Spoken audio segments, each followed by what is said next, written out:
Thank you. For those of you just joining the meeting, live translation is being provided in Spanish today. To listen to the Spanish channel, please click onto your Zoom toolbar icon that looks like a globe. Once you join the Spanish channel, we recommend you shut off the main audio so you only hear the Spanish translation. Additionally, if you choose to make a public comment during today's meeting, please speak steadily so the interpreters can translate accordingly. Thank you. Pablo, would you please translate? Muy bien, bienvenidos. Para los que recién se han unido a la reunión, interpretación en vivo en español está disponible y los miembros que deseen escuchar en español pueden unirse al canal haciendo clic en el icono de interpretación en la barra de herramientas de Zoom, que ahora aparece un globo terráqueo. Una vez que se una al canal de español, se recomienda que apague el audio primario para que solo escuche la interpretación al español. Adicionalmente, les queremos pedir al público si desean hacer comentarios durante la porción de comentarios de la reunión de hoy día. Les pedimos que hablen de una manera suave y de una manera más cabal y lenta para que todo sea interpretado.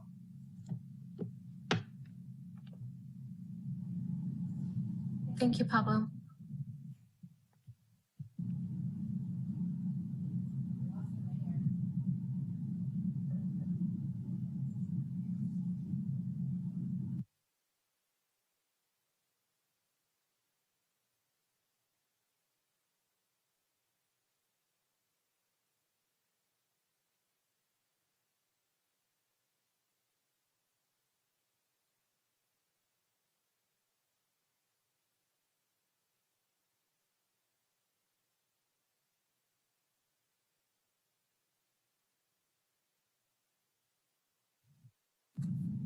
All right, Madam City Clerk, I recognize a quorum of the council. Can we go ahead and do a roll call vote or a roll call attendance?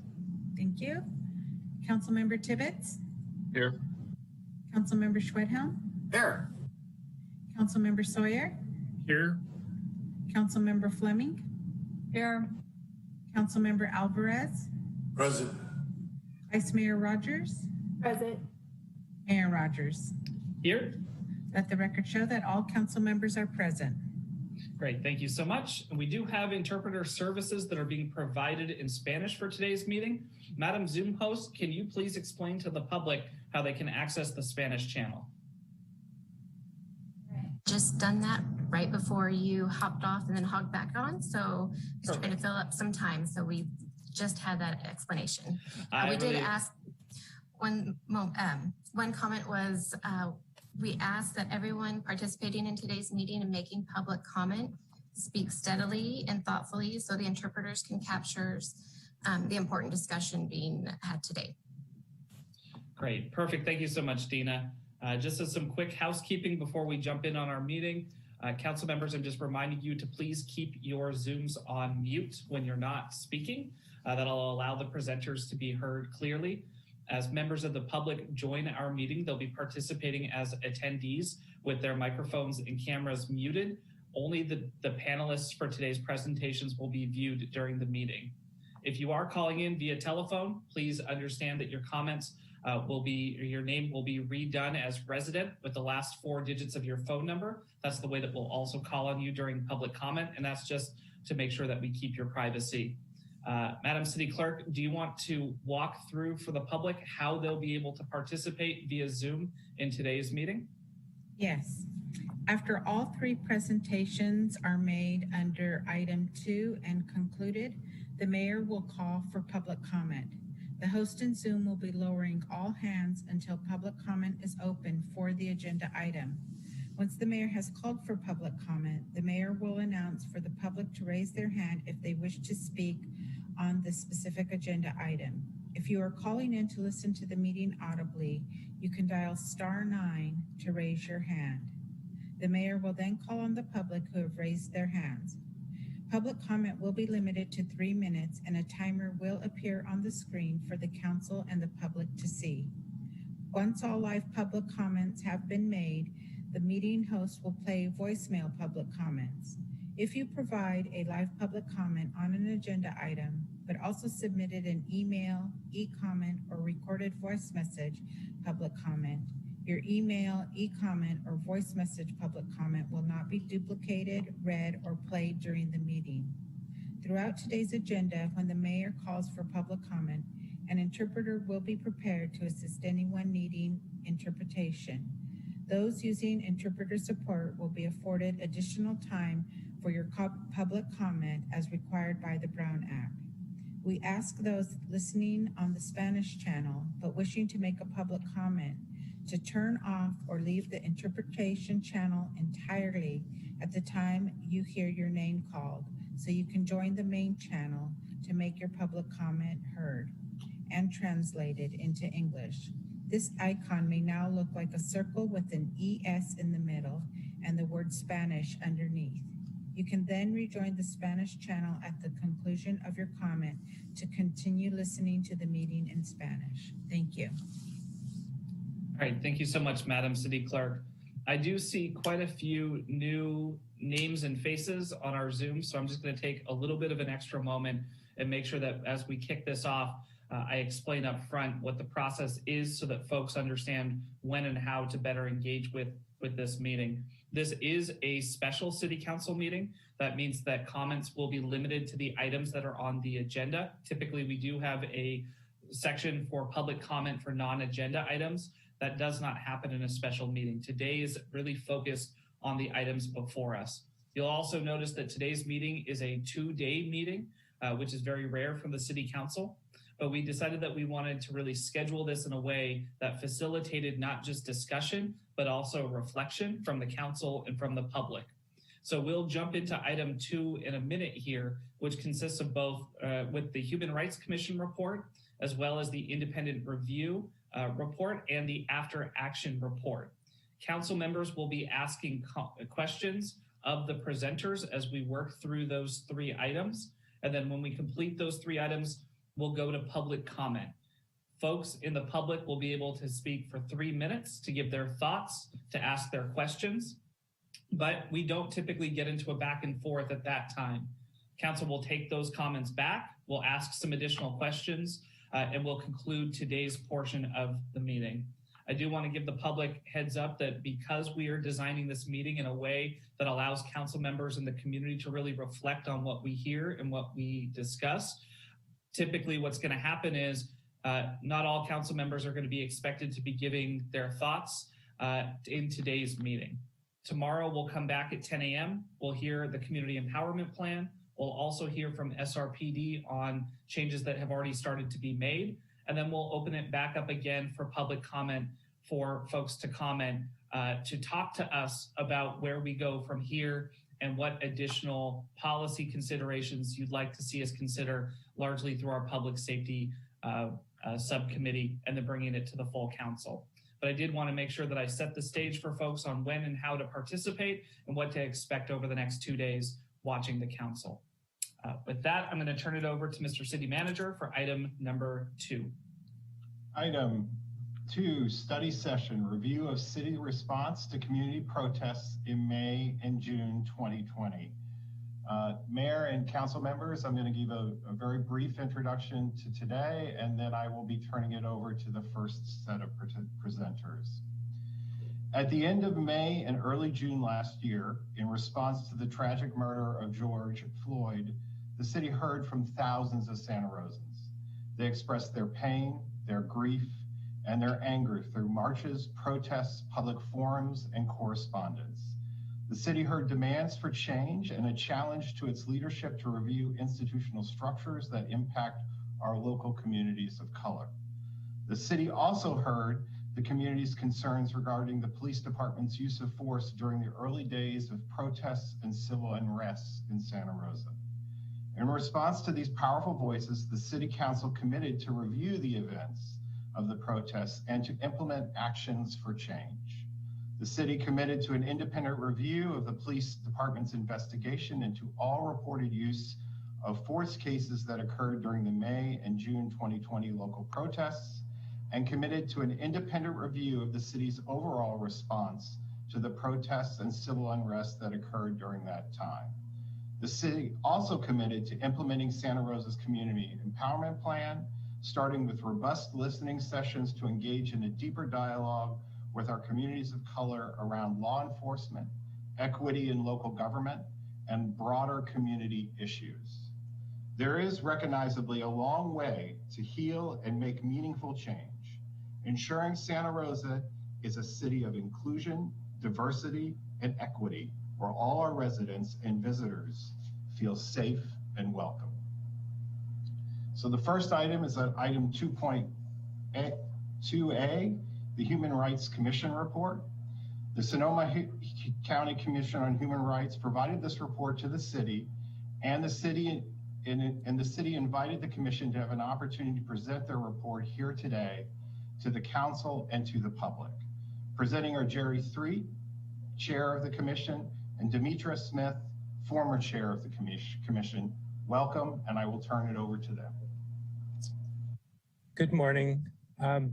Before we get into our presenting the report, I have a short statement, and former Chair Smith also has one. So my name's Jerry Threet. I'm the chair of the Sonoma County Commission on Human Rights, and I'm also the founding director of ILERA, which is Civilian Oversight Office for the Sonoma County Sheriff. And I continue to work in the field of police oversight. But today, I'm appearing here in my role as the chair of the commission and not as an oversight professional. In other words, I'm not here to present you an objective review of what happened during the protests last summer. I'll instead be expressing opinions informed by the facts in my role as the Human Rights Commissioner. So the ordinance creating the Commission on Human Rights includes the following statement. The role of the County of Sonoma Commission on Human Rights is to provide leadership, guidance, and assistance in assuring all members of our community, especially those among us who are marginalized or disadvantaged, enjoy the full range of human rights to which every person is entitled. The Commission will undertake in fulfilling its mission to include these things: creating awareness of human rights issues faced by members of our community, advocating for policy changes necessary to better protect human rights at the local, state, and federal levels by investigating issues raised by our community, commenting on policies by lawmakers, and regularly reporting to the Board of Supervisors, and also responding to and advancing concerns raised by members of our community by making referrals to appropriate resources, investigating the extent to which individual complaints reflect a broader human rights issue in the county, and bringing attention to human rights issues of concern to county residents. So Ms. Smith and I will be acting in those roles today. The city is twofold. First, provide a safe and welcoming space for protesters to share with the council their experiences with police last summer that actually had the effect of suppressing their First Amendment rights to freely associate and publicly share their views on police violence in our society. And the second ask is to carefully consult with the public to change SRPD policies on use of force and policing of protests so that the policies are consistent with international human rights guidelines on the use of less lethal devices. Santa Rosa has an opportunity to be a model for the rest of the state and the country by getting this right. The CHR report on protest policing last summer was designed to give voice to the experiences of protesters and put forward their demands for change and prevent others from experiencing these things in the future. Ms. Smith and I will present a short summary of that report shortly. If you've not read the report, I strongly suggest that you do so. The report also shared international human rights standards for such situations, which I just want to briefly mention. In this particular context, in 2020, the Office of the United Nations High Commissioner for Human Rights issued a report. It was called Guidance on the Use of Less Lethal Weapons in Law Enforcement. And this guidance should be a key document for your council regarding any deliberations you make about changing policies. The guidance puts together several key principles that should be considered when setting limits on less lethal weapons. Those principles include legality, precaution, necessity, proportionality, non-discrimination, and accountability. This guidance explicitly underscores that international human rights laws apply to the use of force, particularly laws pertaining to the rights of life, to freedom from torture or other forms of cruel, inhuman, or degrading treatment, and to security of a person and to the right of peaceful assembly. It also states that breaches of these principles, which result in unnecessary excessive use of force, may amount to torture or ill treatment, and these are categories of prohibited human rights abuses in international law.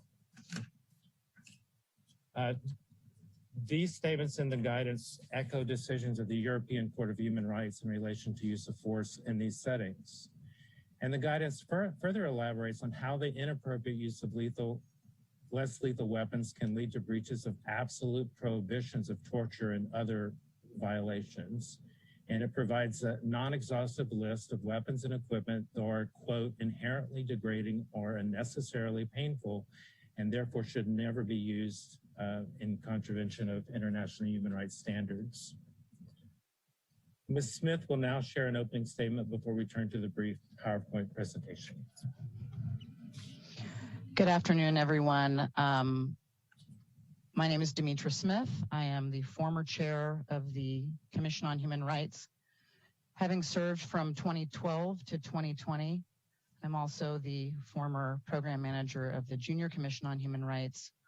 I'm a co-founder of Savior 6, which works on Title VI civil rights advocacy in schools, and a co-founder of Food for All, Comida para Todos, which is a mutual food aid project in Sonoma Valley. I'm also the co-author of AB 655, the California Law Enforcement Accountability Reform Act, which is making its way through the legislature. I am 3,000 miles away from Sonoma and getting situated, so forgive any movement or sounds you may hear. The human rights violations in Santa Rosa policing the Black Lives Matter protest report was the first report to emerge that cited human rights violations by Santa Rosa Police Department during protests. It's important to note that there were individuals who contacted the commission with deeply troubling accounts who did not feel comfortable coming forward out of fear of retaliation by police. There were also individuals who the commission was not able to include, perhaps on the advice of legal counsel or because they were not aware that community reports were being gathered. This report was a grassroots, community-driven effort. I want to extend my sincere gratitude to those individuals who participated and my apology to anyone who we were unable to include. At the time of the report's unanimous approval, the Commission also voted on the option to include additional reports as an addendum. If there is anyone in the community who would still like to come forward, the Commission can be contacted for this purpose. We felt it was important to include context with regard to the historical relationship between law enforcement and the public, especially communities of color. BIPOC communities reported long-standing issues countywide with racial profiling, use of racial slurs, quickly escalating force, a lack of oversight and accountability. Additionally, Santa Rosa has been without an independent police auditor since his removal several years ago. That position must be restored and allowed to function without hindrance or retaliation. It remains my view that this strained relationship, the unhealed wounds around the killings of Jeremiah Chass, Andy Lopez, Branch Roth, and others, severe police violence in the Grayton dog taser assault of Jason Anglero Wyrick, were contributing factors to the energy and the intensity of the Santa Rosa protests, in addition to nationwide grief and outrage over the murders of George Floyd, Breonna Taylor, Ahmaud Arbery, Tony McDade, and many, many other Black and brown people leading up to the protests, but especially unarmed Black folks. This report was called a, quote, categorical judgment of the men and women of SRPD and flawed at best. However, when we look at this report in tandem with the OIR group and Hillel-Heinz reports, not only is the commission report underscored, but a wider picture of negligence, lack of transparency, and apparent obfuscation of records has emerged with regard to the use of tear gas, unauthorized projectiles, and communication between agencies under an expired mutual aid agreement with Sonoma County Sheriff's Office. Also troubling is the fact that the OIR group was not made aware of the commission report, which may constitute a voluntary suppression of its contents. I'd like to briefly reflect on statements from the California Advisory Committee to the United States Commission on Civil Rights Commission Report on Policing in Sonoma County from the year 2000, almost 20 years to the date of this report's release. And I quote, "The Advisory Committee believes that effective policing is a partnership between a community and law enforcement. Denying the legitimate concerns of either half of this alliance imperils effectiveness of the already fragile partnership. Police departments should not marginalize the individuals or organizations within their communities who voice their concerns about the type of policing being provided. This input can be a basis for constructive change for those departments with the wisdom to see its value. Since we entrust police officers with certain privileges, including the use of deadly force, in order for them to perform their role, it is the right and responsibility of citizens to protest police practices they view as unwarranted, unnecessary, or a gross abuse of discretionary authority. We provide police officers with the responsibility to enforce the laws and protect individuals and property. We do not grant them the authority to be arrogant or to abuse this trust. For a law enforcement department to view citizen concerns about police practices as a threat makes a mockery of this trust, and the consequences are community fear, ineffective policing, and deteriorating police-community relations," end quote. So we know that the increased militarization of our communities, and especially Black and brown communities and communities of color, is an effect of the so-called war on drugs and gangs beginning in the 90s. Under the federal LESO 1033 program, we have also seen law enforcement increase their stock of military-grade weaponry, and we have seen this used increasingly on BIPOC communities, residents expressing their First Amendment constitutional rights, and particularly around anti-racism work and environmental justice nationwide. The appearance of former SRPD officer and SRJC police training instructor Barry Broad in the Derek Chauvin trial was also a chilling reminder of the law enforcement culture and the deadly training that have informed police in our county. On Juneteenth, 2020, we met in good faith with Chief Navarro, then Mayor Schwedhelm, Supervisor Hopkins, and injured protesters. It was a highly emotional experience that was also re-traumatizing for the protesters. I will always remember one individual present at that meeting asking the officials to think about their legacy in this moment, to choose human rights and accountability rather than oppression and violent authoritarianism. Instead, we were given a press release with a false narrative that the Human Rights Report was a categorical judgment of all SRPD officers. The allegations have never been appropriately acknowledged by Chief Navarro or SRPD, even though he was personally witness to powerful testimony at our meeting. That is unacceptable. As Santa Rosa Police Department officers and the chief are city employees, it is my strong opinion that the city of Santa Rosa has jurisdiction to have oversight over the use of military-grade weaponry on the public. I am asking for your support in calling for a ban on the use of these weapons and aggressive tactics like kettling in alignment with the United Nations and people who have been harmed by these practices. Policy is our love language, but we have yet to see any real accountability from SRPD with regard to their procedures. It's also deeply troubling that specific officers' names were submitted to SRPD, yet we have not seen significant disciplinary action. Rhetoric and discussion will not restore public trust. We must see accountability and policy changes. I would like to make the council aware that activists in the community continue to report being followed by SRPD, tailed or seeing police cars in or near their driveways, which is threatening and stalking behavior meant to intimidate and chill social justice activities. In closing, Almost 10 months to the day our report was released, I still have the same question. How much is too much? What are our limits for police violence? Is it acceptable for police to make sexually assaultive comments about young female protesters when they are zip-tied and in a vulnerable position? Is it acceptable for police to roughly handle female protesters in an assaultive way and put their hands all over their bodies? Is it acceptable for police to shoot powerful projectors not meant for use on human beings at people who have no weapons and have their hands in the air? It is acceptable for police to rip out someone's hair and play soccer with it or joke about, quote, taking out, unquote, street medics.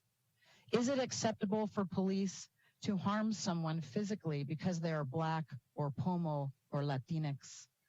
Is it acceptable for police to ignore people who drive over human beings? The recommendations found in the 2000 U.S. Civil Rights Commission report still ring true 21 years later. The way forward must involve policy changes. I urge the City of Santa Rosa to adopt the demands outlined in the report. I would also address police training with the testimony of former SRPD officer and police training instructor Barry Broad during the Derek Chauvin trial. The entire world got a close-up view at the deeply troubling culture of SRPD and policing in general. When we are told that training techniques that can amount to torture and result in serious injury, disfigurement, and death are justified, that officers are following their training, that training must change. Policing must change, and police conduct should be held to the highest standard for any public servant. Thank you so much for the opportunity to present. I'm going to turn it back to Chair Threet to start us on the presentation slides.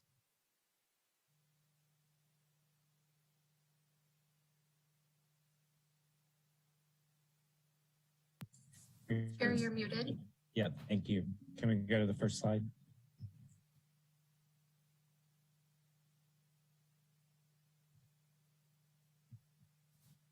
Thank you.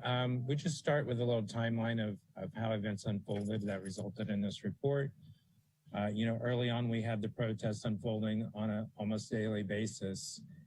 And multiple protesters had written to and individually of the commission to let us know that they were experiencing things that they thought were not okay.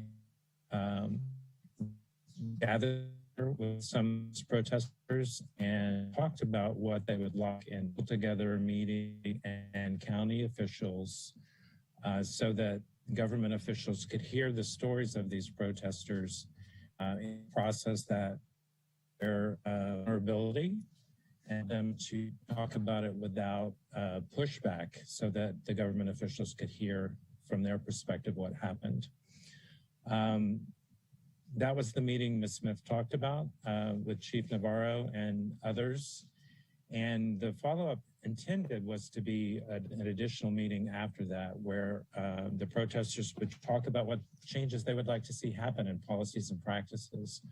Unfortunately, before that meeting could take place, about a week later after this initial meeting, there was a lawsuit that was filed by some protesters, and the Santa Rosa City Attorney's Office released a statement that basically said that all police officers in Santa Rosa are trained to act with restraint and did in fact act with restraint during these protests.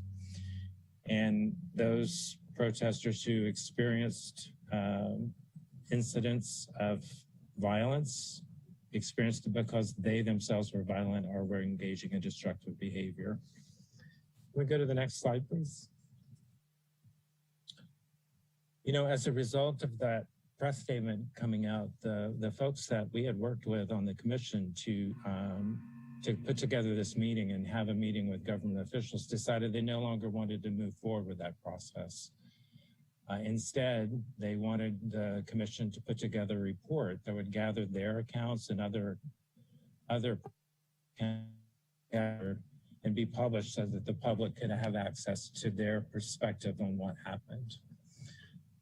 Soon after that meeting with protesters, where that was the course of action was decided, former Chair Smith appeared at the Santa Rosa City Council meeting on June 30th to let your council know that that was the course of action that the commission would be taking. She followed up with an email to Chief Navarro and your mayor, and on July 11th in the summer of last year, the CHR report was published. And email. And then soon thereafter, there was a request from former Chair Smith that the council have a hearing on the report. Go to the next slide, please. Soon after the report had been released publicly, your chief made a statement in the press that was referenced earlier by former Chair Smith that characterized the report as a flawed, one-sided account of the events that were happening during the protest, and said it, suggested that it was a prejudice account of those events. So subsequent to that, the commission had received several notices that the report would be heard at various times. At first, we were told that in August it would be heard by the Community Advisory Board of Santa Rosa. In September of last summer, your city signed an agreement with OIR to review the incident complaints of various incidents during the protest. We were told when we were getting close to a date that we were told that the report would be heard. We were told it would be delayed till October at the public safety. As October approached, we were told it would be delayed till December. And then at the time it was delayed until this hearing. Can I have the next slide? Just the accounts that are included in the report to have non-operative.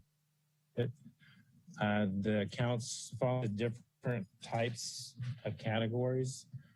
There were accounts of excessive and indiscriminate use of force against members of the crowd on the days and evenings of the protest. Tear gas was used to disperse crowds, including crowds that include children. Several protests gave accounts that when dispersal orders were given, they were not provided an opportunity actually to leave the protest, but were instead crowded together by SRPD officers and arrested in groups. Multiple protesters reported that they observed or experienced disparate treatment of Black and brown protesters as opposed to the young white protesters who were present at the demonstrations. There was an account by a young Black woman who had several things that she reported that could be characterized as abusive and sexually harassing treatment by SRPD officers.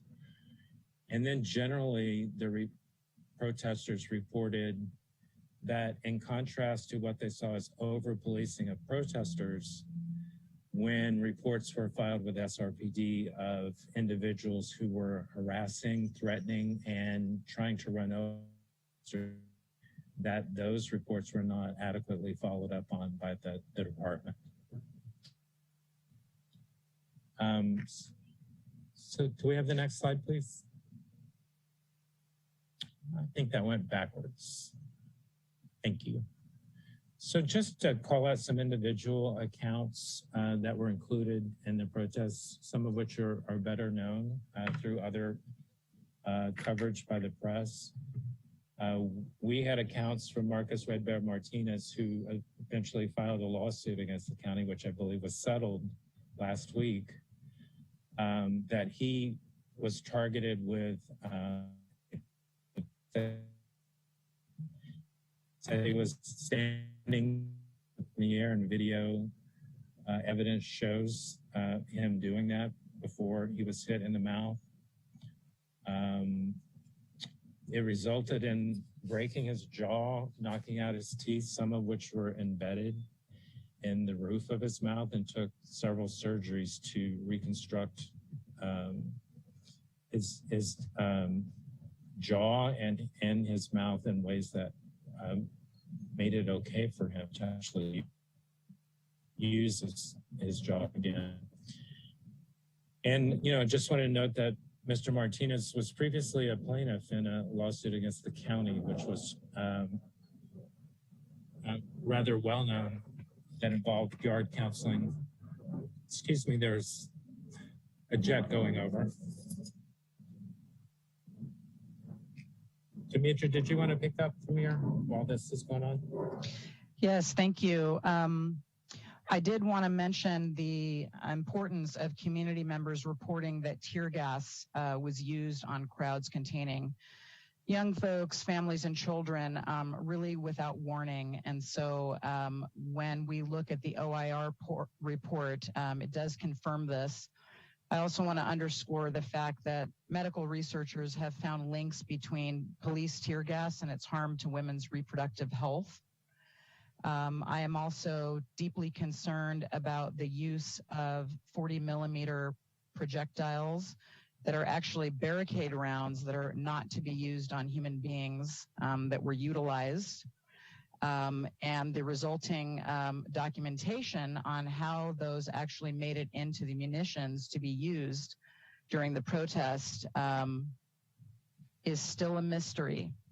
I feel that the council and the public deserves transparency on that.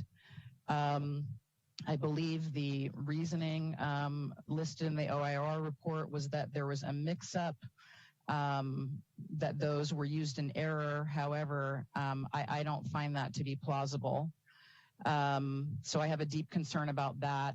I'm also seeing some similarities between, for example, the case of Mr. Argelio Giron, who was hit in the groin, rupturing a testicle with a round last June. There's also 3 men in Los Angeles who have filed lawsuits against the city and were also struck in the groin with similar injuries. So I just have a deep concern at the similarity of some of these injuries and some of the ways that protesters are being targeted with less lethal munitions. Jerry, do you kick it back to you? Sure, thank you. 2 additional points there. The other thing about the tear gas is that it can severely aggravate the lungs, and therefore, for anyone who is susceptible to or had contracted COVID, it would greatly aggravate the progress of that disease. So really contraindicated this summer. And in terms of the projectile rounds that Ms. Smith referred to, since the OIR report came out, we have looked at information from the manufacturer that shows that every one of the boxes of those rounds is marked that they are not for use against humans. And so it would be hard to miss that when they're being used. Can we go to the next slide, please? So another series of accounts that was provided by Mr. Paz was that he observed aggressive searches of Latino young males by an SRPD officer. He observed a young woman who had her hair pulled off of her head by an SRPD officers, and then they proceeded to play soccer with it in a demeaning way that made fun of her. And then there was a particular officer who was seen roughing up the Black female protester after she protested his physical groping of her body. And generally, they observed a lack of masks by officers during the protests, potentially exposing protesters to transmission of COVID.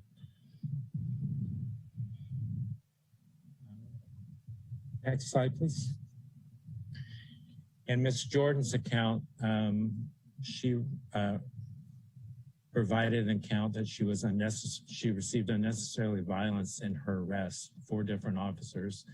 And I did observe the video myself of the arrest. And it did appear that what she is saying has some validity. Her face was shoved away to prevent her from seeing the badge of the officer. And she reports that she currently still has ongoing injury and difficulty in using the wrist that was injured. Okay, the next slide, please. And as Ms. Smith reported, there were multiple protesters who did not feel comfortable providing their identity for purposes of the report, but did want their accounts to be included. And these included folks that had seen the following things happen. There was a protester high in the air and smashed it.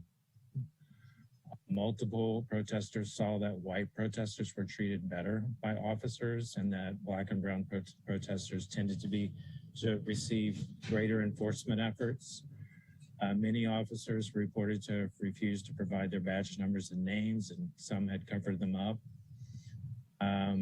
Protesters heard officers bragging about targeting medics for enforcement efforts. And there were multiple protesters that reported that they were what is often called kettling, where they are herded together after a dispersal order so that they cannot actually walk away from the protests and leave, but rather are arrested in a large group and taken to the jail. And that's what happened on at least one night that was reported by. And then there were some officers who deliberately unmasked and coughed on protesters. Demetra, did you want to add anything to this? Yes, thank you. I would urge the council to request verification on who at Santa Rosa Police Department had clearance to purchase the 40mm training rounds, who authorized their use, and why there is no documentation about that. Again, if law enforcement cannot tell the difference between a less lethal munition that is a barricade round not to be used on human beings and other less lethal rounds, that is unacceptable. If they were used voluntarily with the knowledge that they were not authorized for that purpose, that is also not acceptable. That is why I feel that a ban on these weapons on the public is necessary. I also have a concern about the mutual aid agreement that hopefully the council will get into that with the OIR report and the HH report. But I'm concerned that the mutual aid agreement between Santa Rosa Police Department and Sonoma County Sheriff's Office expired June 30th, 2017. This means that the Sheriff's Office was called in under a mutual aid agreement that had expired. And so that provided, in my opinion, that may have provided an environment that was ripe for unauthorized actions. And then I also want to underscore the need for documentation around the mutual aid agreements. So as I understand it, the requests for mutual aid are made using CLETS, which is the California Law Enforcement Telecommunications System. However, the requests for mutual aid were made using informal phone calls.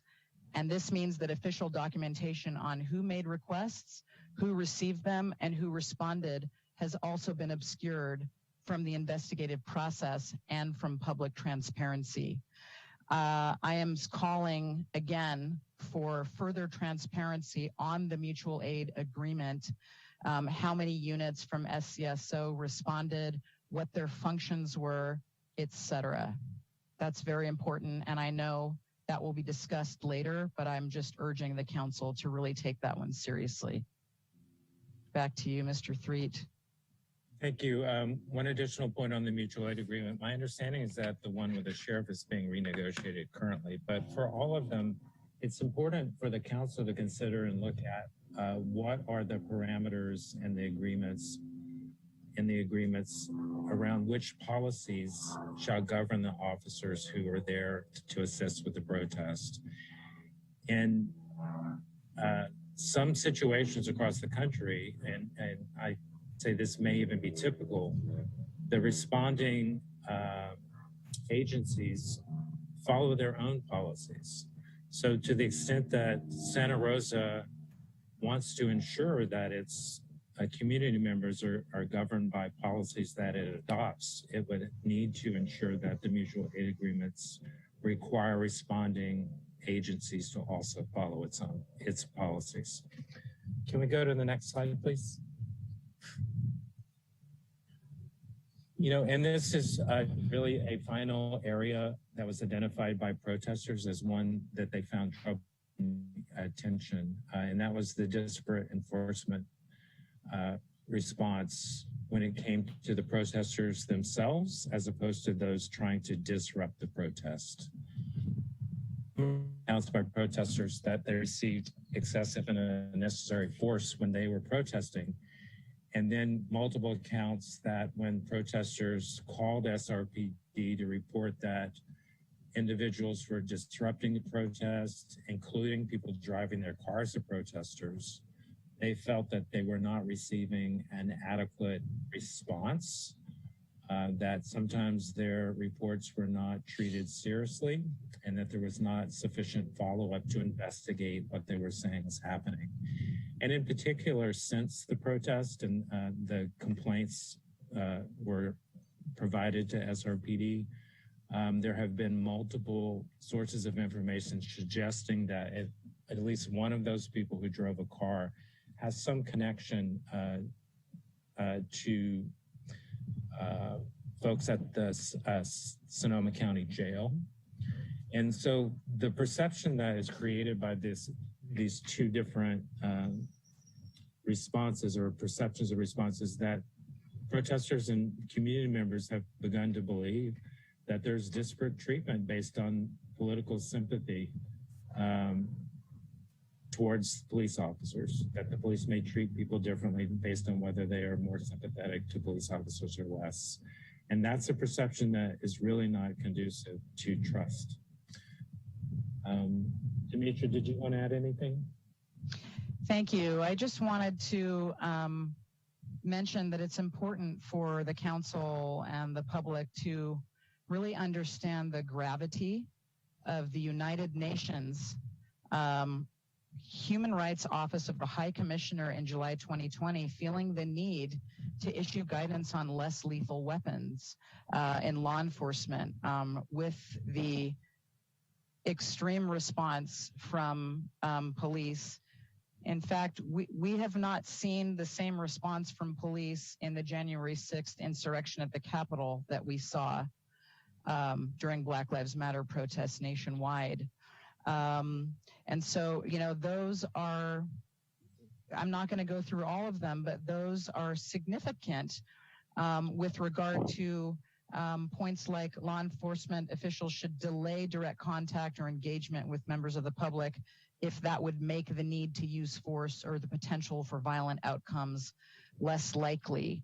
Law enforcement policies, instructions, and operations must give special consideration to those who are particularly vulnerable to the harmful consequences of the use of force in general and to the effects of specific less lethal weapons.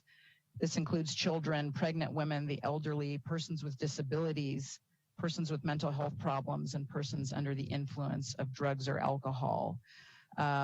De-escalation is key. And then again, in performing duties, law enforcement shall not discriminate against any person on the basis of race, ethnicity, color, sex, sexual orientation, gender, etc. And so we brought these forward so that folks could have a tangible view of that these are actually real human rights violations. This could be submitted to the United Nations as a shadow report. These can be used in class action lawsuits and so forth. And so beyond the moral issue of ensuring that Santa Rosa residents are safe and free from disproportionate police violence, that also the city really looks at the liability that is incurred by contracting, by having law enforcement services with an agency that is using less lethal weapons, but weapons that are causing extreme harm.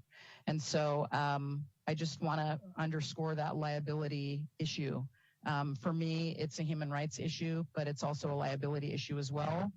We've seen through a Public Records Act request that the Sonoma County Sheriff's Office has cost the County of Sonoma over $20 million since 1996, just in settlement fees and legal proceedings. That does not include all the staff time. It's likely much higher than that. So I'm noting the $1.9 million settlement, and I feel it would behoove the council to do a similar look at the fiscal cost of the settlements from police violence, use of force within Santa Rosa. I want to thank the members of the council who have been helpful in moving this forward, and to the members of the public who did not stop mentioning the report, requesting that it be heard. We wanted to bring this straight to you from the people, and I feel that we've done that, though, as I mentioned at the beginning, we may not have gotten every account. I am grateful and thankful to everyone, and I hope that the city of Santa Rosa will take this opportunity to move forward with strong policy changes, including CAHOOTS, which is a great model, and actually put a stop to the use of tear gas and projectiles, and to really uphold and follow through with the protester demands that are in the report. We've had the independent investigation already, so there's 4 more to do. Thank you so much. Is there another slide? Yeah, just to highlight the demands that the protesters put forward. First, they requested that there be independent investigations of the officers involved in their allegations. I will say it's unclear to me whether that has happened. The OIR report does go through multiple investigations and reports on the findings and whether they think that the investigations were done appropriately. And I think that's a good function, and I'm happy that it happened. But what's unclear from the OIR report is whether any of the allegations in the Commission on Human Rights report were actually investigated and whether they were reviewed by OIR. So that's an open question for us. Certainly, if they were not investigated, I would say that's not appropriate.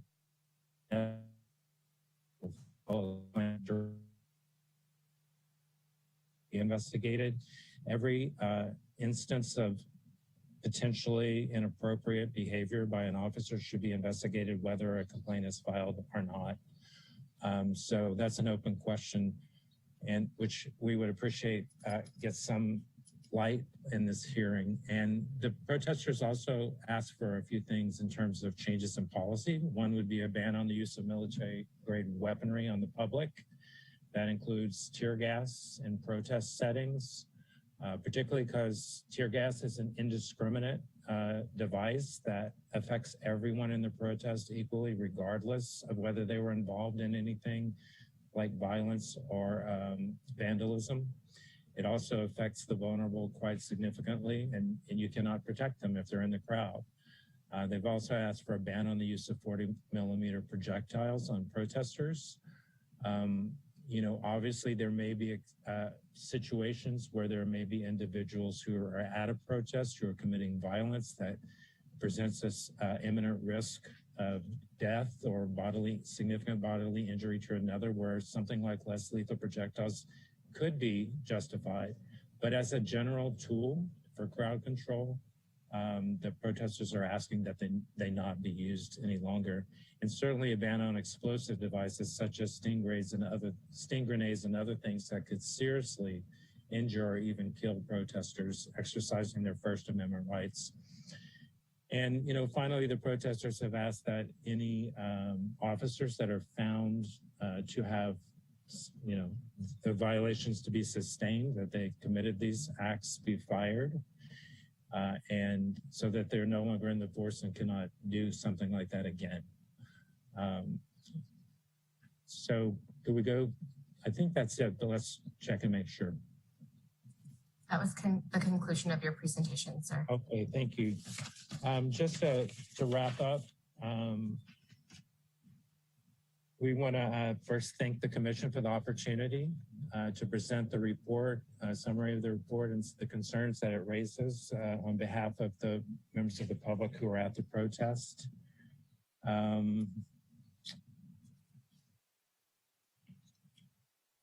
I did want to just point out one thing that we saw both in the CHR report and the OI report, which is that there were instances where it was apparent that SRPD could have taken another tactic rather than pushing forward into the crowd and confronting them. At certain times, they could have retreated and allowed tensions to cool. And when responding to thrown rocks and bottles and other things from individuals, rather than responding to the crowd as a group, they could have responded to individuals and taken them out and arrested them. When a crowd is responded to as a group, this can escalate tensions and cause the crowd to become cohesive and all act together in a similar fashion. And it's really counterproductive to treat a crowd in that manner and can make things worse rather than better.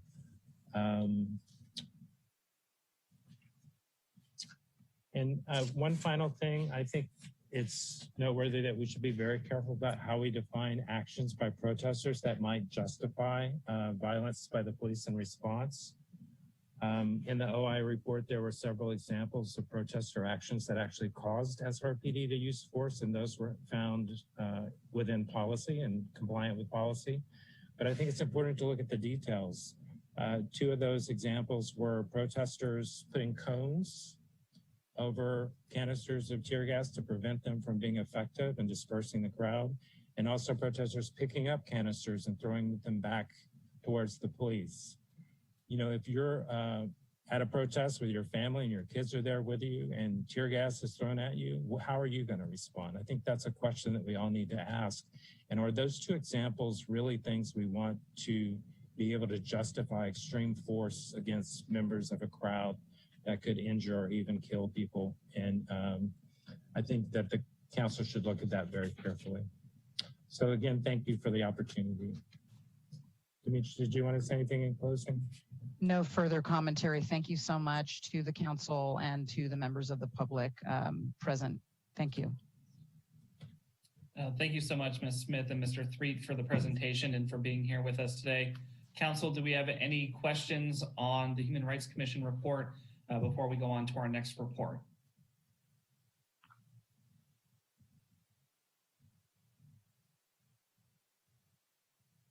So I did have two quick ones, and Mr. Threet, you touched on it very briefly. Can you talk a little bit about contagion during these protests, both from a perspective that you've seen from the protest side as well as from the law enforcement side? You touched on it very briefly, but when you and I had previously discussed this, I thought that it was important contextually for us to understand as we develop and talk about policies. Sure. Contagion is a concept that explains what can happen in crowds in terms of the kind of emotional reactions of individuals who are part of a crowd. And it can happen on both the side of people who are in a crowd of protesters and also individuals who are police officers who are working together to try to help provide a peaceful protest. And what happens is that there tends to be, a transmission of the emotional reaction of individuals from one to the other in the crowd. And to the extent police officers treat the crowd as a indistinguishable mass and respond with force to particular individuals who may be throwing things at them, that causes the crowd generally to start acting in the same way. So individuals who may have arrived at the protest entirely intent on being peaceful throughout and are in and are now receiving, projectiles being fired in their direction or hitting people that they know, they will tend to start acting like the more violent protesters and going with that direction instead of what they intended. By the same token, officers who are on the enforcement side of the equation, if they see other officers firing projectiles indiscriminately at a crowd of protesters, and if they're looking at the crowd and they see bottles and rocks coming at them, and don't carefully distinguish, who is doing that, but rather think it's the crowd doing that, then they'll go with the other members of law enforcement are firing projectiles, and that will escalate also. So the important thing to remember is that from a strategic and tactical standpoint on the law enforcement side, it's much more beneficial to target the individuals who are causing the problem, surround and arrest them and take them out of the equation so that they will no longer have that effect on other protesters. I really appreciate that. I'm glad you touched on that because I know that is one of the things that we'll discuss in the OIR report as well, is that recommendation around as SRPD adapted, what tactics were more effective than others, and understanding contagion seems to be really important for as we develop this policy. My last question, then I'll jump to another council member here for either of you. Has the Human Rights Commission, has IOLERO, or any other organization put together a model ordinance for what a use of force policy might look like, or for procedures around particularly First Amendment protests? I know Oakland, for example, has one. Are there other cities that, as our public safety subcommittee starts to work through some of these issues, are there specific cities or policies that they should start with for discussion purposes? Well, I don't think IOLERO has put one together. They have looked briefly at the issue of protest policing, and had a panel on it with their CEC, but I don't think they've put together a model policy or suggested policy provisions. You mentioned Oakland. Oakland has been through multiple mass protests in the last years, including the Occupy protests. There were protests around the Ferguson events, and they've been pretty big and have late at night gone in directions that were pretty challenging for officers. And so there have been resulting significant uses of force in all of those protests. So Oakland has what I would consider a pretty good policy now. And, to be honest, even with a good policy, when that police force and its mutual aid partners are overwhelmed by protests, they still sometimes go outside of policy and are scrambling to handle things and do things that violate their policies. So, it's a good starting point. Across the country, all agencies are struggling with these issues and are going through changes to their policies and looking at them. So it's a period of a lot of change and a lot of consideration. And I think there's, you can look across the country and get information from a lot of sources right now. Okay, thank you so much. Councilmember Fleming? Thank you. Thank you, Mr. Threed and Ms. Smith. I was wondering if one of you would reiterate, I think it was Mr. Threed, you mentioned the principles like proportionality and accountability in your introduction. Would you be willing to expound on how you see those as they relate to your report and recommendations moving forward? And would you reiterate them for the benefit of the council and our listeners? Sure.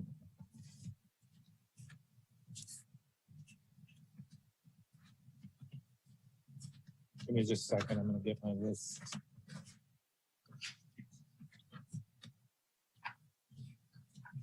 So the principles come from the United Nations guidance on the use of less lethal weapons, and they are expanded on and defined in that guidance. The principles are legality, precaution, necessity, proportionality, non-discrimination, and accountability. And Ms. Smith also touched on some of these in her statement. Legality is pretty self-explanatory. I think the techniques used have to be consistent with the legal authority that the police have. and what the law provides. Precaution really is to do everything you can to avoid the use of the force. Necessity means you should only, I'm boiling these down to their most simple. Necessity means you should only use the force where it's necessary to stop something that needs to be prevented. Proportionality means that the force should be in proportion to what it's responding to. So, for example, you know, if a protester said something degrading to a police officer and they responded with a projectile, that would not be a proportionate response. Non-discrimination means you don't use one kind of force on one group of people and another kind of force on another group of people. And accountability means that once it's happened, that there's a review of it, and where there are individual officers who go outside of what is authorized, that they are held accountable for those mistakes. Thank you. That's really helpful.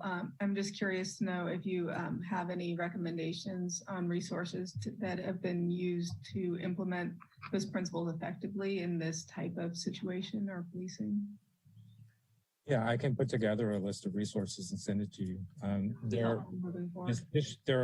There's a lot that's come out this year that's actually very helpful in this area. Okay, thank you. All right, council members, do we have any other questions? All right, I just want to thank both of you for presenting, Mr. Threet and Ms. Smith. Really appreciate it. We'll take a 5-minute break here to allow us to switch presenters to the OIR group up next. Council members, go grab a glass of water and we'll be back for part B in 5 minutes. Thank you. Thank you.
All right, Madam City Clerk, I see a quorum.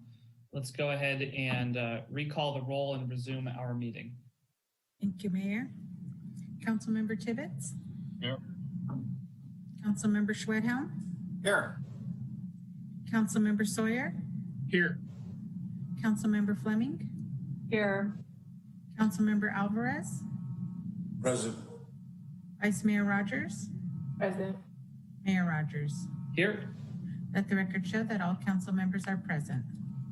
Great, thank you so much. Just as an additional reminder for folks, if you are interested in listening to the meeting in Spanish, go ahead and hit the interpretation button on your Zoom, and we'll continue working our way through the reports, get to public comment in just a little bit here. Mr. City Manager? Yes, agenda item 2B, independent review of police department's internal affairs investigations of specific incidents of use of force by officers that occurred during the community protests in May and June 2020. Following the May-June 2020 protests, the Santa Rosa Police Department launched an internal investigation into the use of force instances that occurred during the civil unrest. It is department protocol to launch an internal investigation anytime an officer uses force. Given the nature of these incidents being investigated and the expressed community concerns, the city sought an outside auditor to conduct an independent review of the police department's internal investigation. Through a competitive process, OIR Group was contracted for this role. The city provided OIR Group unrestricted access to police records and information to complete their review process.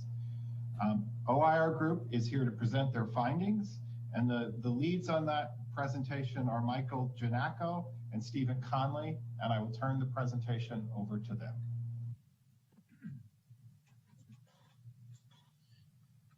Thank you, Mr. City Manager. City Council, it's great to be before you this afternoon to present our report and our findings. And we appreciate the opportunity to do so. And I have my colleague Steve Connolly with me, who will be sharing the presentation this afternoon. And we look forward to doing this and to presenting it also to the community of Santa Rosa regarding our findings. So as the city manager indicated, we were asked to conduct provide an independent report on the internal review process regarding the complaints and uses of force that were identified in the police department's response to protest activity after the George Floyd murder in late May and early June of 2020. Steve, if you can go to the next slide. Oh, I think Santa Rosa's in charge here. So all right, Santa Rosa, if you can go to the next slide, thank you. Just a very little bit about us. The older I get, the longer it takes to talk about my history, so I'm not going to go into detail, but suffice to say that since 2001, we have been working in the world of oversight and conducting independent reviews and audits for approximately 20 years. And over that time, we've probably done work in probably 30 or 40 different police agencies throughout the state of California and outside California. As part of that work, we have likely reviewed well over 2,000 or 3,000 force incidents as part of our responsibilities over the years. With particular regard to the events that happened last summer, we have been engaged in reviewing police responses to public protests in 5 different jurisdictions and have issued reports in 2 of them, your city being one, but we've also issued a report for Iowa City, and we are currently working on reports for the cities of Santa Monica. That report is going to be out next week. Kalamazoo, Michigan, and the city of San Jose, which is currently underway. The public reports, the reports on all of those after actions and our review of the way in which force was used last summer in response to First Amendment protected activity will all be public, and so we are here to give you a high-level pass on the findings with regard to our work and our engagement with regard to the work in your city. Next slide, please. So the scope of work was, as you know, City Council, but for your community, I'll just advise that it was part of a larger Santa Rosa response. Obviously, we were able to hear the report put together by the Human Relations Commission. We also are aware and have had a chance to review the systemic report that was put together by the other consultants, the Hillard Hines Group, which I understand you'll be hearing from later today. Our work was focused on the uses of force and complaints surrounding the uses of force as a result of the Santa Rosa Police Department's response to First Amendment activity. So we focused on the uses of force that happened while Santa Rosa was deployed, any misconduct investigations that came out of those use of force, and any complaints that were received by the police department. And I'm going to have my colleague talk about the process we used to ensure that there was an independent review of each of those actions. Steve? And next slide, please. So the relationship that we had with the police department, courtesy of the city, was an unusual one insofar as we do this thing in a lot of different capacities. And sometimes we conduct our own investigations. The department basically gives us the authority of the chief to do the investigation and to handle it completely independently. In other instances, we will go back when investigations are completed and evaluate them and make recommendations about the process.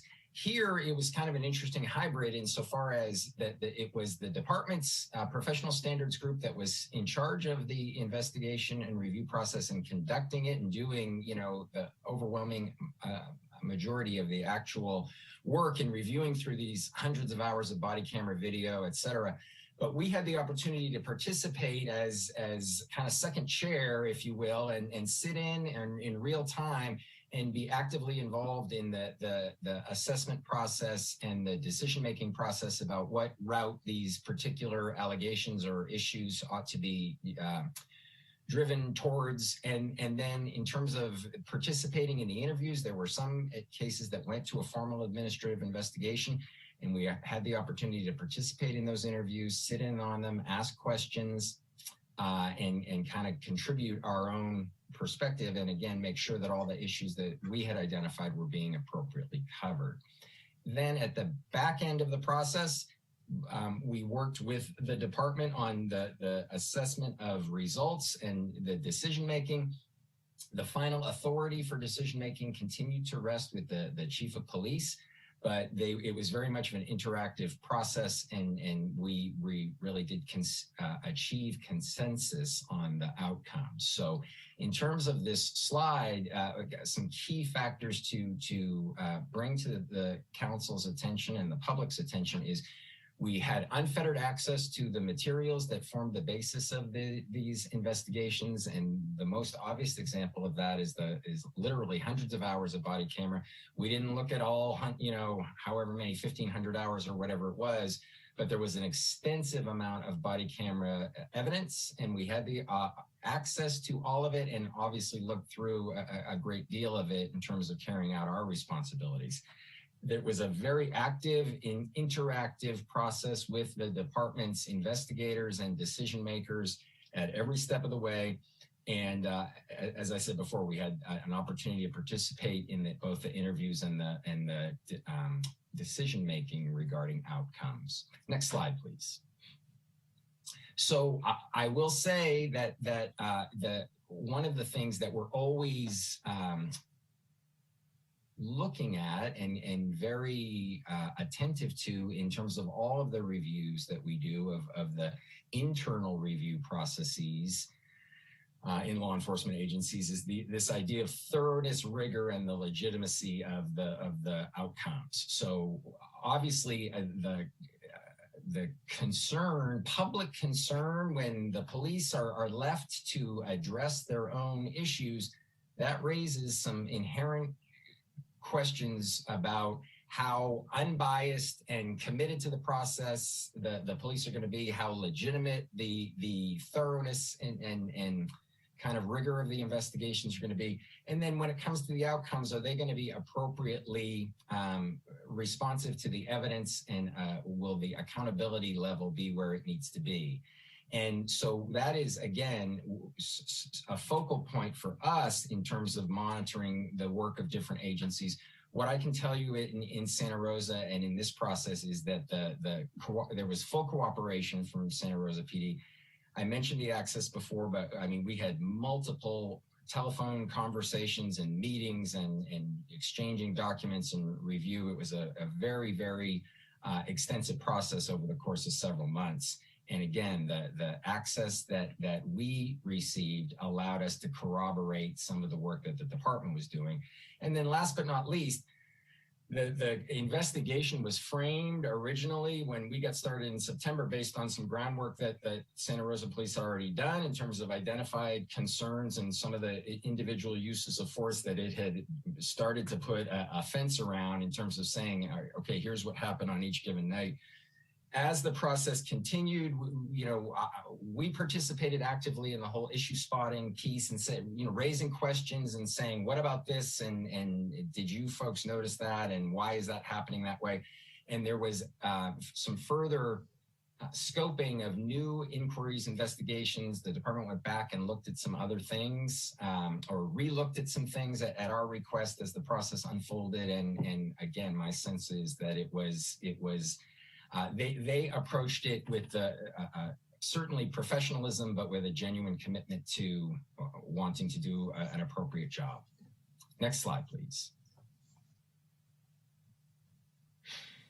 And that is sort of the thrust of this slide. This is a quote from the report itself. And my sense is that and our group sense is that the Santa Rosa Police Department was indeed committed to looking at these things, holding its officers accountable, and working to move forward as an agency based not just on the shortcomings that they identified on the part of individual officers, but also some of the larger systemic issues that emerged during the course of a response to, a very challenging set of circumstances that the police, I think, would tell you themselves were kind of overwhelming at times, and certainly not something that they were used to or well prepared for in some respects. So the process of learning from it and tailoring or retailoring things going forward is certainly a key component of the work that has happened in the time since those days in late May and early June. Next slide, please. So Mike and I have been doing this kind of work together for 20 years, and we have said, from the very beginning, but it's been reinforced for us in many ways over the course of a lot of the different agencies and the different individual incidents that we've assessed. There really are two components in our view of an effective internal review process. So if a police agency is taking care of business the right way in terms of its after-action scrutiny of these events, there are going to be two components. One is accountability, so that individual officer performance is going to be assessed, and if it's found wanting in any ways, either because of a malicious act or just a failure to comply with policy or failure to live up to the department's expectations and how things are trained and carried out, we expect that those individual officers are going to be dealt with appropriately. And sometimes that can mean discipline up to and including discharge. Other times it can be other kinds of interventions, whether it's it's the conduct issue doesn't rise to the level of a policy violation, but we're going to do some sort of a documented counseling so the department, everybody is on the same page of what the department expects and there's a record of it. Other times it's going to be, hey, we're going to send you to training because we don't think this was malicious in what you did, but you didn't handle this as well as you could have. And there are other options that we wish you had explored. And we're based on this event, we're going to send you to a specific training program that hopefully will fill in some of those gaps and give you some new ideas. Those are just some examples. So all of those individual accountability pieces are certainly a key component, and we'll talk about some specifics a little later on in the presentation. As for systemic reform, in some ways, particularly in a situation like this with the protests and the kind of big ticket, larger issues of how the police are going to engage with these events, you know, more holistically, globally, what's the approach going to be? What does the community want, and what should the parameters be for using force or you know, deciding that people are going to be arrested, and what are some of the responses? What uses of force are going to be considered acceptable under the various and dynamic circumstances that the protest movement presented? All those are really, really important questions, and all of them were very much applicable to the situation here in Santa Rosa. And one of the things that we showcased in our report and that we'll talk about later on are 7 individual recommendations that relate more to, again, these systemic issues, and not so much looking back at past officer conduct, but saying, going forward, how should we approach a similar kind of situation differently or better based on what we've learned? Next slide, please. So in terms of the kind of framework, and just to kind of bring everybody up to speed, I'm sure you are certainly familiar on some level with these particulars, but in terms of kind of resetting the stage, the murder of George Floyd happened on May 25th, which was a Monday. I think it was Memorial Day. And as that week progressed, the video in the Floyd case and the larger concerns across the country about discrimination and police violence and injustice that were manifesting themselves in a lot of different situations, and that the Floyd case really exemplified for people. It really produced a national movement. Obviously, Minneapolis was the epicenter of it, but as the week progressed, it really did spread across the country in almost unprecedented ways. And it reached the city of Santa Rosa in earnest on Saturday, May 30th.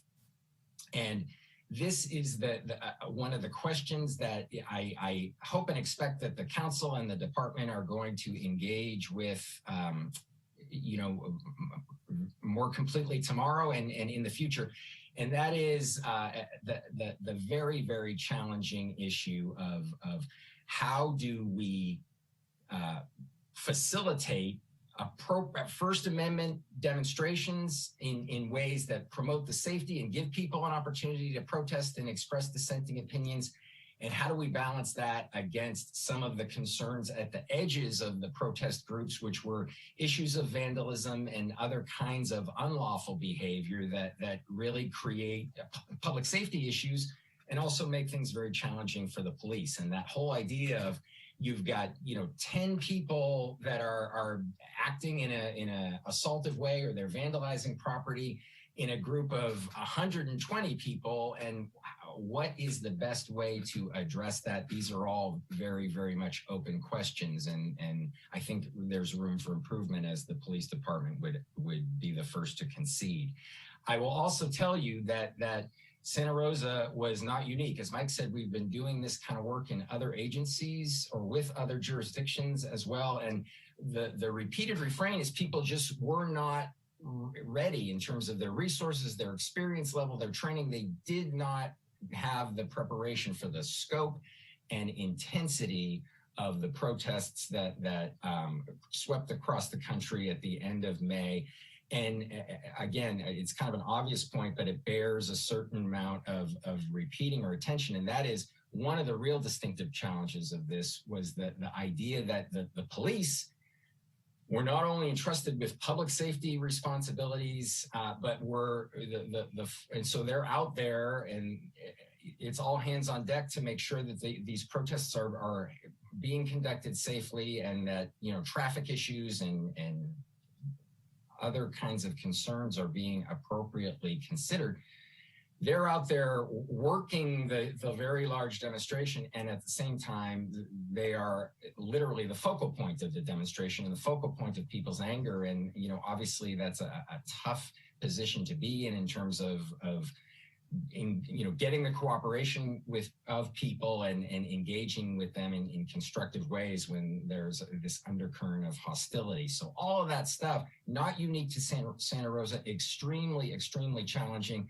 And I think agencies dealt with it you know, with more or less success. But I think in many ways, it would be the exception instead of the rule for the jurisdiction not to experience any of these challenges or growing pains or controversies that emerged. And as that last bullet highlights, there was an unprecedented volume of use of force in response to this protest activity, and that cuts in a couple directions. It's really raises alarm bells. On the one hand, it's like, wow, why is this happening, and why is force being the response to these protests, and are there, you know, significant First Amendment implications to this? Is this retaliatory? What are the takeaways from it? And the concerns that people have flagged are 100% understandable. At the same time, within that larger context of protest and genuine dismay over the way policing and the justice system and racial equity issues in the United States were and are going, there was a lot of instances of behavior in these crowds and intermingled with the other kinds of protests in which there was unlawful activity, destructive activity, assaultive behavior, all of which, you know, had implications of their own and challenges for the department in terms of balancing the First Amendment versus the order and control pieces of it. Next slide, please. So just to put things into a little bit of perspective in terms of, again, the intensity and unusual nature of these days, there were more than 120 individual 40-millimeter rounds of various kinds. And we'll talk a little bit about the differences between the rounds. But that 40-millimeter distinction just refers to the size of the shell. And there are a lot of different things that can go inside it. And we'll talk about the differences between that. And all of them are deployed through the same basic launcher mechanism. And that's that weapon that's shown on at the top of the page there. So there were more than 120 of those rounds. And if you skip down to the last bullet there, versus one 40-millimeter round that was deployed in all of 2019. And I think you would see that in prior years, the statistical tally is much more, for the Santa Rosa Police Department, is much more in tune with the 2019 numbers than the 2020 3-day window and this incredibly intense amount of force and engagements and conflicts with protesters that were going on during this period. Similarly, there were 30 individual documented deployments of gas of various kinds. And again, some canisters, and there were different mechanisms for the delivery of those. And the issue of tear gas is absolutely a sensitive one and one that merits some very, very careful consideration. There were 30 deployments over the course of the 3 days that we were focused on versus 0 for all of 2019. And it just goes to show you a couple things. One, how extraordinary the events of late spring were in Santa Rosa as well as in other places. But two, it also goes to some of the ways in which departments like Santa Rosa found themselves less than perfectly ready to deal with these in the most efficient and effective ways. And unfortunately, there were some negative implications to that lack of training, that lack of experience, that lack of preparation, and we'll get into those. Next slide, please. So in terms of I want to kind of break this up into a couple of different categories, and I hope this makes sense. one of the things that we do in our report is critique aspects of the force review process, insofar as we noticed some issues in how well the department tracked its use of force sort of before we ever got there and before this review was contemplated. The review of use of force is absolutely a fundamental accountability and systems issue in law enforcement. Use of force review and effective use of force review is, I think, a cornerstone of an effective agency in a lot of different directions. And for my sense is that the Santa Rosa Police Department has protocols for the standard review of force that are entirely appropriate, entirely consistent with best practices, and certainly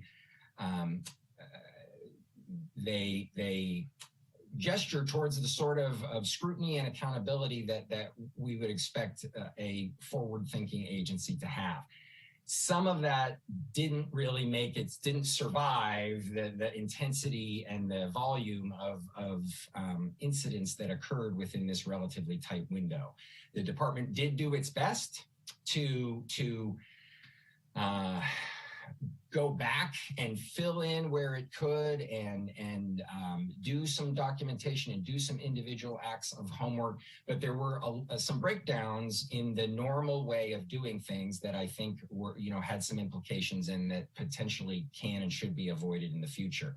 A couple of examples of this include individual officer documentation. So when any officer uses force, and it is not a common event by any stretch of the imagination, the department's annual statistical reviews and reports would break it down by the types of force that are used. It's a good thing for the public to have some awareness of. When an officer uses force of any kind, that is expected to be documented, and it's going to be reviewed by a supervisor to make sure that it was appropriate and in policy, and we couldn't or shouldn't have done something differently. That did not happen in the same predictable, regimented, automatic way that you normally would. Things were just moving too quickly, and officers would be out for literally 14 or 16 hours at a time. They would have multiple individual uses of force, and then they would turn around and be back at work the next day, and the reporting suffered a little bit. That said, there were some efforts after the fact to go back and fill in some of the gaps, and the department, as I say, did do its due diligence in terms of reviewing body camera footage and responding to all the information that it had in an effort to put as much of a fence as it could around the individual force uses.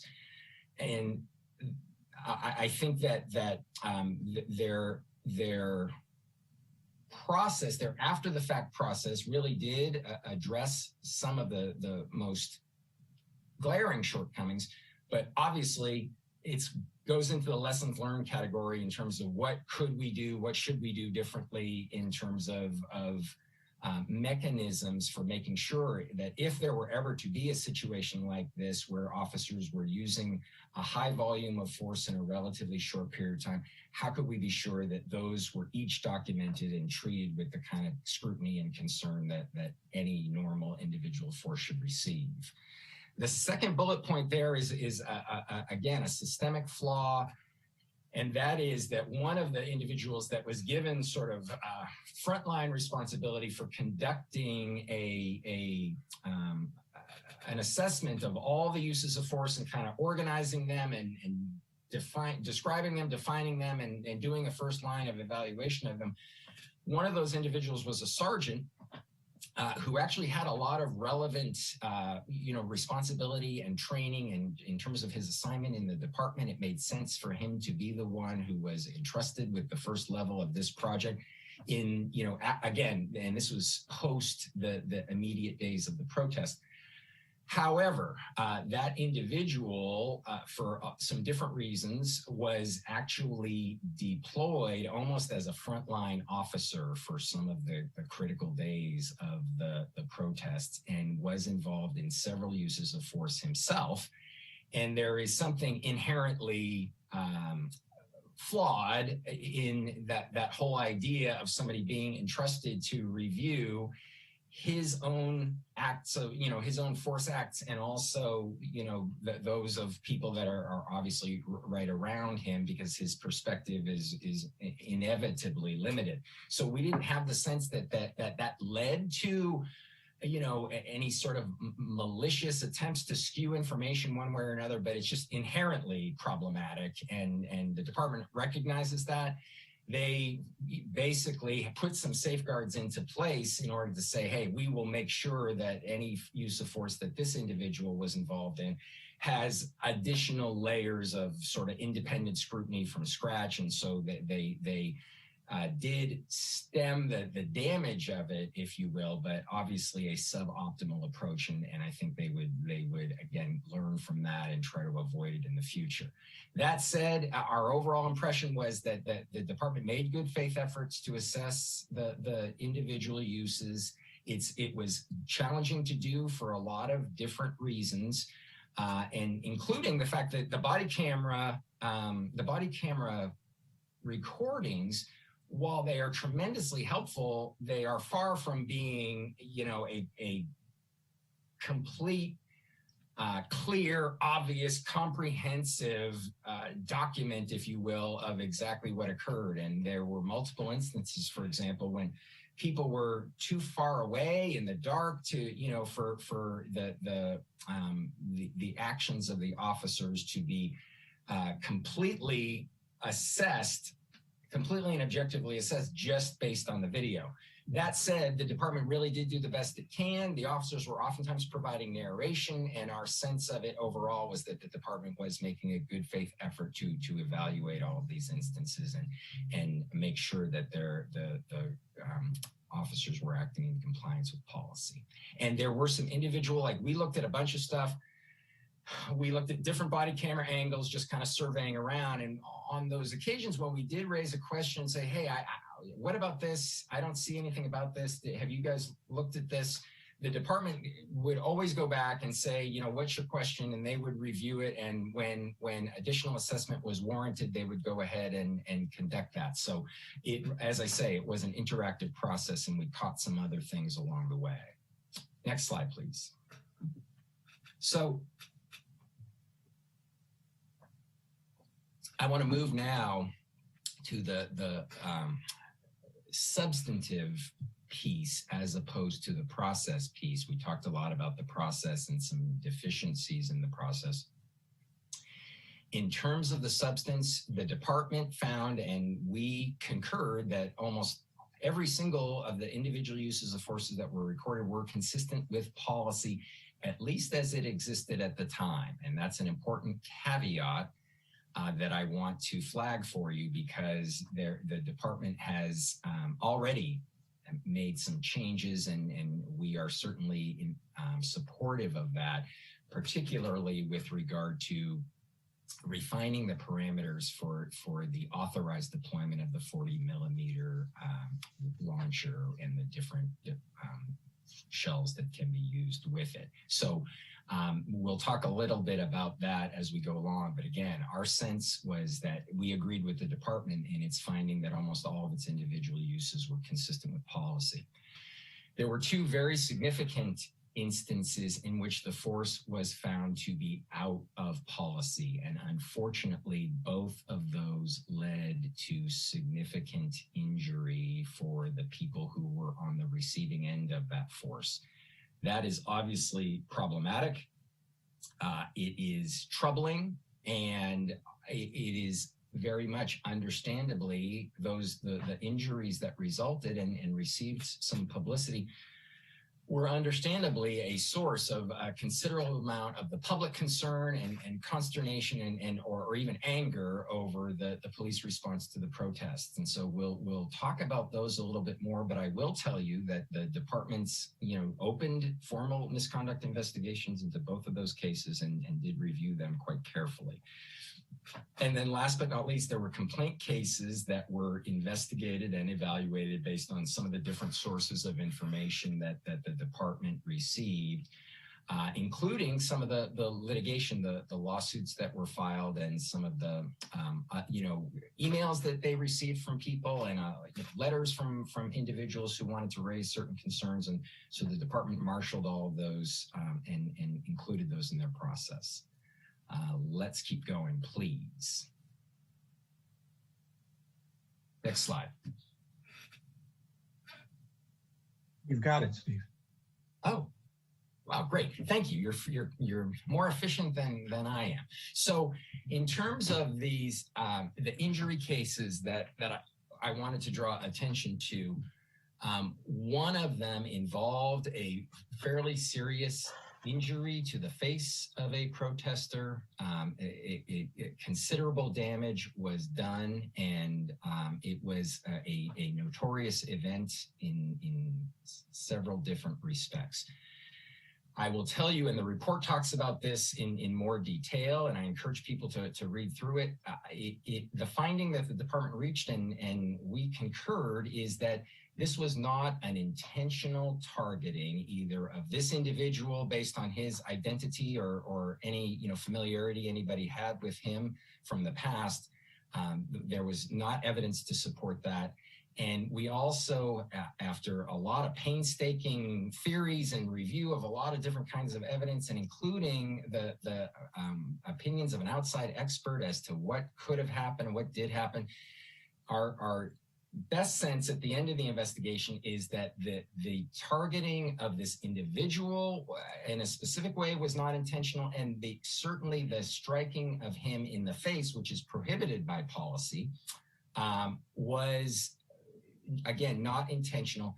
But there's absolutely culpability involved, because the practice that the officer used in deploying the round that we now believe injured this individual, he was targeting an area in an effort to create a deterrent, which is not necessarily something that the department teaches, and the potential things that can go wrong when these things are fired downrange without a very, very specific focus in mind. It is believed that this was sort of the unintended result of a sort of improvised deployment strategy in the context of a standoff with a group of protesters at about 1 o'clock in the morning on one of the nights. And again, the injury that resulted was the very unfortunate result. So the department did a lot of investigation and again, found that officer to be culpable. The other most serious injury that resulted in a finding of misconduct and policy violation was the inappropriate use of a particular kind of 40 millimeter munition known as a barricade round. And that was a very, very serious mistake.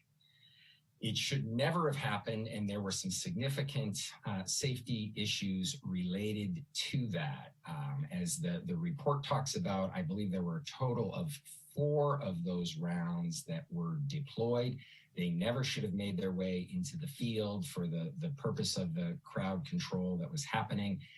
And the mix-up from the officers is, again, a little bit of a complicated, convoluted thing, but it really did have to do with the volume with which people were moving and trying to adapt to the circumstances and get the materials that they needed after having been out in the field already for a few hours.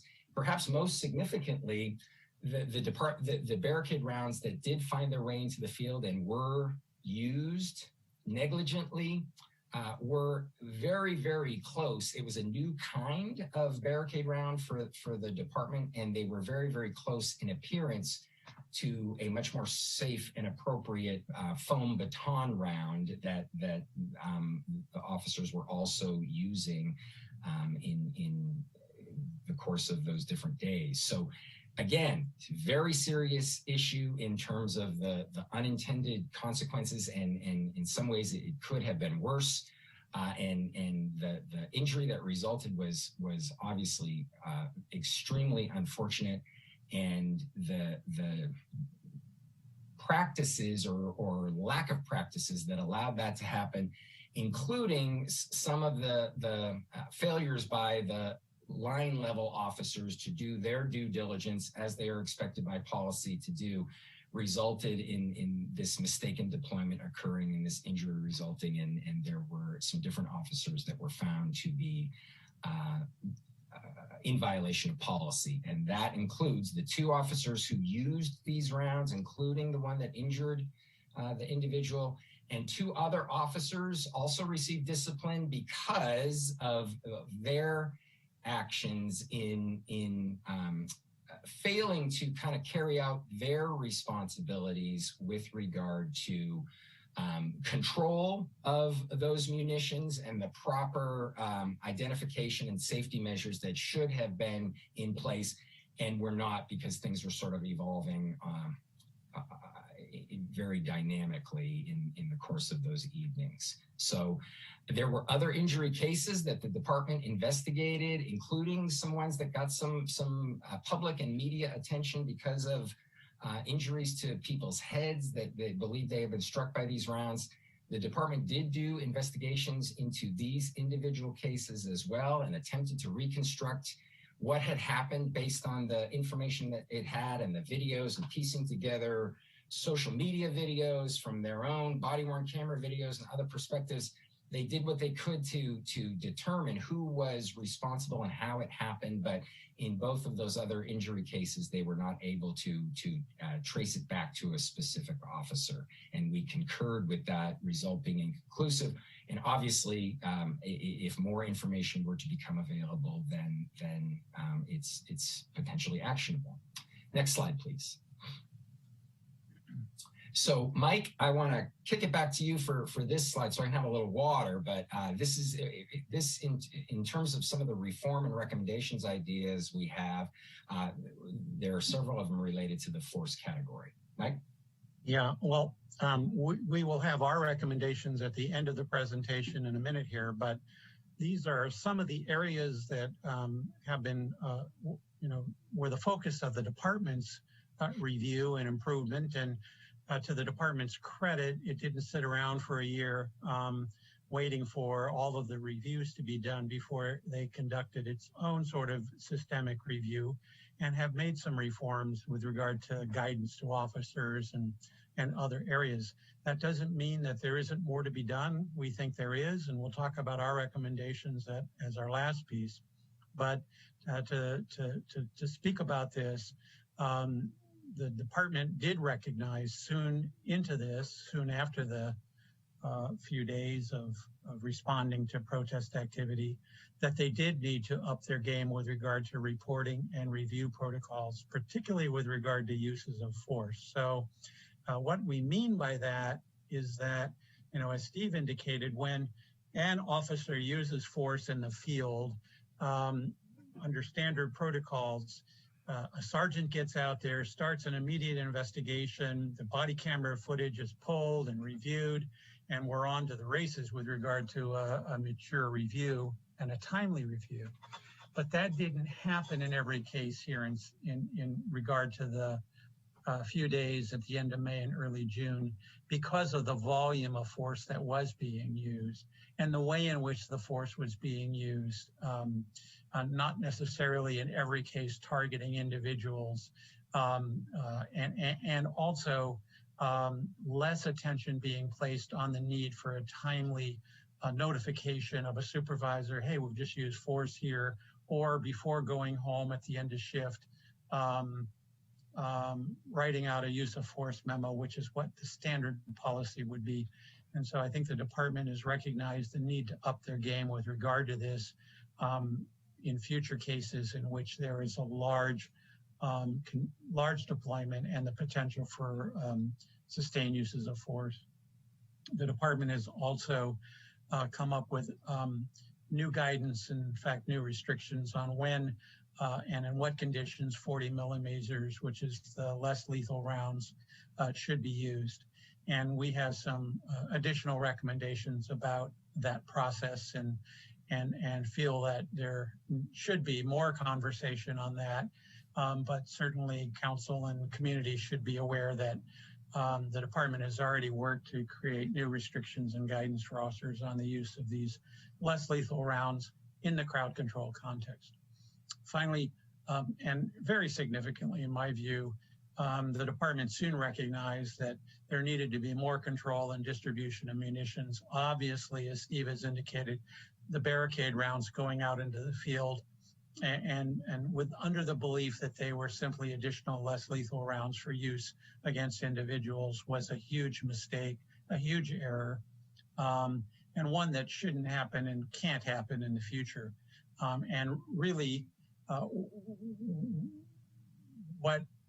what methods that are in place, the best method to prevent this from happening again is to have very good inventory and control regarding the distribution of munitions.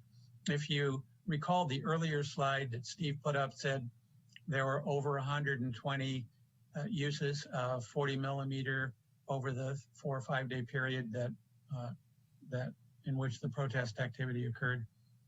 The number shouldn't be over 120. The number should be a precise number. It should be 134 or 167, but just over 120, that's not good enough. So there's got to be very, very careful control, assessment, and counting of how many munitions are being deployed at any one particular incident, and how many, and even down to which officers deployed which munitions and how many did they deploy. And there needs to be some ways of checking on that. And there are effective ways to do that if you put a priority on that issue.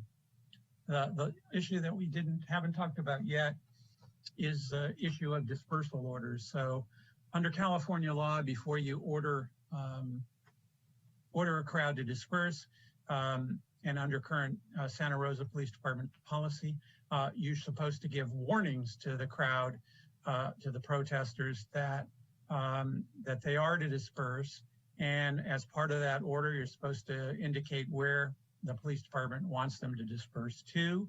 You're supposed to indicate that if there is no dispersal, that force may be used on the crowd, including the application of less lethal or tear gas. And the problems that we have seen, and there's some indication this may have happened in your city, is that the departments do not necessarily, at least last year, did not have very effective communication devices to ensure that to the degree possible that every protester was aware of the dispersal order, even those in the back of the crowd, even those that may have been some distance away from the megaphone or whatever it was that the equipment was being used to communicate those orders. And I know, based on our discussions with the department, that the department is focusing on finding ways to more effectively communicate these dispersal orders to protesters.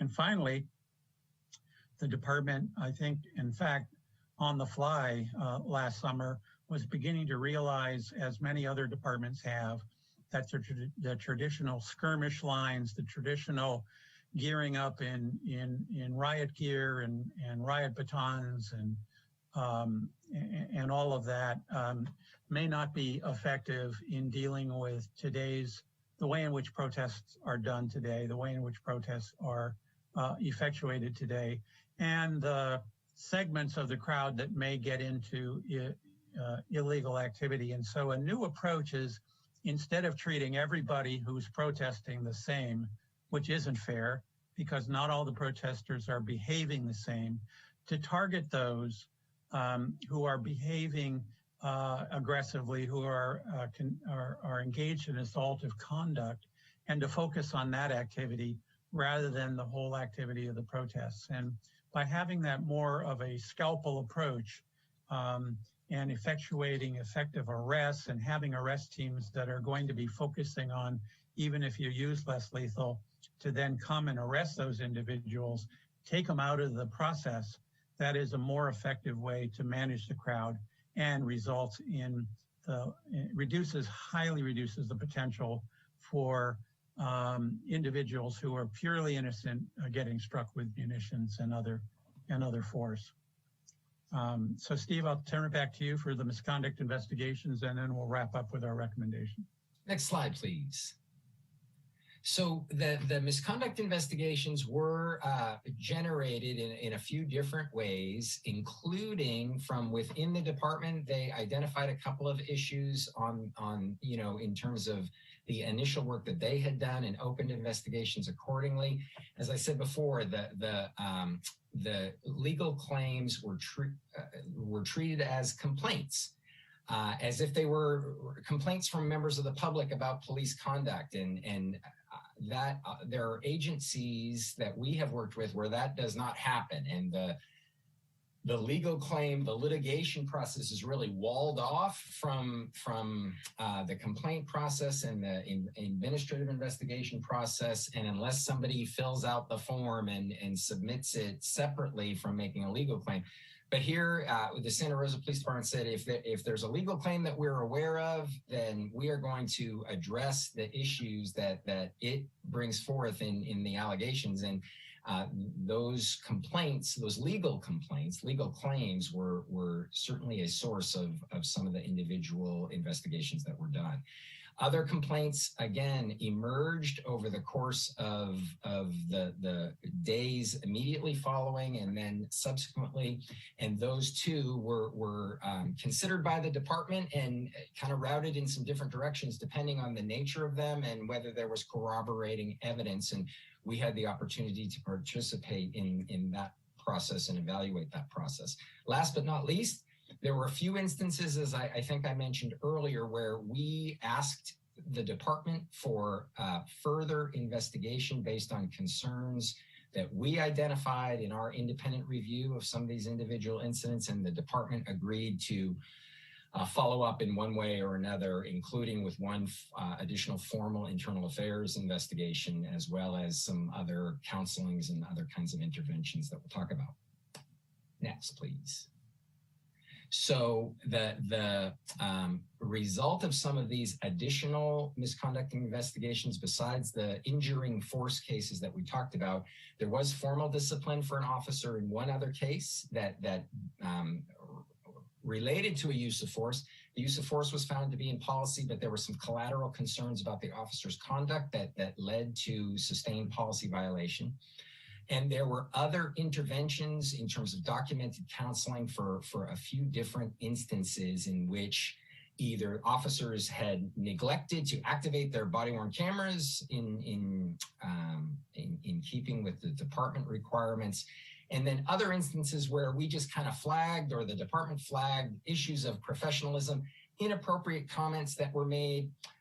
Most of these, and obviously that's always disappointing when you hear them, most of these were not directed at members of the public. They were more officer to officer and kind of captured by the body cameras. But we have taken the position that, it just reflects very poorly. It doesn't, it's not consistent with the ideals of the agency and the attitudes that the agency should be promoting and reinforcing. And the department did address those things. So the total of issues, or the total of individual instances in which that led to some sort of response by the department, it was 10 issues that resulted in 8 officers receiving some kind of an intervention from the department, whether it was formal discipline or some other form of documented counseling or other training or other effort by the department to address the concern that had been raised. Lastly, some of the complaints that were looked at were exonerated, and some of these were systemic in their nature. They had to do with people complaining about the tear gas issues and complaining about some of the conditions related to arrest. Those were absolutely, many of those were very legitimate concerns and things that the department could and should be looking at, but not necessarily connected back to an act of misconduct by individual officers. It was more a breakdown in the department's preparation and handling things the way they were supposed to. So other cases were exonerated. And by the way, so some of them were systemic issues that weren't really issues of individual officer misconduct, but led to recommendations. And some of them, the department reviewed the issue. There were a couple of force cases that prompted complaints. The department reviewed them and found the force to be in policy with the help of the body camera and officer reports and everything else. And OIR looked at those also and concurred with the outcomes. Next slide, please. And back to the recommendations. And Mike, I'll turn it over to you. Yeah, we're down the home stretch here, Council. But just to go over the 7 recommendations, we largely we're focusing on use of force and the complaint process and the investigative process, as well as the misconduct investigations that came out of the review of force. And we recognize, and you will, I'm sure, hear from Hillard Hines, who did more of a systemic 50,000-foot view of the way in which Santa Rosa PD responded those critical days. But because Hillard Hines did not look at the force in the way that we did, we found 7 areas that were force related that we thought were important to identify and present on a going forward basis to improve the department's response in future similar activities. One, and I've talked all about these in different contexts, but just to go over them one more time. One is the enhanced documentation for large-scale events, and the focus here is primarily on ensuring that officers at the briefings before deploying, that they are reminded how important it is to document the force any force that's going to be used that day by any particular officer, and that sergeants should also be reminded that there is a need to get this information on paper sooner rather than later. The second recommendation has to do with supervisors. And what we found, as Steve has indicated, at least in a couple instances where sergeants were actually performing and using force as a line officer would do. And what we like to see is that supervisors are supervising line officers with regard to decisions about using force, but not actual force users. Obviously, there are extenuating circumstances, and under extraordinary circumstances, sergeants can use force, but ordinarily, you want the sergeants out there ensuring that things are being done according to Hoyle and according to the expectations of the department rather than using force themselves. And related to that is our third recommendation is that if an officer has used force on an operation, that officer should not be part of the formal review process for other force users. The two shouldn't be commingled, and there needs to be a separation on that with regard to just the idea of objectivity, if no other reason. The fourth is a larger and conversation that we believe should be had, which is while the department has placed restrictions on less lethal munitions in crowd enforcement context, there has been broader discussions by numerous communities up and down the state of California about whether less lethal munitions are the right tool in large crowd enforcement contexts. And the recommendation really is for the city to engage with the community about that issue in a constructive way to see whether or not the use of 40 millimeters makes sense, connected up with trying to control or manage First Amendment activity. And in some jurisdictions, the decision has been made that it doesn't make sense. So I think that conversation would be important to have in the city of Santa Rosa.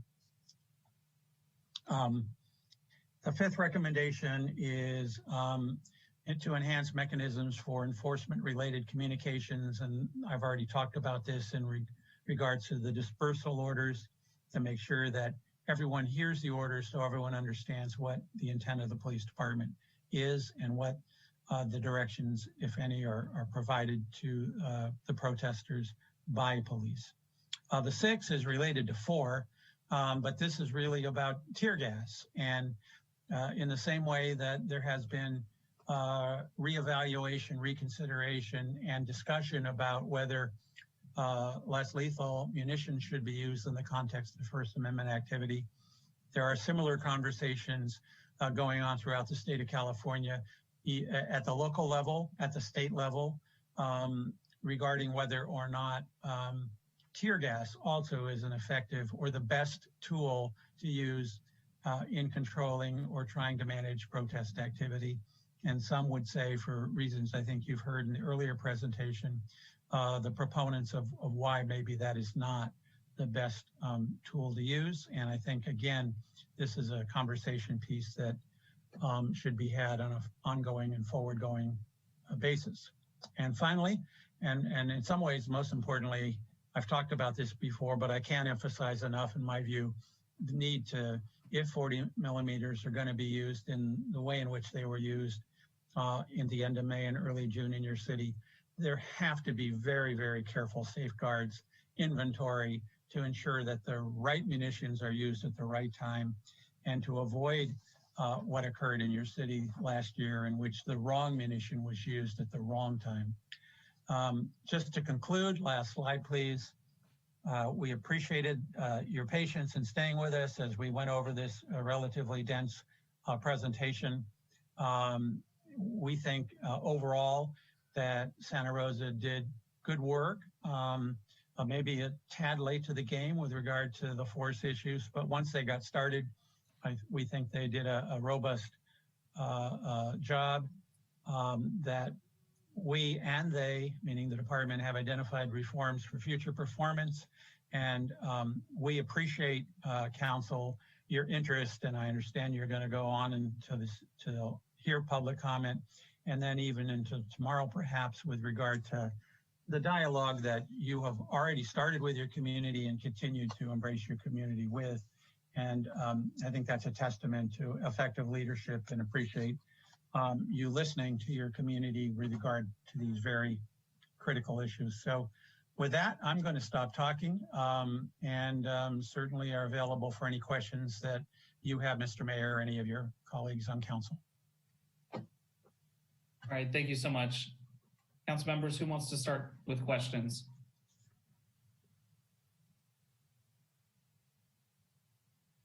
Councilmember Tibbetts. Thank you, Mayor. Thank you for this presentation. I have a couple of questions for you, especially as we go into the next presentation with our own police department and the policy work tomorrow. Twice now I've heard, both from the group that preceded you and yourselves, that we should be using the scalpel approach, more of the targeted control of bad behavior as opposed to crowd control. Can you share with us what a policy like that would look like, and also what it would entail in terms of personnel requirements? I'm not the expert in the room, obviously, but I would assume that that would maybe require more officers. I don't know, but that's obviously something I would be interested in. But I've reviewed a lot of the footage from these nights when this transpired.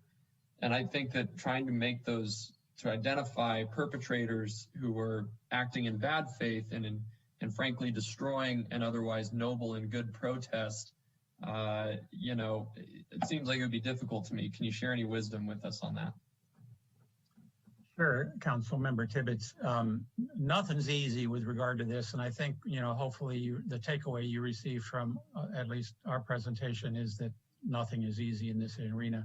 That being said, the old-fashioned, I'll call it old-fashioned, even though it was the way in which many departments responded in late May to protest activity, is as they always respond, which is create a line, put the officers cheek to cheek, put them in riot gear, give them a riot baton, give them less lethal munitions, and you have this faceless presence that in some ways often serves as a escalating feature rather than a de-escalating feature. It does show a show of force, but that's often not effective in controlling crowds or telling them what you want to do. And the other part of it, of course, it's not easy, but if in fact you have mobile force units that are more nimble, that are off the line, that are not in that skirmish line sort of configuration, they can get obs on the protest at large, and eventually you're going to see who it is in the crowd that is engaged in assaultive behavior, which I think is the behavior that needs to be stopped primarily. Obviously, the vandalism is also a concern, and if there is time and resources to stop that, that's important.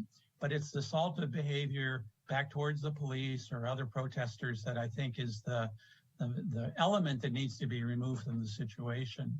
And so by having these mobile field force units sort of as a complement to the deployment, you can then assign those individuals to identifying the miscreants, if you will, the lawbreakers, and removing them from the situation. The advantage of that also, Councilmember Tibbetts, if it's effectively done, is that the peaceful protesters do not have to be dispersed. They can continue to be engaged in peaceful protesting, and they don't get overspray from the tear gas that, is the other option, or they don't get hit accidentally by a less lethal bullet that is sort of indiscriminately fired in an effort to disperse a crowd, as opposed to targeting an individual who is an actual assaulter. Okay, thank you. And also, when your presentation, one thing that struck me was you spoke about the dispersal notice or dispersal notification. And I can't recall if it was part of the slide where we needed to beef up communications. I think it was. But could you expand upon or opine on whether you felt that we gave appropriate dispersal notice? Because again, I want to share my perspective with the public after reviewing the footage that I reviewed. And again, I recognize that the footage I reviewed was from the police officer's vantage point. So I could hear very loudly and clearly that there was very sufficient dispersal notification. And I also will go so far as to say that, whether we like it or not, the law was, if in the event of an unlawful assembly, we have to protect life and property. And I think we have plenty of footage that definitely shows that there was a lot of looting and vandalism going on. And so therefore, I think it empirically and objectively became an unlawful assembly. Now, I want to say to the public who are listening to me right now, going forward, I want to find a way that we do better policing to allow protests to continue. And that's why I have a real interest in this mobile force unit concept. But I also want to know from your perspective, gentlemen, and please feel free to be honest and frank, was there insufficient or inadequate dispersal notification? Steve, do you want to take the point on that? Sure, I would be glad to, and thank you for the question.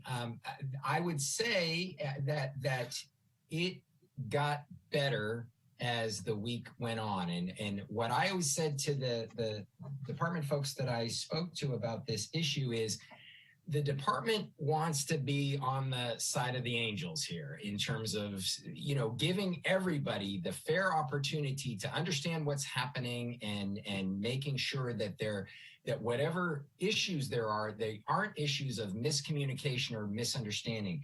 And particularly, and this kind of makes sense because Saturday night was when things really moved to a different level. I saw instances where protesters were engaging with the police and they seemed genuinely confused about why they were being told to leave and asked to leave or what have you. And I found some legitimate, first of all, they seemed very sincere, but second of all, in terms of my listening to some of the audio, and I certainly respect your impression, and there were other instances when it was much more clear and projected and repeated. But certainly on that first night or two, I think that the issue of confusion or misunderstanding or unawareness was a legitimate one. And again, as things progressed through the week and as, people became more aware of what was happening, and it's the second night of tear gassing and now the third night of these standoffs after curfew with protesters, that has a little bit of a different feel than the first night when everybody really was, I think there was a high level of genuine confusion based on the lack of equipment and the preparation deficiencies.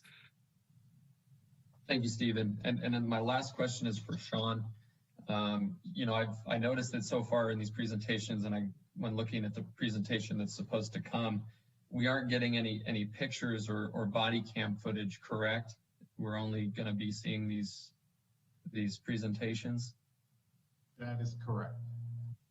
I guess my question then to you and or Sue, our city attorney, is what's the reason for that? Because I've got and please make no mistake, Michael and Stephen, this is no judgment on you. Your presentation was great, but I'm a little bit confused and somewhat frustrated as to why, when we're seeing, you know, these reports of some pretty serious allegations, like we saw from Mr. Threet and Ms. Smith about pulling somebody's hair out and kicking it on the ground. Is there a reason? Is that still an ongoing investigation? Is that why we're not seeing body cam footage on it? Because my frustration is this, guys.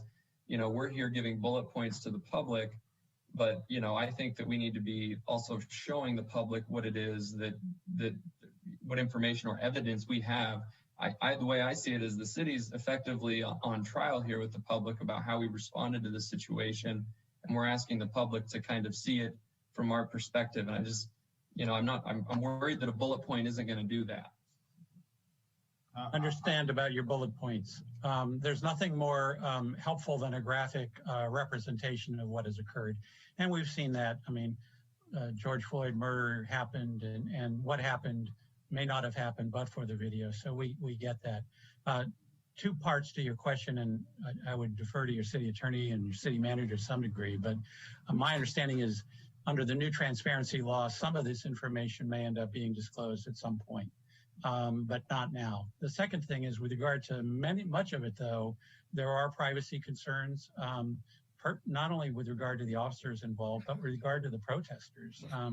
And so releasing that information sort of willy-nilly without any careful thought, there are some competing considerations there, council member.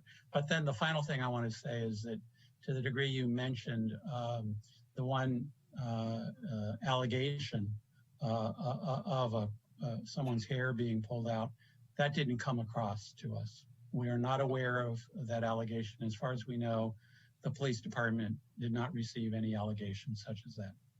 Well, I appreciate you talking about that, Michael, because this is what has me concerned. We have a public these days that is increasingly becoming an us versus them public. And I think there are probably some good reasons for that.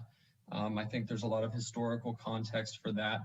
But it's difficult for me sometimes to work within the city because I feel like I work with a lot of really good people, both here on the council and in our police department. And we're always trying to be better and improve. And so when we bring that kind of information to a public forum, I really hope that we can bring information that is conclusive and definitive that either supports or refutes that what's being talked about, because I think our public deserves that level of transparency. Absolutely, and it's hard to prove a negative, but all I can say is that did not get into the complaint process by SRPD. Thank you, Michael.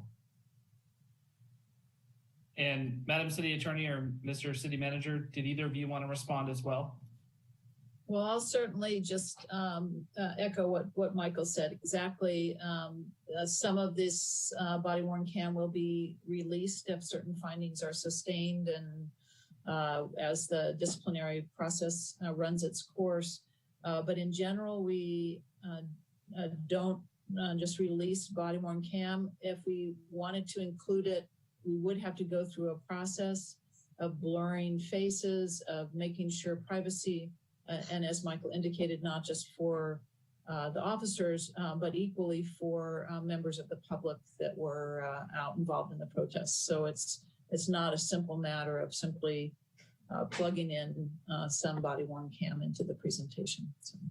I recognize that, Sue, but I do hope that at some point in the future, we can kind of bring forward that information. And the reason why is whether we did things right or wrong. Again, I'm coming from a place where I watched our video in closed session 2 weeks ago.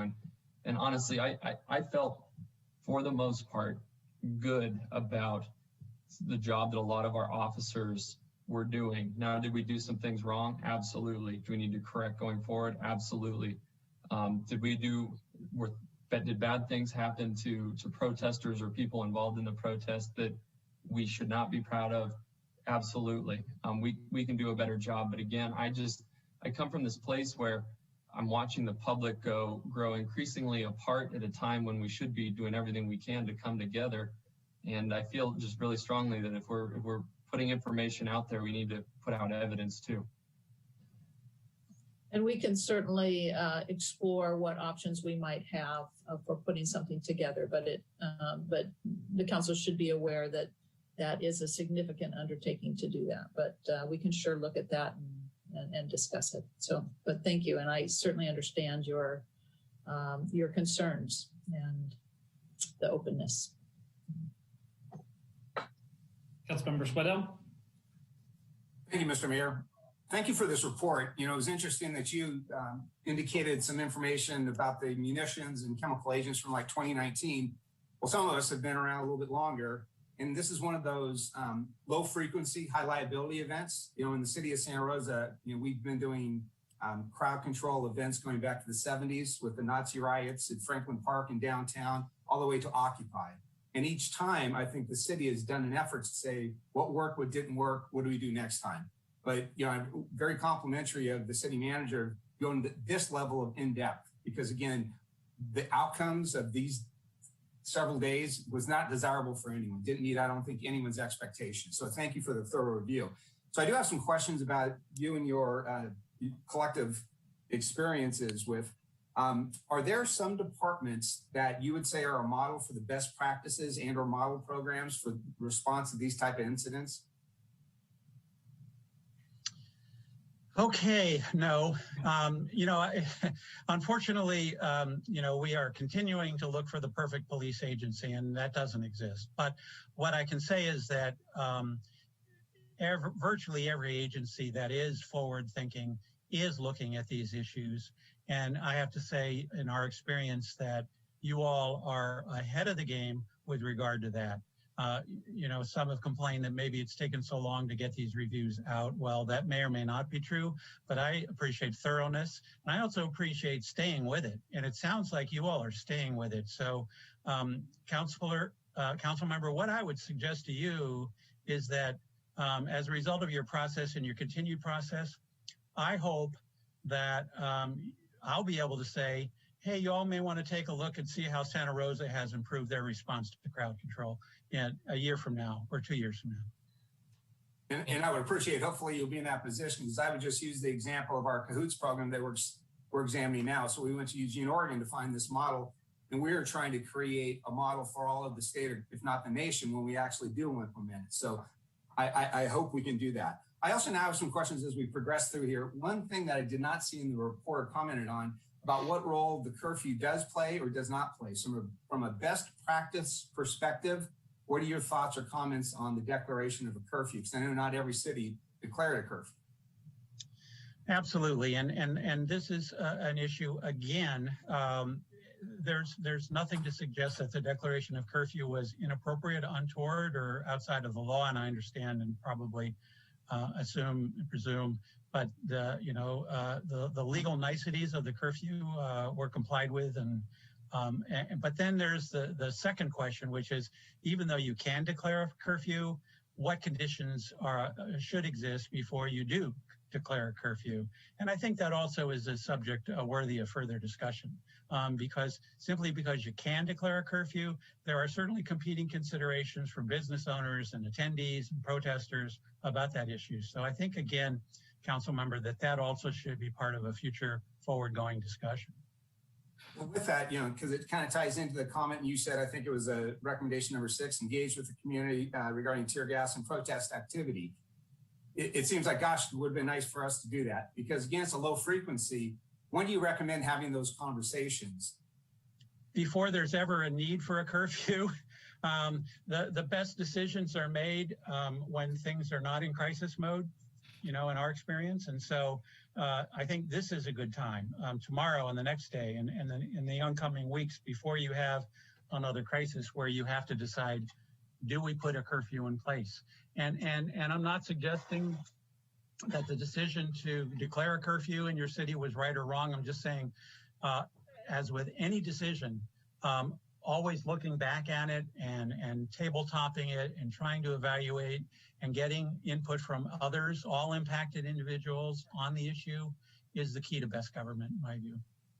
And so for some foundational things, from my perspective, again, using your expertise as subject matter experts in the review of other departments, So when we talk about dispersal order, what is the best practice? Who makes a declaration? Is that from the command post, senior officer on the field, or someone else? Who do you recommend when we, and again, I think tomorrow we'll get into this more, who makes that declaration that it's a unlawful assembly from a best practice perspective, not specifically this case? Some of that will turn on the events that are being experienced. And there always probably needs to be an exception for exigency, where a first or second level supervisor makes that call. But I think in a perfect situation, which nothing is ever perfect, but ordinarily, I would want that decision to be made by the highest level of command on scene. Okay. And again, this is going to be helpful, I think, for our tomorrow's discussion. And then the same question would be from the best case practices with the deployment of chemical agents, who makes that call? Because I know it's a total different scenario than lethal force, where you may have two officers side by side, one feels threatened, one doesn't, but it's a different animal when it comes to crowd control. Best practices, where does that chemical agent deployment decision get made? Again, the principle that we adhere to is the higher up in the chain of command that decision can be pushed, and the higher command, the higher command presence that's there that makes that decision, I think the better off the city is, because that requires, in the same way that things need to be approved at certain levels of review. That's an important decision, and if the chief is available, make that decision, or his designate, that should be the person making that call. And if I could just jump in, council member, I know one thing that you should talk to the police about tomorrow is the whole idea of the Department Operations Center. And I know that they had executive level folks back at the headquarters who had, camera observations and were in regular contact with the people in the field. And the two things that you are describing, the dispersal orders and the tear gas, those are really, really significant exercises of police power. And one of the things that we have seen in the different jurisdictions that we've worked with is you want to make sure that you are getting it right in terms of having a clear-cut justification with regard to the legal standards and everything else. And so that whole decision, it shouldn't be a snap decision to do that. It shouldn't have to be. And there should be regular communication, and there should be some standards that people are looking for in order to authorize things that are that serious. Great. Thank you. That was very helpful.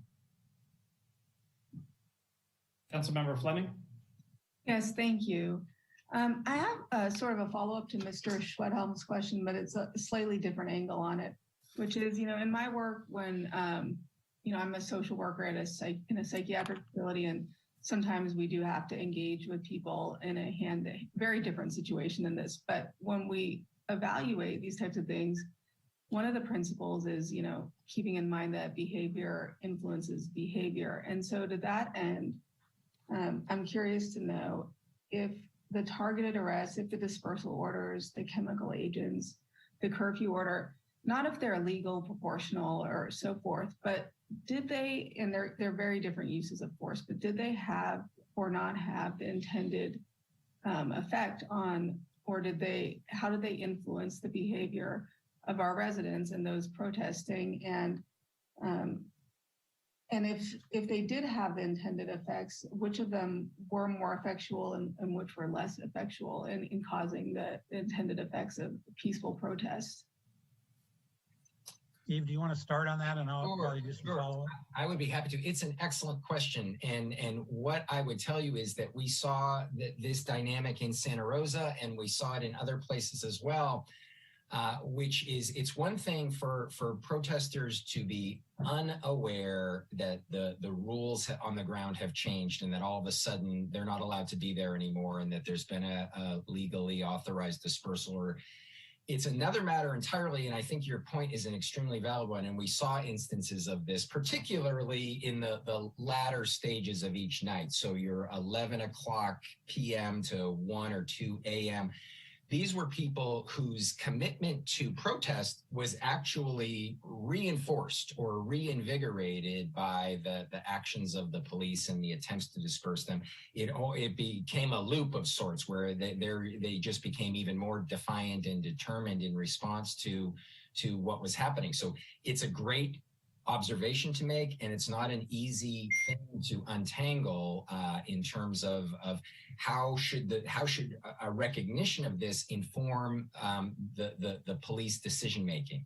And I think that, again, I've talked about this issue with the department, and their progression as they moved from Saturday to Tuesday or Wednesday was a very interesting one in terms of what some of their strategies were and ways of approaching and addressing the very ideas that you're talking about. And I would encourage you to pick that up with them when they give their presentation to you. Yeah. And just to emphasize Steve's point, I'm sorry, council member, but just to emphasize his point, that the example that continues to come to mind as we continue to look at these protest activities and police response is when you, for example, insert a canister of tear gas into the crowd, you may get dispersal, but you're also going to probably get somebody in the crowd taking that canister and throwing it back at the police, which just further escalates the situation. And then the police feel like they need to respond to that because an officer's getting tear gas canisters thrown at them. And so you get that unintended consequence as well at times.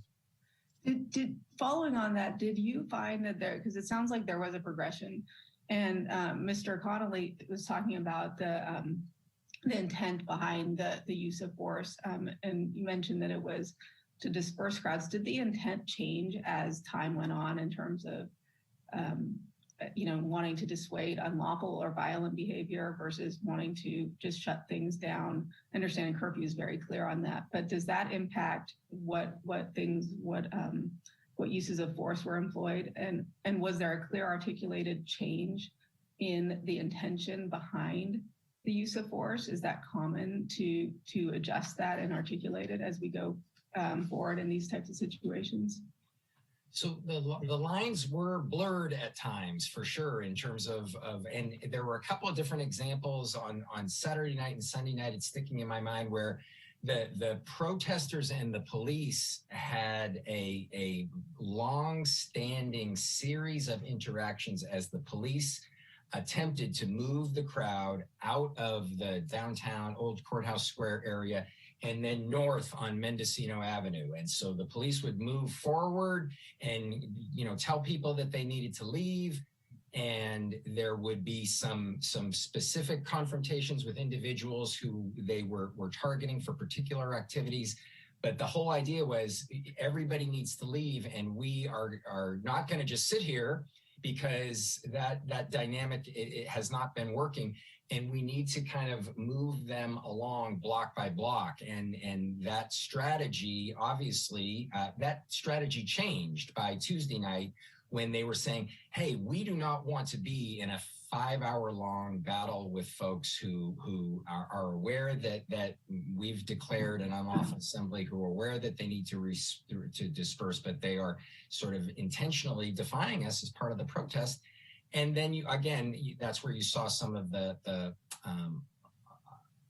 unlawful activity as well in terms of some of the vandalism and assaultive behavior towards the police. So again, I think that evolution is a really, really important one, and the distinction is an important one. And I definitely saw a shift in strategy as the days progressed, because the police were realizing this is just a dynamic that is frustrating for everybody, and we're using a lot of force here in the service of this, trying to get the crowd to leave.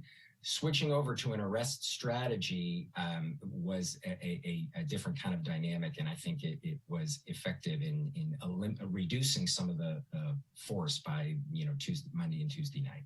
Okay, thank you for that. And last question, hopefully, which is, did you have an opportunity to evaluate the communications that command staff had with mutual aid? And were you,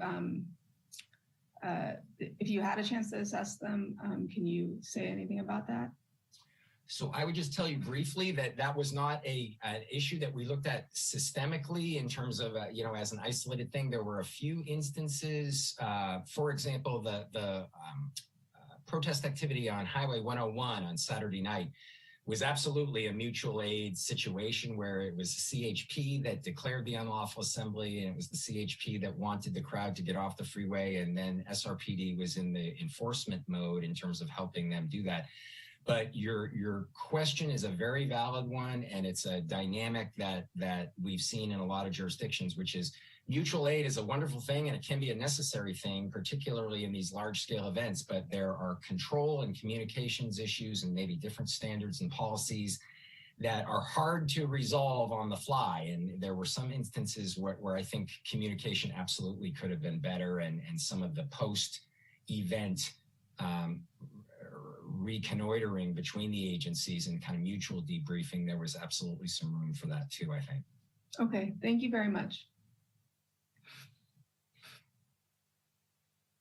All right, I've got a couple of questions as well. Councilmember Alvarez, did you want to ask a few first? Go ahead. Just a general question. I know that we have a couple more presentations tomorrow, and I'm wondering if the two groups that have presented today, will they be available tomorrow for questions or for questions? I hope so. That's my answer, but I'll check with the city manager and the city attorney to make sure. Thank you. We'll have to confer with the teams. I do not know about the contractor's availability, but we will discuss that during a break and try to get that information to you.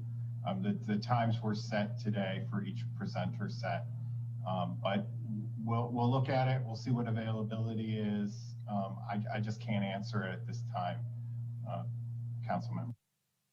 In that case, I'll try to ask a couple questions if I can. And I will. I know you're having a hard time with your second vaccine shot, so I hope that the public will give you a little bit of a leeway. Yeah, if you see me take a couple drinks, you'll know why. In regards to the OIR, you stated that you've done approximately 3,000 to 4,000 reviews. Over what time period was that, Michael? Since 2001, 20 years. 20 years. In regards to the information that you requested, did you interview protesters by any chance, or was it only law enforcement? Steve, did you have a... Yeah, so no, we did not interview protesters. My understanding was that some of the complainants, and I'll give you a very specific example, in terms of the individual investigations that were opened as a result of legal claims. There was outreach to the involved individuals to see if they wanted to participate in an internal affairs interview, and they went through counsel to do that, and I think the answer was generally not. So I think your question is a really, really valid one, and some of the points in terms of protester perception in a broader way, I think are really, really important to drill down on. Our focus in terms of individual incidents was based on the investigations that the department opened based on specific allegations with identified folks. And I think efforts were made to communicate with them and get information from them about their experience and their concerns. But in terms of just interviewing protesters in a wider way, that did not happen.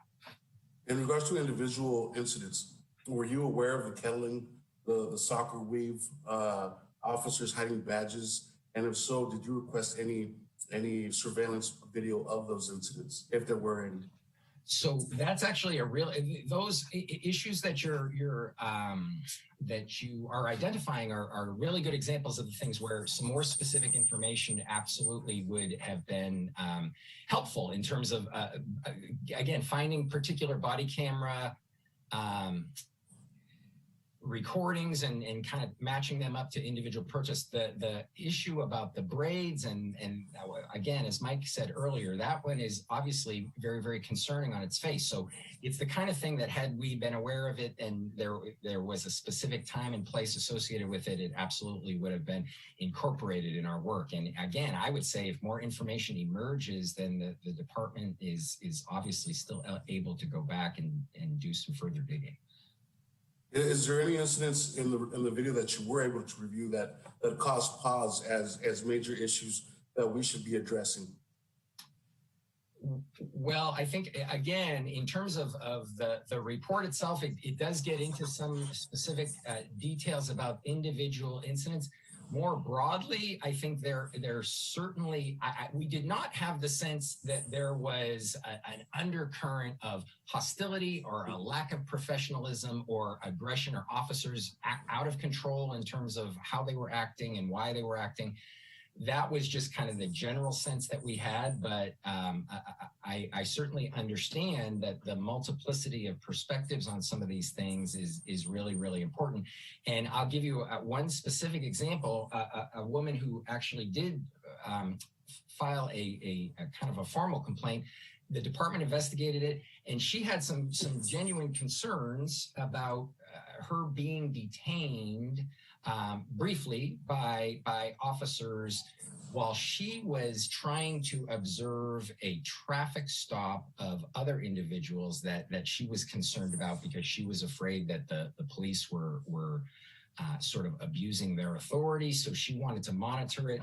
And she said she was approached by, SWAT officers with a rifle strapped over their chest, and her perception that was intimidating and that they were telling her that she had to leave, that absolutely rang true with me. And this is the fine line that has to be navigated, and why the communication piece is so important. We looked at that. We looked at the body camera.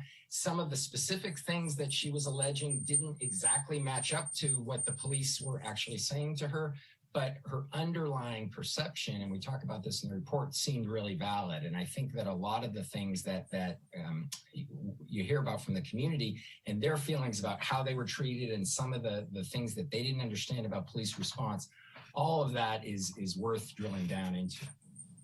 And now in regards to the outdated or expired cooperation contract between the SRPD and Sonoma County Sheriff's Department, as an example, as well as the California Highway Patrol, is this normal for those contracts to be expired and still in use?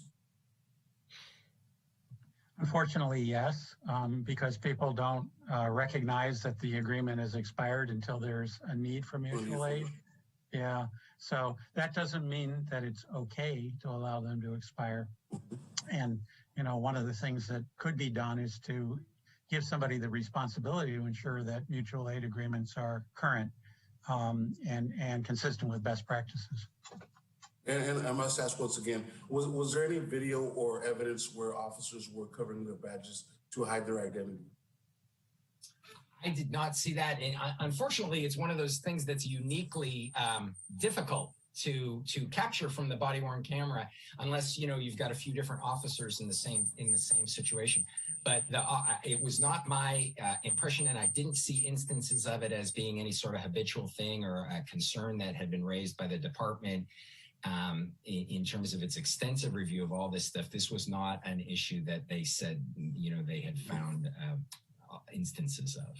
And we did not confer with the protesters, as many of them did not make themselves available. So therefore, there wasn't any way for us to look at any video footage that they might have had in this incident. Am I correct in saying that? I think that's right. The specifics it's always difficult. The more specific information that you have, the better, the more you are able to make an assessment. And that's not to say you're going to have a perfect universe of evidence and really be 100% sure every time, but in the absence of specifics and in the absence of coming across some of these things, again, in the course of coming across them collaterally in the course of other reviews, then that it's entirely possible that those things occurred, but I did not see evidence of it. No. Now, I'm glad to hear that you've been in operation for over 20 years. And my question is, over those 20 years, have you noticed the militarization of our law enforcement agencies? At what point did you notice such? And did you notice an increase in these type of incidents where we see an increased amount of violence or just disruption within our communities? I would answer that a couple ways, Councilmember Alvarez. One is, I think that the public is paying more attention to policing these days, and for good reason. And well overdue. And so that engagement, I think, has caused there to be an examination of issues like that. And you're probably aware there's a bill in Congress to try and restrict the acquisition of military equipment by law enforcement. And we'll see how that goes. But I think that's going on. And I'd also think that as new technology gets online as well, the public is appropriately interested in ensuring that the balance between enforcement and privacy interests are struck appropriately, and whether that's license plate readers or surveillance technology or whatever, or militarized equipment, I think that's all worthy of continued engagement with the community. And knowing your community, which is a very engaged community, I suspect that those conversations will continue, and in fact, they should continue. Well, thank you, sir. And my last question: Are there any examples that you could give us of law enforcement agency that's really gotten good at extracting individuals opposed to going for the full crowd, the problematic individuals, I should say? Yeah, go ahead, Steve. I would take the first pass at that and say it's a great question, and a lot of another council member raised a similar issue about best practices.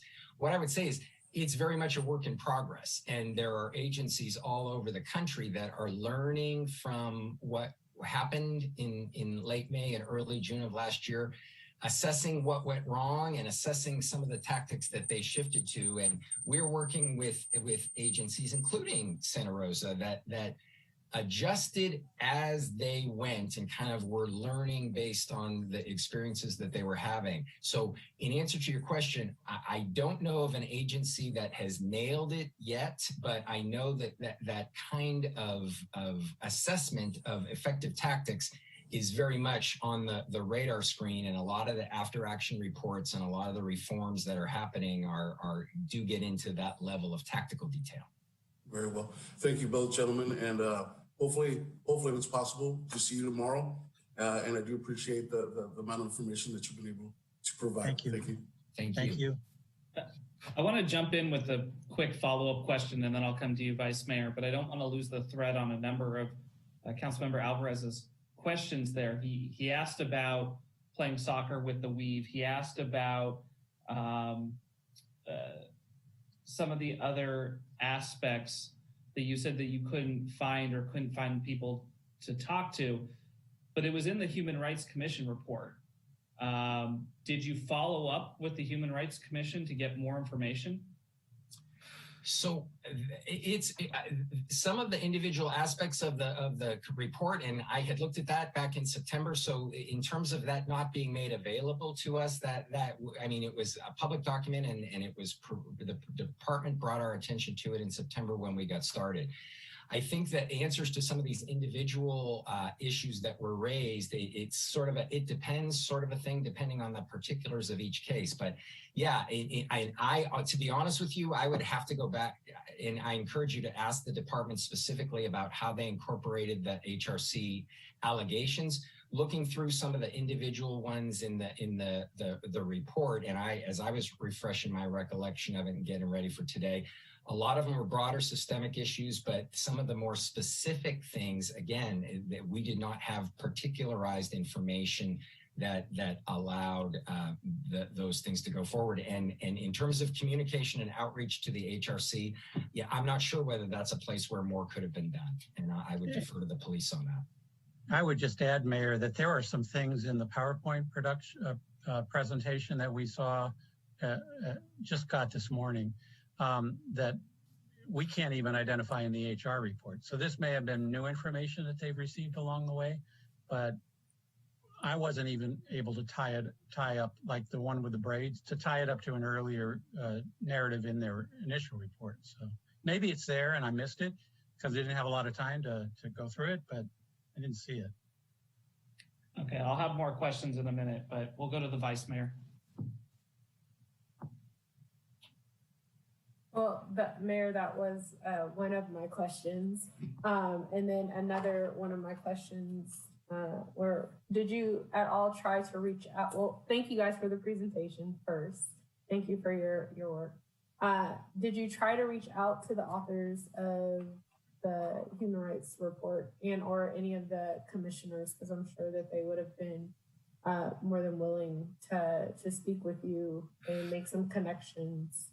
So did that occur? So we did not, ma'am, and it's an excellent it's an excellent point in terms of the scope that we were working along the way. You weren't working with anyone in particular other than the team that you were working with that are a part of SRPD. Correct. Our outreach and investigate, we didn't, again, the only investigative work we did was in collaboration with the department in terms of its internal review process. And we did not do any outreach to other individuals or stakeholders. And again, that is an important aspect of this work. And I know that the Hilliard-Hines report did some of that kind of outreach. And we have done it in other jurisdictions in the past, and certainly in the context of the demonstration activity as well, but it wasn't part of our scope for this project. And if I can, Vice Mayor, I see the city attorney's hand popped up. So I'm going to give her a chance to jump in really fast, and then we'll continue. Yeah, and I will just reiterate, as Steve just mentioned, that the Hilliard-Hines, which is the after action report, and the broader view, they did reach out to community representatives. Most significant policy violations, including the injury cases, in both of those instances, it was we concurred with the department's conclusion that neither of those instances was malicious and intended to have the very unfortunate effect that it did have. The evidence simply did not support that. And that said, that there was absolutely misconduct that is designed to keep accidents from happening and designed to keep unfortunate things from occurring to the extent possible. But to the extent that understandably the intent of the officers and any sense of malice, that was not the case. And although there were few, fringe issues of comments here and there that I think didn't reflect well on the department as a whole, it certainly was not the case that our overall sense of their professionalism or their attitude towards this was antagonistic, hostile, aggressive, inappropriate in that kind of way. All right, I appreciate that. And then I'm going to tread lightly here because I know that the city attorney is going to look at me sideways if I track too far. But one of the high-profile incidents that was found to be within policy but still had an outcome, or it did not rise to the level of professionalism that was found, involved the incident of an individual who had a substantial injury to their face. And the narrative and the rumor that has been out there is that this individual was shot with a sting grenade point blank when they were kneeling, and that it was a malicious outcome from an officer who recognized them previously. Is that narrative true based on your review, based on the body cam videos, or can you please flush out, to Councilmember Tibbetts' point, that incident a little bit more about the intent and what the data or the evidence actually shows, to the extent that you can? So again, in terms of if we're talking about the same thing, I am aware of some of the coverage that it got and some of the ways that it was represented. It was not our sense, and I don't think the evidence supported the idea that either that this was a point blank and intentional or malicious sort of thing, and or that this individual was specifically targeted on the basis of his identity or any past associations that the department had with him.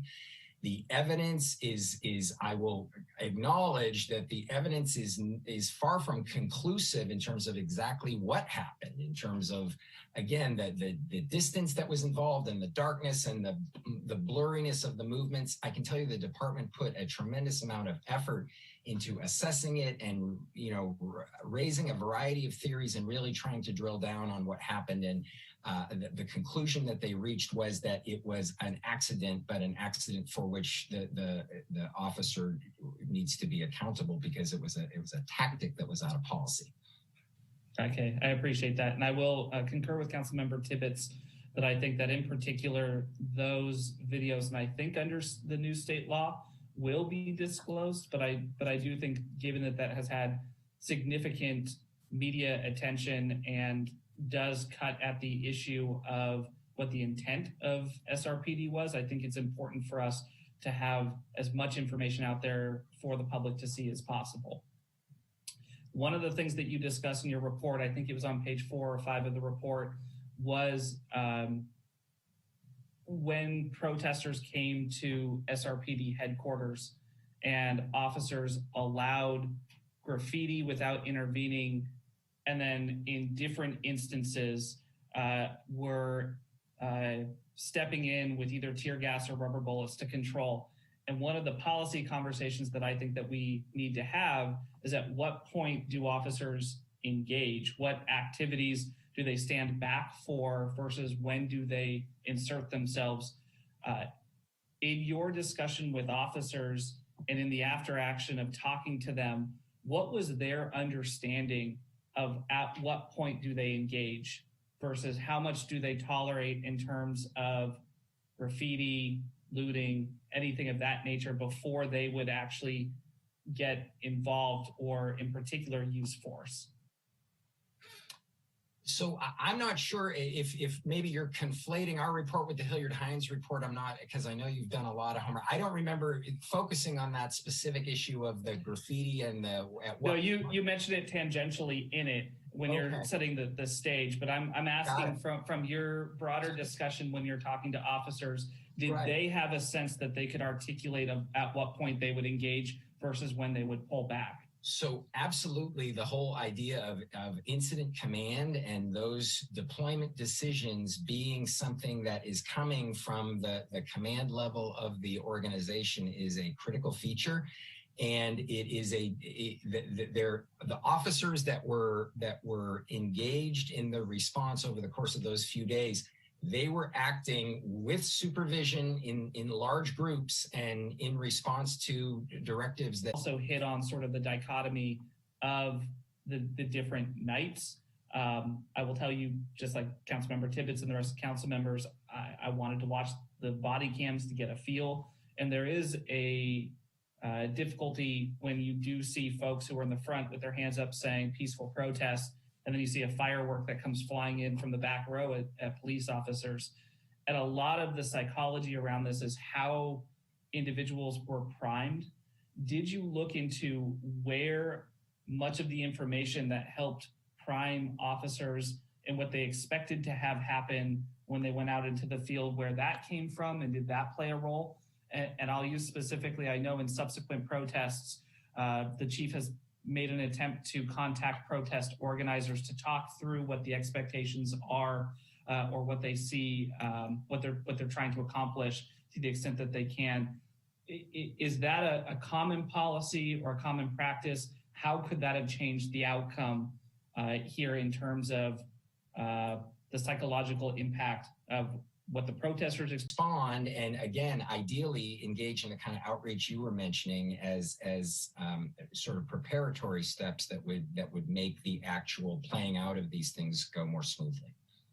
Yeah, I appreciate that. And perhaps that's a question that I'll ask the chief tomorrow in the discussions as well, is where were they developing their expectations? Where did that information come from to help prime officers? Did they expect going out there that there would be looting and fire set, or did they expect that it would be a peaceful protest, and how do they come to that determination? I think is going to be really important for us to discuss as well. The final question that I have, actually one more question for you and then one question for the city manager. We've talked a little bit about mutual aid, and I know that your job was not to go into deep looks at the mutual aid system and how it worked. In other jurisdictions that you have worked with, though, in the event of mutual aid, and perhaps this comes with the expired contract, is it your finding that the best practice is for the responding agency who joins to help takes the lead of the command officers for the existing agency? And I guess I'll ask the question another way. In the event that, call it CHP, call it the sheriff's, an agency that responded in mutual aid for Santa Rosa, in the event that they needed to utilize force, would that determination have been made by their own command staff, or would that have been made by Santa Rosa's command staff in an ideal world? So it varies. I don't know how helpful that is. A lot of it depends on the circumstances, but I think the model that is most effective in one of these situations where there are multiple agencies involved is the concept of some sort of unified command, where some particular agency is sort of deferred to as the lead in the individual operation, deployment, enforcement activity, however you want to put it. And there's communication between the supervisorial representatives of the other agencies, and there's that whole idea of people being on the same page. I am not sure to what extent that occurred and whether it was done more on the fly in Santa Rosa, on those, particularly in those early nights, as a function of the kind of rapidly evolving circumstances. And I can't really speak to what the past practice was or how effective their protocols were, but it's certainly a very valid point worth exploring. Okay. Mr. City Manager, really quick question. It's been mentioned a couple of times, SRPD's new First Amendment public policy. Is there a place where the community could read that policy? I'm going to have the chief, when the chief reports out, I'll have the chief report out where that location is. Excellent. Thank you so much. Councilmember Sweathelm, did you have another question? It's just related to the same thing. And for Stephen or Michael, can you talk a little bit about when we talk about the MOUs? Because I see a difference with a pre-planned event where you can schedule it, roles and responsibility, versus I think in one of the reports, Code 30 was called, meaning we're in an emergency, we need as much help as possible. Can you talk about the differences between those two? And again, when you talk about policies and procedures, I'm not sure what was the case with the CHP asking for help. Was that a Code 30 or a pre-scheduled event where you could lay out some of these roles and responsibilities we've been discussing? Do you know the answer to that, Steve? I don't. So yeah, I guess in answer to your question, in terms of there's pre-planned, and this is going to be happening 3 days from now, and there's pre-planned in the sense that we are going to, we're aware of protest activity on the 101, and we're going to give this an hour, and then we're going to take some enforcement action to try to get the protesters to leave the freeway area. And again, ideally, there is going to be a great deal of coordination and communication and a sense of who is making the calls and devising the strategy for how a particular issue is going to be addressed. But the more rapidly evolving the situation is, understandably, the more individual discretion that the groups of, who are there to provide mutual aid, the more discretion that they're going to have and the more variety that you could have. But hopefully there's at least internal supervision and coordination, and that it is sort of congruous with the larger mission. I believe, Council Member, that Hillard Hines did touch on the mutual aid, and I think they have a whole chapter on that in their report. So maybe better to defer to them for tomorrow. But it can get very complicated. So, for example, in one of the jurisdictions that we reviewed from last year, their city council decided after the first night of protest that they didn't want their agency to be using tear gas anymore in protest activities, which then created all kinds of complications for mutual aid, because now you have an agency that has been instructed not to use tear gas in their, they're collaborating or working together with agencies that are fine with using tear gas. So it can get very complicated, which is why these mutual aid agreements need to be continually updated so that the expectations are known ahead of time rather than in crisis time. And I lied, I did have one more question. There was comments that were made, at least that the perception was from some of the protesters, that there was different treatment in similarly typed events that happened. And the one that I hear the most specifically about is the difference between the individual in the red truck and the woman in the white car. Did you look into those incidents And did you find that the SRPD had acted appropriately in response to those two incidents? We did not look at either of those incidents, and that whole issue of disparate treatment and the response to the counter protesters is not something that we explored. Yeah, okay, I appreciate that. Councilor, are there any other questions? All right, then we'll go ahead and take a 10-minute break here while we get the third presentation up and running. We'll come back at 4:30. Thank you all. Appreciate it.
Dina, can you hear me?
All right, Madam City Clerk. Let's go ahead and call the roll and resume our meeting. Thank you. Councilmember Tibbetts? Here. Councilmember Schwedhelm? Here. Councilmember Sawyer? Here. Councilmember Fleming? Here. Councilmember Alvarez? Present. Vice Mayor Rogers? Present. Mayor Rogers. Here. Let the record show that all council members are present. Great, thank you. Mr. City Manager, Part C. Part C, after action review of the response to peaceful protests and civil unrest in May and June 2020. Turn it over to Chief Navarro to introduce this item. Good afternoon, Mayor Rogers and members of the City Council. Rainer Navarro, Chief of Police. Before I turn it over to the presenters, I have just a few comments, and I know that there were some questions that came up during the last presentation. First of all, there was a question about where to find the First Amendment policy. I wanted to provide that location. It is on our website. It's on srcity.org/change-for-the-better. It's our transparency website, which we'll talk more about. We talked about it in City Council in the past. We'll talk a little bit more about it tomorrow, but that's where the community and you can find our new First Amendment policy. Secondly, there were some questions during the last presentation about best practices, and I believe some of those questions will be clarified during this particular presentation with Hillard Hines. And then we will, as the city manager stated earlier, tomorrow you're going to hear about how we are taking actionable steps to move forward with all of the recommendations from these two presentations. Lastly, I want to thank the community for their patience. It's been a long time coming, but there was a lot of information to go through. And I want to thank the City Council for the opportunity to provide an in-depth review of the events from last year. Last summer, we promised to provide a detailed report into the department's response to the protests. And I want you to know that the consultants had our full cooperation, and we are already using these reports to improve our operations. As the Chief of Police, I want to assure you that me and my staff are fully committed to making sure any deficiencies noted in these reports will not be repeated. We're also committed to ensuring best practices, the best practices that we employed to limit issues and protect our community during this event will continue and are expanded in the future.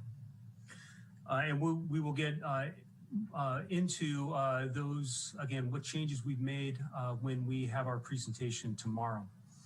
With that, I'll introduce the next item. Item 2C, after action report review and response to the protests and civil unrest in May and June 2020. Following the May-June 2020 protests and civil unrest, the city requested an after-action review of the police department's and city's response to the protest activity that occurred between May 30th and June 5th. The action or the intent of the review was to examine the planning, the strategy, and the response to all of the actions taken. Through a competitive process, Hillard Hines LLC was contracted for this role. The city and the police department provided Hillard Hines with unrestricted access to the police department records and information to complete the review process. Here from Hillard Hines LLC to present are Robert Bomer, Robert Davis, and Chad McGinty. And I will turn it over to them right now. Thank you.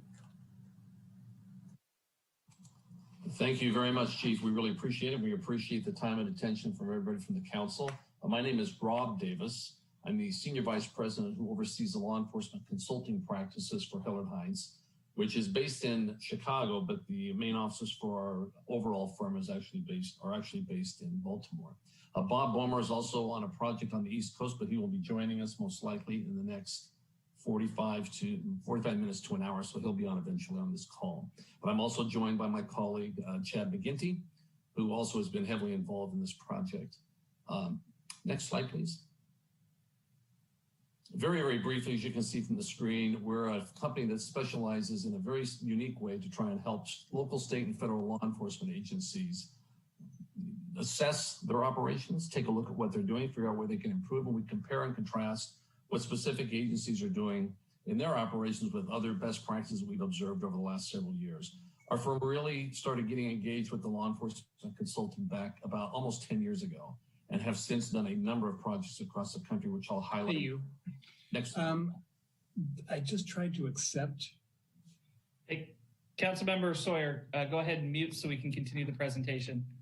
I apologize. That's all right. We've all been there.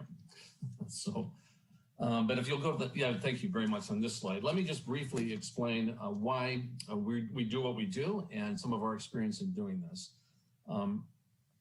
We're not comprised or composed of just people who have backgrounds in law enforcement. We have a whole series of people. We use the subject matter experts on our team to look at things from a global perspective in terms of police operations. So it's not just digging into police operations, but looking at things like community interaction, how they're engaging in community policing, how the community is responding to them, how collaborative are they in leveraging resources within a community to assist in police operations. So we have a variety of people, both from the social justice world as well as the academic world, who assist us in these processes. But some of the individuals or entities with whom we've been interacting over the last several years include, of course, the Department of Justice and the COPS Office, which stands for the Community-Oriented Policing Services Office. And during the Obama administration, they had actually several programs running across the country where there were agencies who were requesting assistance from the federal government to improve their police operations. And we competed for a contract with many firms across the country. We were selected as the sole provider for that. And we were doing work in places like Milwaukee. We were in a little town called Commerce City, Colorado, in Colorado, but we're also in places in Florida. We were in Memphis. We did a variety of projects for them. And we also did a project for them in the city of San Francisco. That project was terminated or was stopped during the most recent administration, but we continued on with San Francisco and are still involved in that San Francisco process as a result of a DOJ project through the state of California. So heavily involved in trying to provide technical assistance to agencies that are trying to improve and implement best practices as they've been identified either by the federal government, state governments, and or by departments themselves that are doing a lot of good work. We most recently just completed an assessment of the Louisville Police Department as a result of the very tragic incident that recently occurred there. Literally, we just finished that just about 6-8 weeks ago. We also just completed a project down in La Mesa, California, which was very similar to the one here in Santa Rosa. Only in that situation, some of the peaceful protesters, there were some peaceful protests going on, but eventually during the evening, there were other things that occurred, and the community ended up experiencing 2 downtown banks being burned to the ground, as well as an office building. So that was our experience there. We've been at the Denver Sheriff's Department. I already mentioned San Francisco, California. King County, Washington, up in Seattle, we've done quite a few projects up there for them. We've been in Boulder, Colorado, Maplewood, New Jersey, Lancaster, California, and Lancaster at the moment. We're actually helping them design a new police department where they'll have a hybrid model. And they'll use the sheriff's office to handle the high-level 911 calls, but they'll actually have its own police department. It's kind of a hybrid model where they'll have some of their community service officer type responses to the community policing needs in that area. So I don't want to drone on longer about this, just to try and give you some brief background, but these are been engaged in literally over 100 agencies over the last 10 years. So that's basically where our background is coming from. I would like to, at this time, dig right into the issues there in strategies and ultimately the response to those protest activities, areas of improvement, and moreover, to find lessons learned and what the police department has been doing with the information that they learned as a result of the protest activity. And lastly, we were asked to engage with the community to understand better their perspectives on the police department's response. Next slide, please. So what is an after-action assessment? It's important at this point to tell you that it is not an investigation. It's a review of what occurred to identify, again, opportunities to improve actions, to learn lessons from things that have occurred, to strengthen policies, to address areas, again, where maybe some areas weren't as optimal as what they had hoped. We focused on pre-incident planning, the incident response, and post-incident. We hope that this information, and we learned in Santa Rosa, the information that we gleaned from this work is used by the department and the city to better prepare for similar incidents in the future. In large part, the work that we do is based on, in an after action like this, is based and measured against the principles of the National Incident Management System and the Incident Command System. In short, that's a framework. It's an organizational framework that provides for the effective and efficient command and control of any incident, be that wildfires or protest activity. Address the First Amendment, protection of the First Amendment of the protest. So we had significant documentation to look at. Our team visited police, fire, government officials, and community members. We conducted a lot of interviews. As I said, we reached out to the community to try to gain that, and from city officials. In all of this, we used to compare what we learned about what the city did and specifically what the department did against the best practices employed by similar agencies. And at this point, it's important to note, as in many instances, and in fact, probably most instances, these were situations that the current personnel at departments across the country, the current personnel had never faced before. So important to note that level of civil unrest like this. Next slide, please. So as a result of our work, we identify observations. Again, I stated on the previous slide that we measure the work done by the department based on the National Incident Management System and adherence to incident command. What jumped out immediately to us was that the Santa Rosa Police Department embraces the concepts and the principles of incident command, not just for emergencies, but this runs from the top of the department, from the chief all the way down to the patrol officers. They employ incident command principles in much of the work that they do, be that a community engagement, be it a call out for special weapons and tactics, or be that a protest. So that concept and principle of structured and organizational framework to provide for the efficient and effective command and control is utilized throughout the organization. And I would say that that is not just for, again, not just for an emergency like a protest. This is something that the city takes advantage of or enjoys as a result of the police department and the city's response to wildfire management. The police department's actions in evacuating an entire section of town. The police department's ability and the city's ability to effectively manage through an emergency. So that incident command piece is extremely important. The next thing that we found was that they have a dedicated incident management team, and that is a best practice. As stated, it facilitates effective and efficient management oversight. So what that means in this instance is that there are people that have clearly defined roles. They have clearly defined roles that they step into. It's not a matter in the heat of the moment or in the crisis or as something unfolds, trying to figure out which individual is best suited or which individual is going to move into that role. It's already pre-designated. Those people understand what their responsibilities are. They understand the role that they play, and they quickly move into the Department Operations Center and begin fulfilling those roles. Furthermore, the incident management team doesn't rest when there's not an emergency. They're in action all the time. When the department learns of an event, something that is going to occur within the city, the incident management team is already working and looking at the different criteria in establishing, as a police department, what is the appropriate response to that event. So the incident management team is always in place. There are people, although it is a collateral assignment for these individuals, they are always in place and ready to respond when needed. The next observation that we found, and this speaks to the OIR group's report, is that we found that there was a lack of available experienced commanders, that the span of control, at least in the early days, was not as effective as it could be.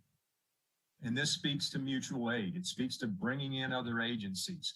It speaks to the number of officers that are out at any, and the speed at which these events were evolving At times, specifically in the early days, to maintain an adequate span of control. And we'll talk about that more in the recommendations. The next thing that we identified was that the processes that the police department has in place allowed them to adapt. It allowed them to assess, draw upon, to utilize to help manage this situation. What that meant is that they had to change. When they did change potentially the incident commander, we recognized in the early days of this, they didn't have a formal passing of the baton, if you will. They didn't have a formalized process where a commander could share with the next commander coming in or the next team coming in what they learned, what they experienced, to give them basically a download of what they had experienced in the previous operational period, the previous day, and what they should be looking for in the next operational period. Next slide, please.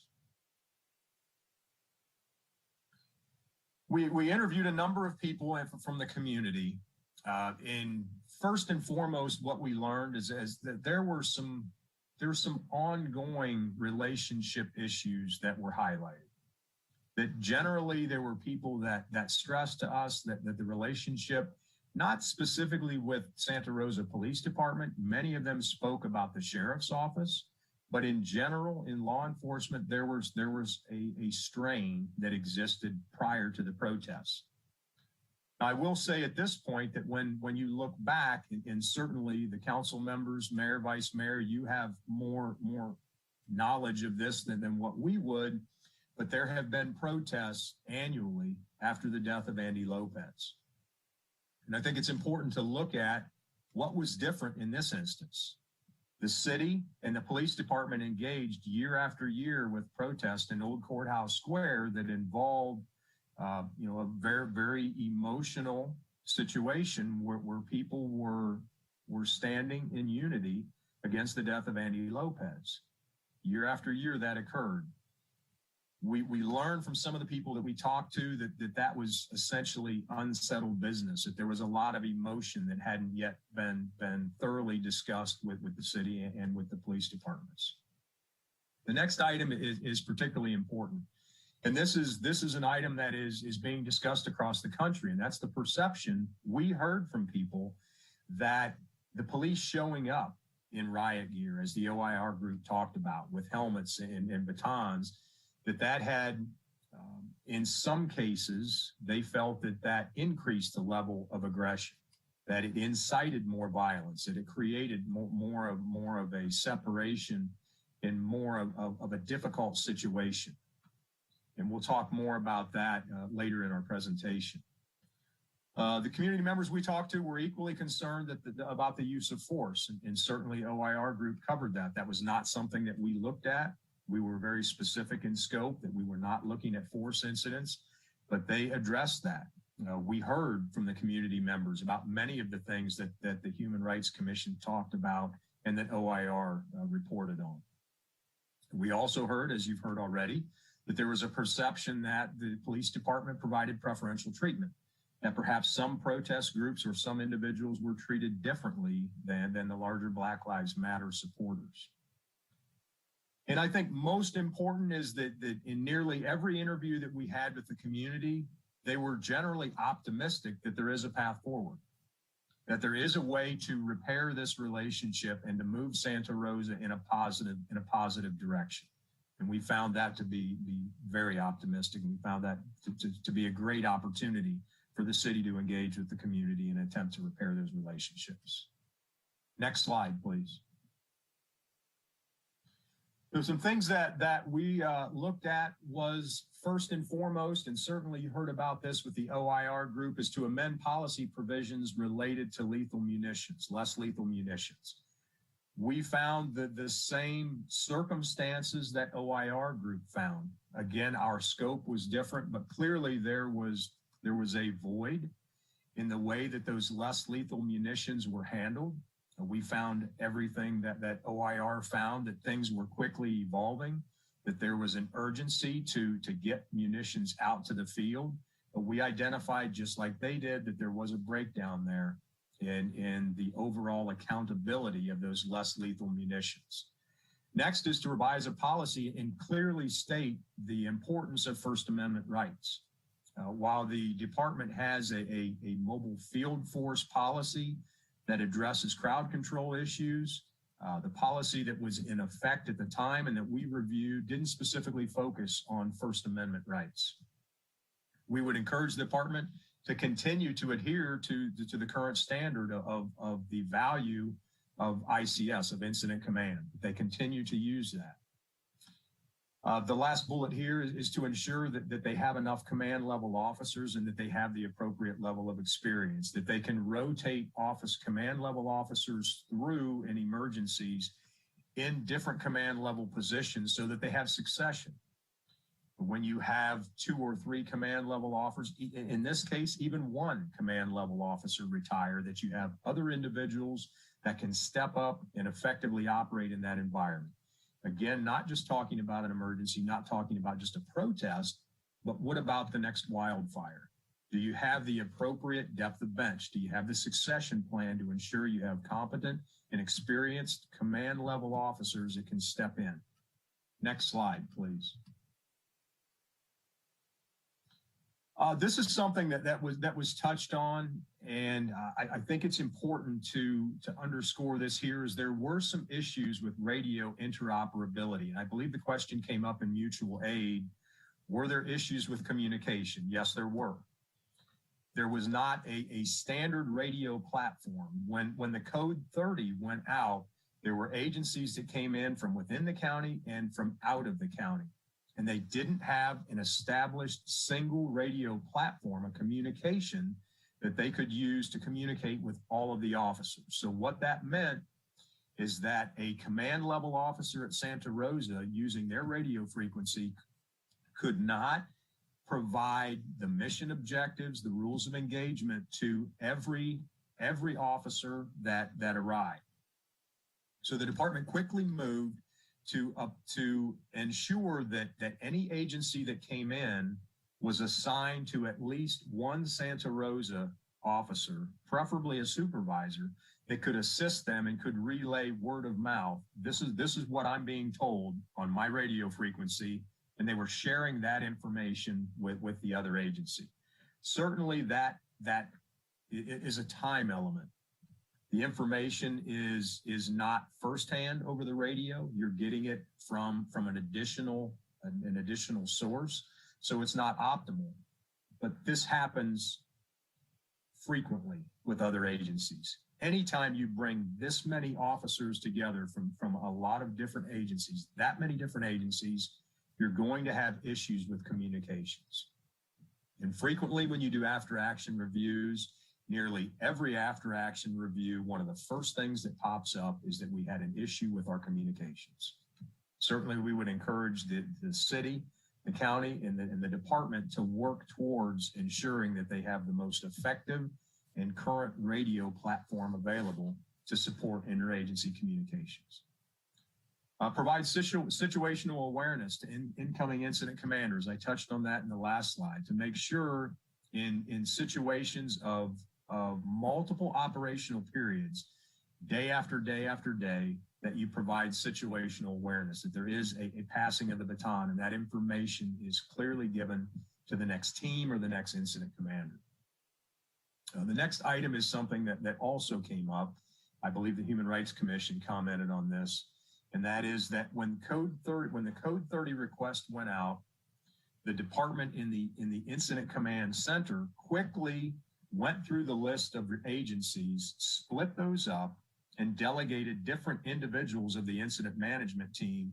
You're going to call these 5 agencies, you're going to call these 5 agencies, and so on.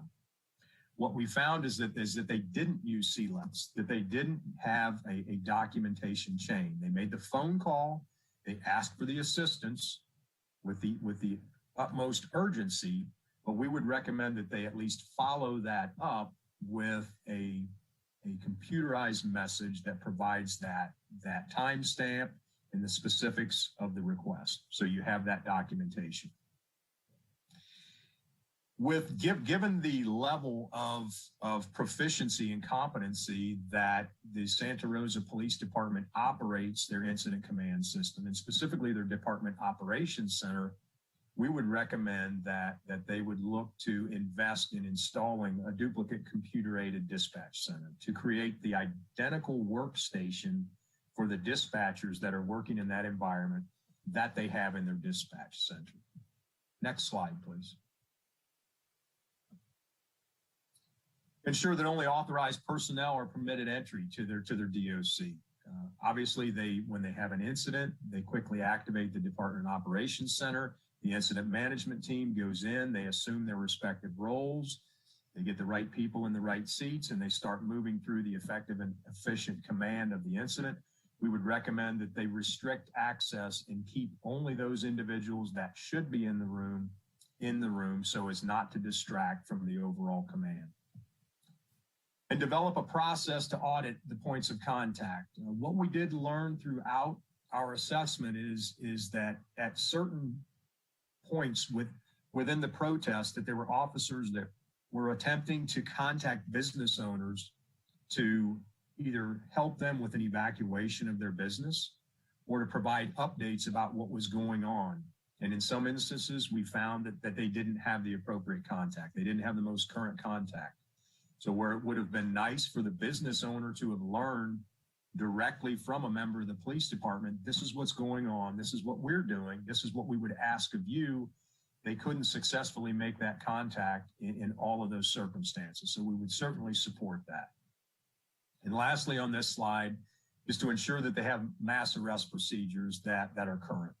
What we learned is as we got later into the week and the department did make a mass arrest, and certainly you've heard some information related to that, they didn't have a current mass arrest plan. If you're going to arrest 25, 50, 75 people, it's paramount that you have a plan in place that you can effectively and efficiently process those arrestees. And at the time that arrest took place, the department's mass arrest plan wasn't as well known and the resources weren't readily available. So they put that together as they moved through that instance. And certainly that slowed that process. Next slide, please. And lastly is to create formal and written operational guides for the dissemination of information to make sure that the information that the police department is getting is being shared with the city and that the city is communicating with the respective first responders, be that fire, be that police department, Office of Emergency Management, et cetera, to make sure that they are communicating and that they have a message going forward so that the message that the public gets has been vetted through all of the appropriate channels. Next slide, and I believe we're to questions. All right, thank you so much, Mr. McGinty. Questions from council members?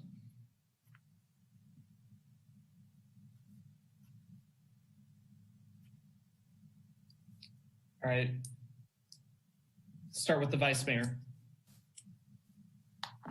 So I had a question. Oh, there he is. Hi, Chief. I had a question for the chief. So thank you guys for the presentation, by the way. So about the people that drove into the protesters, my question is, why wasn't there the same enthusiasm to address that as there was for the protesters? Or can you tell me why that was different? Because the way it was explained to me, it was a little bit, it was different. The interaction with our officers. Yes, it's a very good question, Vice Mayor. So we did look into the investigations with the vehicles. In fact, we did make an arrest on I believe he was a juvenile who had driven through one of the protests. There was another incident where there was a vehicle on Sonoma Avenue that drove through the protest. There were conflicting information from both sides, but we did do a thorough investigation on that, and we sent it to the district attorney's office. So we did do thorough investigations on each of those. All right, and then my second question is, after the report came out from the Commission on the Human Rights, did SRPD contact them? Or I know that there was the one meeting, but was there any more contact after that to see how we could cohesively move forward and what we could do to work together? Or how did it proceed after the initial meeting that you guys had?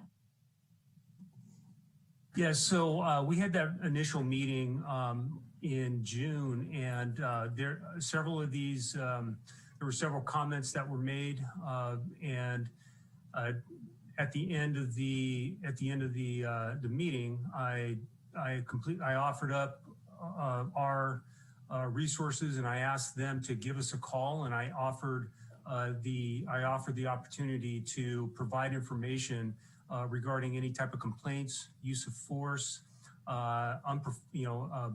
complaints about unprofessionalism, to come forward and let us know what was going on. The information was vague at the time, and but I did offer that opportunity to provide more information to us, and that if we don't know about these situations, then we can't do anything to address them. And so I made that very clear. We did not, to my knowledge, we did not have any complaints come forward based on that, but the offer was made. And we did not have any further conversations with the Human Rights Commission. And what about any of the individual protesters, Chief? We had, so I had, there were several listening sessions that we were a part of that involved people who were involved in the protests throughout the over this last year. We've had several of those contacts and conversations. You're going to hear more about that tomorrow with the Community Empowerment Plan report. We also had we had, I think it was on June 1st, I went out to the protest to contact the protesters at the very beginning of the demonstration, to speak with them and to talk about, what we were looking for as far as safety. We wanted to make sure that they had the ability to demonstrate and exercise their First Amendment rights, but that we couldn't have, we couldn't have violence or unlawful activity occur. And during that time, or during these events, there were, we tried to refrain from being actively on scene until there was violent activity or some type of unlawful activity that started to happen. So, but we did try to reach out to organizers, and we did have opportunities using the Community Empower or the Office of Community Engagement to reach out and have ongoing discussions with people who were involved in the demonstrations. Thank you. So, Mr. McGinty, I just have a couple of quick questions. And first, I want to thank you for your detailed report for us. One of the things that really struck me looking at both your report and the OIR report was two different things. One was both of you referring to SRPD as adaptable during the situation, and it was specifically pointing to the command structure that allowed for that adaptability to learn and do things different as the different nights wore on. And both of you also mentioned that particularly around communication, some of the failings were in regard to not having the correct amount of command staff or the way that those lines fell. Is there a typical ratio of command to line staff that the city should be looking at as we try to correct some of those communication issues that occur in these mass events? In the instance of response to a protest, ideally, you don't want to have a supervisor that is responsible for direct oversight of more than maybe a half dozen officers. You want to have a sergeant that can put eyes on and be able to effectively communicate with a very small group of individuals. So at a base level, addressing the protest, they couldn't achieve that. They just didn't have enough supervision. In the first day of the protest, they had one field commander that was attempting to facilitate all of the officers coming in from mutual aid, facilitate their mission objectives, as well as the multitude of Santa Rosa officers that were out there. That proved to be ineffective. Everybody that we talked to, from the incident commander, from the field commander himself, which there's a pride factor there, right? Where that individual says, look, it was just too much. It was too much for one individual. The command staff, the incident commander, the sergeants, the officers, everybody identified that they just did not have enough officers out there, that was unreasonable to expect one field commander to command that large of a scale. Again, going back to the broader just daily operations, certainly with the agencies that we look at, there are more command level officers per capita than what we are seeing in Santa Rosa. Can we point to specific agencies? Not right off the top of my head, but I can tell you in our work with the agencies that we have worked with, Rob mentioned some of the agencies. They have a much smaller department, a much smaller population, but yet they have the same number of captains that Santa Rosa does. And those captains become pivotal positions in any emergency. Again, be that a protest or be that a wildfire, you have to have those command level officers that can drive that mission forward. I would underscore something you just said, Chad, because I think it is important based upon the mayor's question.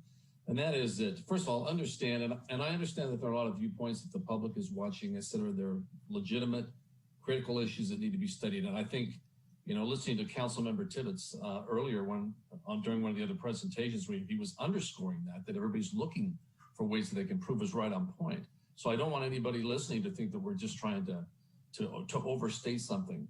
But remember, we've been in an awful lot of cities, and especially over the last 18 months, especially over the last 12 months. And in comparing and contrasting Santa Rosa with these other entities, to be quite candid, you're doing much better than the average agency with whom we interact in terms of not only using that national incident management system, but in having the ability to, as you stated, flex, be adaptable. I think the only thing that really is missing here, let's assume for a moment that you had what we might consider more robust staffing at the command level. One thing that was missing is that you had some of those command level officers that didn't have the experience because you had so few of them.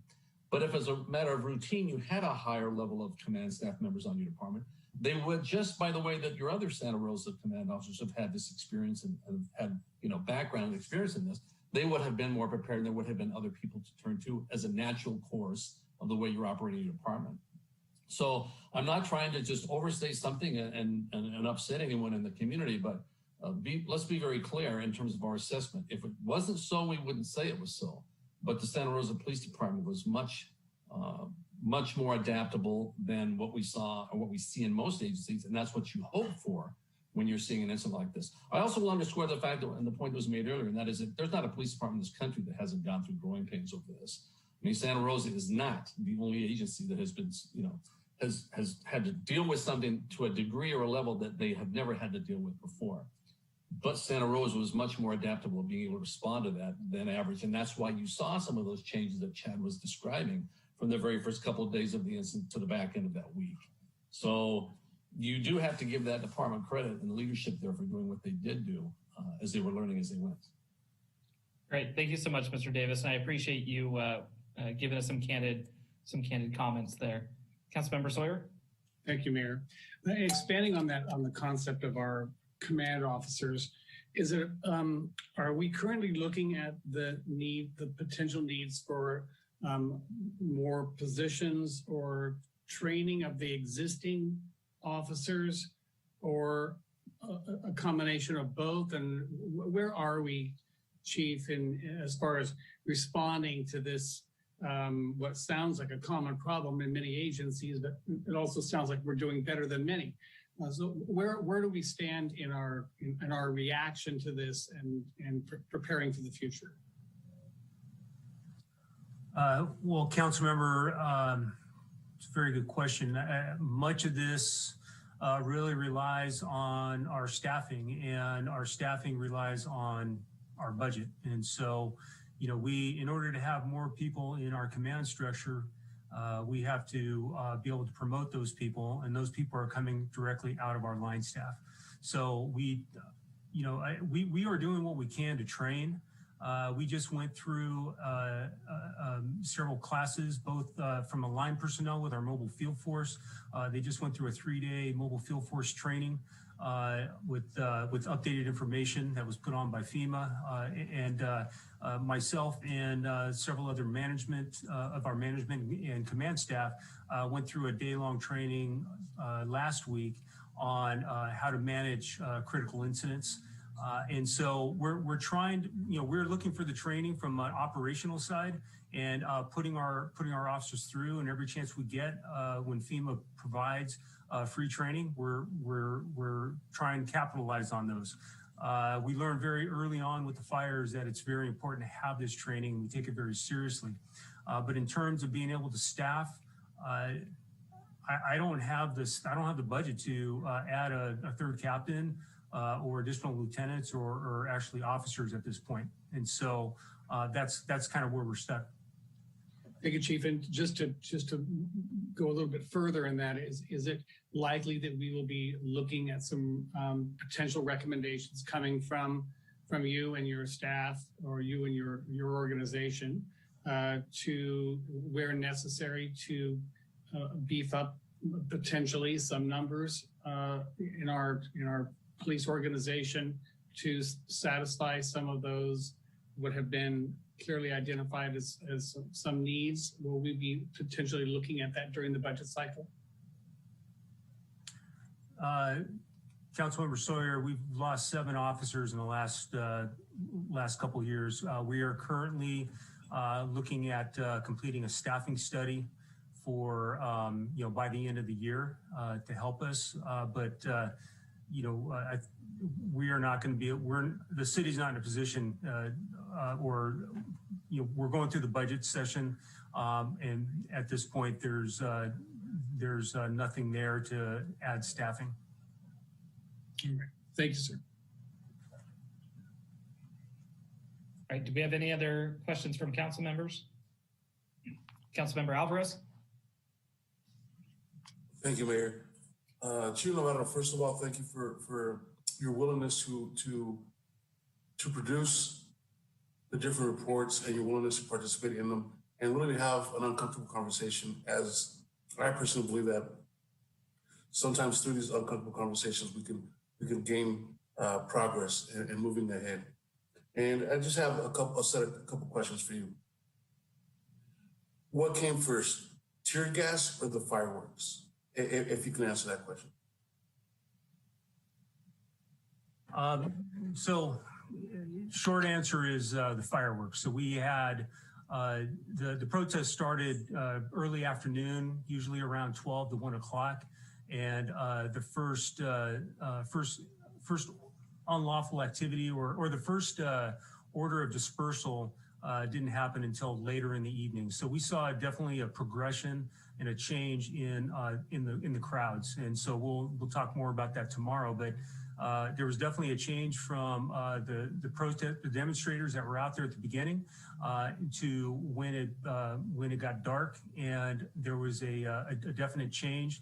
And that's when we began deploying our officers, onto Highway 101 and to address the unlawful activity, including the fireworks and looting and also assaults. We were getting 911 calls from patrons downtown.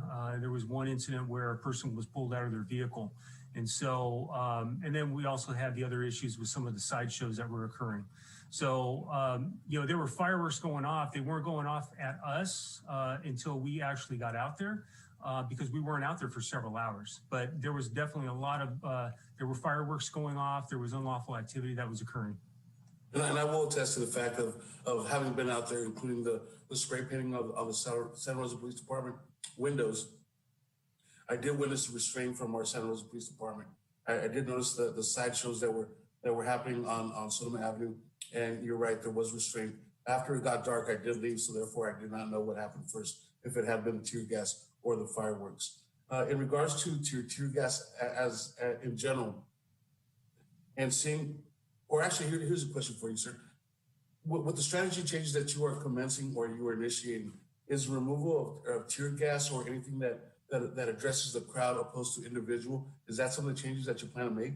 Or could you explain some of the changes that you plan to make in the future?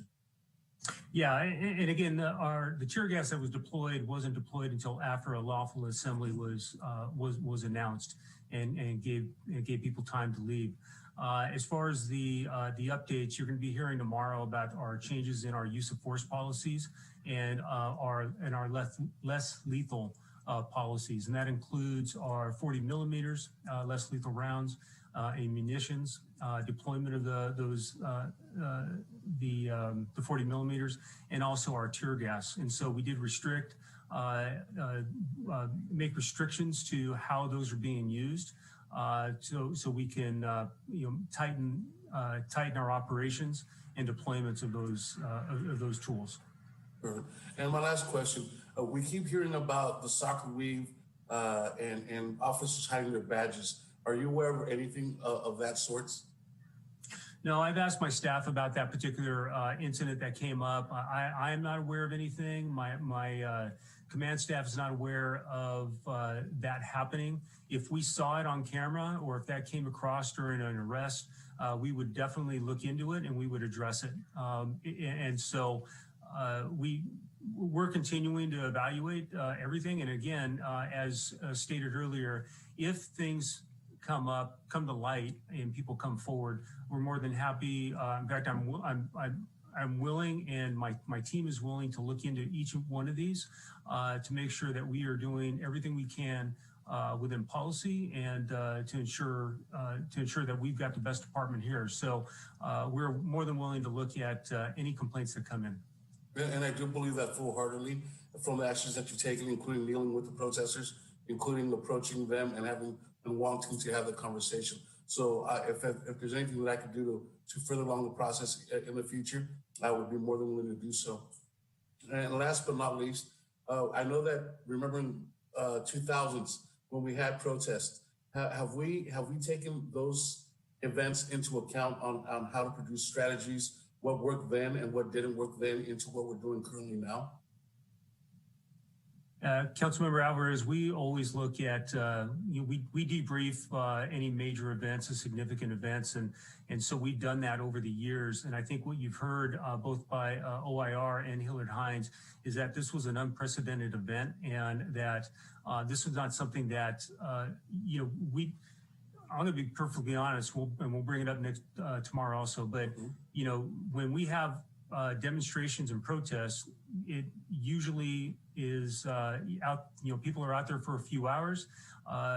In the past, we've shown up, they're there for a little bit longer and then they leave. Didn't happen in this case. And this was something that we saw nationwide and nothing that nothing that we could have expected. It was, absolutely. Yeah. So we do look at each event and we do internal after action reviews, and we talk about each of these incidents to make sure that we're better in the future. Thank you, sir. Thank you, Councilmember. Vice Mayor? So I think this probably is directed to Rob. Rob, thank you so much for acknowledging that we have a very good force. But while I sit on council, my goal is not for us to have a good force, it's for us to have a great force and for us to strive to perfection. So anytime there is room for improvement, that is what we need to do. So I appreciate your comment, but in the same breath, I feel like it kind of negates some of the things that our community wants us to look at and some ways that we can make improvement. So I just really wanted to point that out, is that yes, we have a wonderful force and we have wonderful people working on our force, but we are striving for perfection. So we are the best. So we are that model. When someone asks you who is the model and who you want to look at, you can raise your hand and say Santa Rosa. So that is what we're going for, not being mediocre and definitely not being compared to some of the cities within our nation that have a lot more work. So when you say, "Oh, we're doing good," when I look at some of the things that are going on in some of the other cities, I want to be the best and striving for perfection, not doing well compared to other cities. So I just wanted to. Yeah, no, Vice Mayor, please don't misinterpret anything we're saying, which is why I alluded to the comments that Councilmember Tibbetts had made earlier. Look, there are mistakes were made. We heard it during the OIR presentation.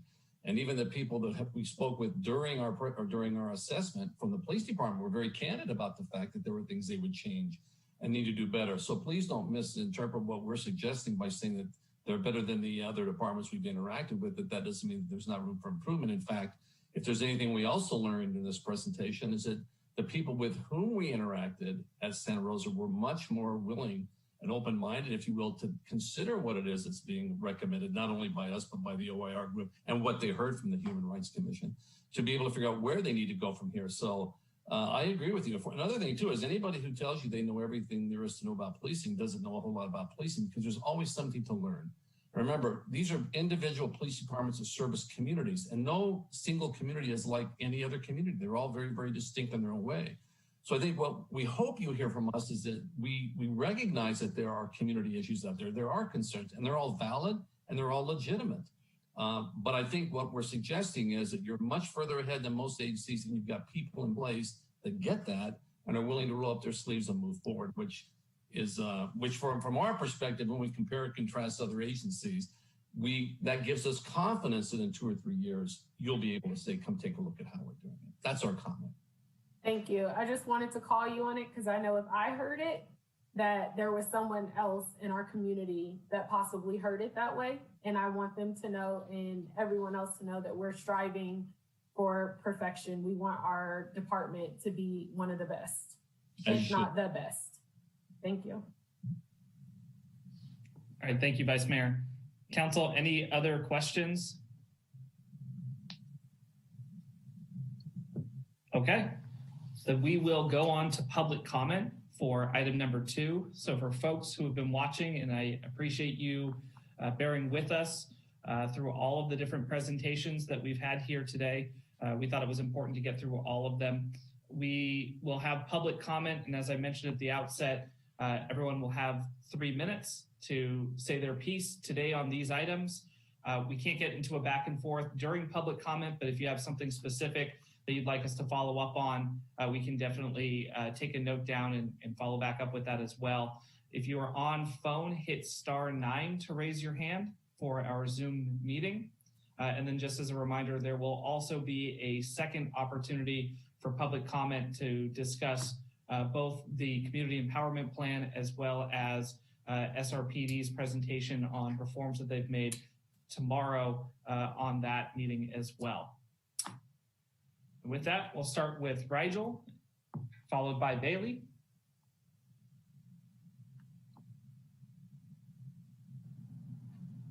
So, Rigel, you should be unmuted. I am. Can you hear me okay? Yep. Go ahead. All right. So as you said, my name is Rigel. I'm mentioned by name in the HRC report as the one who recorded and released body cam footage of the unaddressed SUV attack on protesters. I'm also a witness to a number of vehicle attacks within plain view of SRPD officers, as well as being the victim and being struck by 2 of those attacks. During several of them, I witnessed SRPD officers tell us that they did nothing because, quote, "you don't want us, you don't get us." Monitored scanner traffic during that time revealed that SRPD were using the live streams of protesters during the primary first protest to gain tactical advantage, and during the Cycle for Life protest on June 27th, telling each other that since we had $10 stop signs to deal with traffic, that they didn't need to do anything. I personally gave 2 statements on the SUV attack that happened, both of them before SRPD released their statement to the press. That completely refuted and ignored mine and everybody else's statements from that night and the following morning. And this kind of behavior not only creates the mistrust, but forces changes in our behavior as we become more desperate to keep each other safe while we speak out. Most importantly, it reinforces our completely correct perception so far that law enforcement does not exist to protect everyone or serve all communities. And in fact, it actually exists to police those who oppose the view of the established status quo. This is also evident in who is employed to investigate these events, simply reviewing the company roster of the OIR group. Very clearly do not culturally or racially represent the communities they're asked to provide accountability in. And so far, all I've heard is recommendations for more police spending and more cops and more staff on targeted tactical teams to terrorize individuals. And I just don't understand why anybody here sitting on this council would think that targeting individuals would not escalate with a further response from the crowd.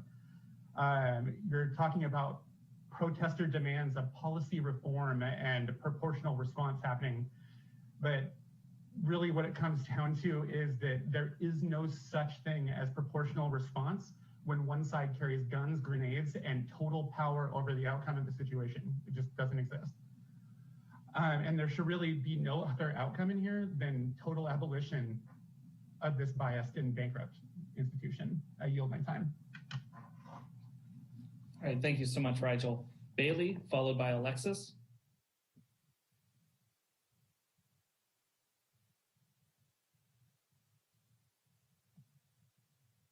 Bailey, you should be unmuted. Hello. Go ahead, we can hear you. Awesome. Yeah, so first I would like to start off, you can hear me? Cool. Greeting Ms. Smith for the report. I also would like to say that the rest of these reports were soon and outright dismissive of the actual harm that was caused to our community last summer.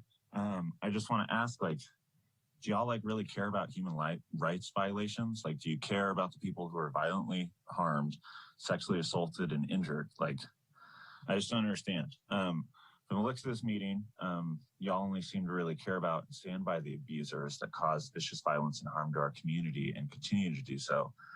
You help fund and give power to these abusers who would rather protect property over people and ultimately uphold white supremacist values. How is it that the people facilitating the OIR report did actually not even talk to the community members who were harmed? It just does not make sense. And I would we really just need to quit protecting the perpetrator and listen to the victim. It's as simple as that. Basically, I strongly encourage you to ban all use of tear gas, ban use of less lethal rounds, especially for crowd control, and just please defund the police. It's not that hard. I'm sitting here and Navarro's asking for more money, but when really, if you just take and reallocate those funds and put them into the community for social services and mental health and maybe better fund our schools, there wouldn't necessarily be a need for people to be protesting the police. A healthier community in that stance. I yield the rest of my time. Thank you. All right, thank you, Bailey. Alexis, followed by Michael. Hi, can you hear me? Yep, go ahead, Alexis. Awesome. I just wanted to first off comment on how alarming it was to hear a lot of mistruths in this. I'm also alarmed to hear that the Santa Rosa Police would be asking for a larger budget after the amount that citizens have had to pay out and the city has had to pay out for their numerous human rights violations over the years. I'm also really surprised to hear Navarro speak about reaching out to citizens when that's absolutely not the case. In fact, we have all, I think everyone who has been involved in these protests have reached out to Santa Rosa PD to provide information about different men who have pulled guns. I believe that there was a post by the SRPD calling out protesters for breaking out the back of a guy's window, of his car window, when in reality he had driven through 6 people and almost killed a child. And we reached out to SRPD, tried to give them information about that. We were never contacted back. The lie that's being told is that they have contacted our community or been in touch with our community to ask us any questions. It's absolutely not true in any capacity. And I think that every single person you will hear from today will tell you that. They also are not taking the sexual assault claims seriously. There's been no mention of the sexual assault claims by these officers. I'm actually really shocked about that. And I think it shows a lot about what Navarro's actual actual agenda is, where he's trying to get more money from the city instead of addressing the actual issues at hand. I'm really surprised also to hear no other member of city council speaking out about the obvious mistruths that are being spoken right now. I can't believe that we are even considered an interest. Like, I was shocked to hear that they thought that this was like a tactical, this was a great thing or whatever it is that they had said, because I live near Red Bear. I saw his face the day after he was shot in the face at point blank range by a concussion grenade. His jaw was being held together. The fact that you think that was there a 16-year-old girl who had her head split open by another concussion grenade? I mean, the fact that there is that you have the audacity, Navarro, to sit there and lie about the actions of your officers while admitting that there was a lack of control during the first week. It's beyond me. And you want to talk about how there hasn't been protests? I'm sorry, but we had a 20,000 person march when for the Pink Hat March. I mean, literally, it's crazy that you would even imply that there haven't been protests to that degree. Also, it shows a lack of foreshadowing on your end. There were literally across the nation, across the world, protests in regards to George Floyd, the gravity of which no one had seen before. But ours didn't actually come until actually I think a week after those major protests started. So Navarro, it really shows a lack of planning and a lack of intelligence on your end that you weren't able to foresee that. So Alexis, if I could get you to wrap up your comments, please. Yep, I can, yes, I'm all done. All right, well, thank you so much. Michael, followed by Zaira.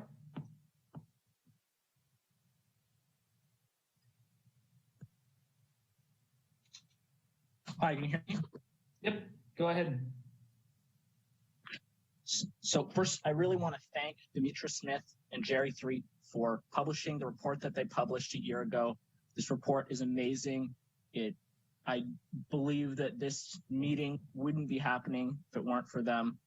And to thank all the community members who protested and who went through these traumatic experiences with the police and are still fighting to this day.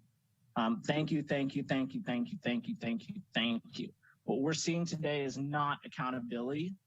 It's been a year since the report was released and dismissed. And now we've been given two reports, neither of which is really in scope of what the majority of what was brought up in the human rights report. Some of the incidents were investigated, but a lot of them, including the sexual assault, including the comments by officers, they were not. We were not given any specific names of officers who were disciplined or how they were disciplined. We were not, we were told that there were comments that didn't represent the department well, but we weren't told what those comments are.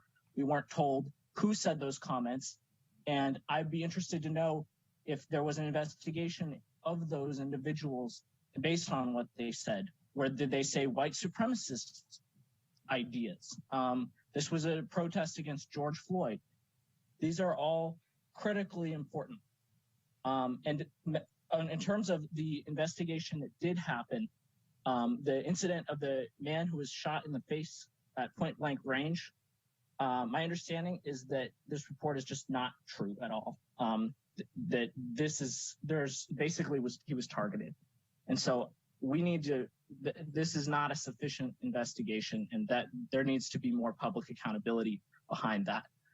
We do not need to give SRPD more funding. Absolutely not. We need to be defunding SRPD. I want to mention Barry Broad again, because this was a protest against what happened to George Floyd. I was told by officers at the protest, you don't think that someone from our department would do what they did to George Floyd, do you? Well, guess what? Now on the national stage, testifying in favor of Derek Chauvin, we have a 20-year veteran of the Sonoma County, the Santa Rosa Police Department. And I want to address Jack Tibbetts' comments that, we have an attitude of us versus them. I firmly believe that there's no accountability here. That's what I firmly believe. And you're afraid that we're going to point that out and that we're going to blame you. And I want better representation from you. We know where you stand, Jack Tibbetts. You've been representing the business community. your entire time in office. And we absolutely, none of this is all fake accountability. You know, we're not afraid, and we're going to keep protesting. We're going to keep fighting. All right, thank you, Michael. And I do have some of your questions or comments down to ask questions of staff after public comment as well. So next we'll go to Zaira, followed by Kelsey. Hey, thanks everyone. Again, my name is Zaira, pronouns she, her, aya. I sit on the ad hoc community advisory committee for Petaluma. I'm also former chair to the Commission on Human Rights, and I can attest that I was not at all involved, nor was I ever contacted, as well as the president of North Bay Organizing Project. I wanted to thank council members who specifically asked more specific questions, because the more specific questions you all asked, it became clear that this consultant that was hired was to keep its clients happy, and that wasn't part of the community. It was not a thorough, independent investigation. As for Councilman Jack Tibbetts, I too, the place you come from, sir, is white privilege. The us versus them and public is being divisive. That is gaslighting. So if you're tired of hearing about racism, imagine how tired people are of experiencing it. Councilmember Tibbetts, you lack cultural awareness, cultural competency, and cultural responsiveness. The right to live, the right to breathe, and the survival of community is not a divisive issue. It is about human rights. I believe Black women, I believe the community, the people in these reports are coming from white men who have failed to understand systemic oppression. Not just systemic oppression, but people's actual lives. Accountability means a badge is never a shield for accountability. We need to make it easier to successfully prosecute police misconduct cases and curb racial and religious profiling. Transparency, the public deserves to know if officers are corrupt, dangerous, and or abusive. Inform the public about an officer's history or disciplinary actions by recording it in an accessible database. The community's relationship with police departments across the country are largely fractured because of lack of trust and lack of accountability that is enforced. That is how, if we want to change the system, we need to change the whole thing. Thank you very much. I yield my time. Thank you. Next, we have Kelsey, followed by Kathleen.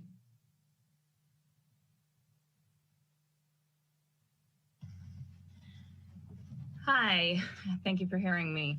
I just want to zoom out a little bit and say that I really hope from the human rights report that the people sitting on the council and the mayor and the leaders of our community are seeing the big picture here.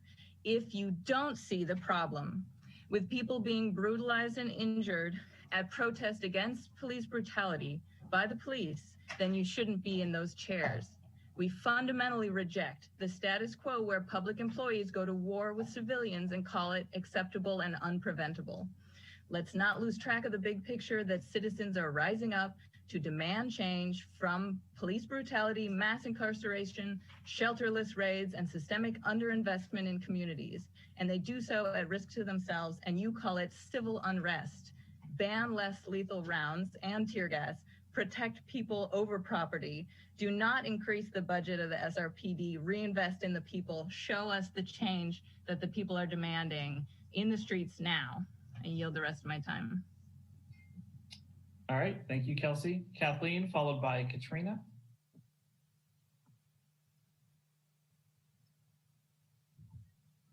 Good evening, everyone.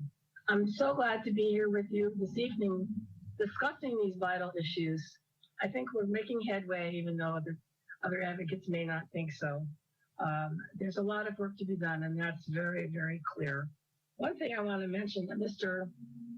Connolly doesn't seem to be here anymore, but he did say something that I must very respectfully disagree with when he said that regarding Marcus Martinez's injuries, they were just an accident. And I'm sorry, when you aim a sting grenade at close range at the face of a man who is unarmed, holding his hands up, and you shoot, then that was very much intentional. I don't think you can get out of that one.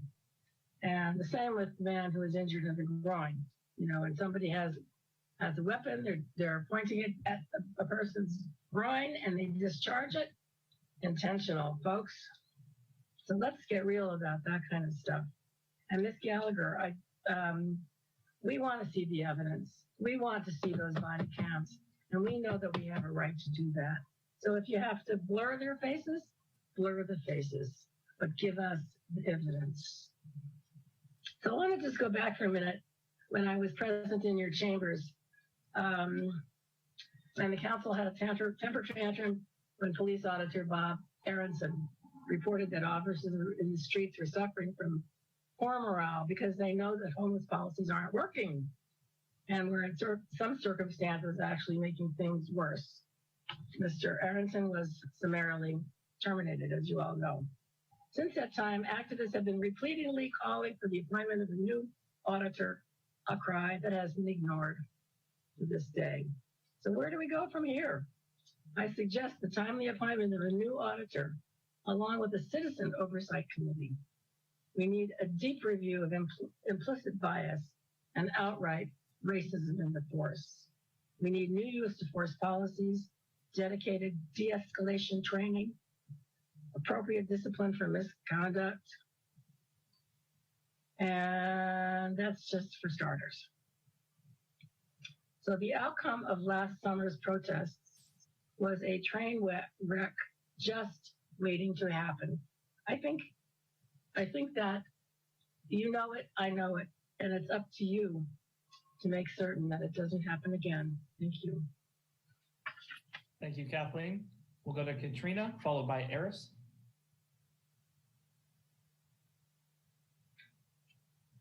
Hello, can you hear me? Yep, go ahead, Katrina. Thank you. My name is Katrina Phillips. I am the Vice Chair of the Commission of Human Rights. I, as well, was never contacted by any council, sheriff, or SRPD concerning our commission report. The lack of accountability on behalf of the SRPD or any response on our report is unacceptable. The CHR report was made public in July of 2020. And during this whole meeting, it seems that little to no people have actually read it. As a survivor of actually being beaten by SWAT while peacefully protesting, I can swear to you that trust is completely broken between resident and police. PTSD is never ending. Here in Santa Rosa, we could barely tell the difference between military and police during the protests. If trust is to be rebuilt in the city of Santa Rosa, changes must be made. More budget and staff are not what is needed for change. End qualified immunity. It's time. Thank you. I yield my time. Thank you to Katrina. Eris, followed by Elizabeth.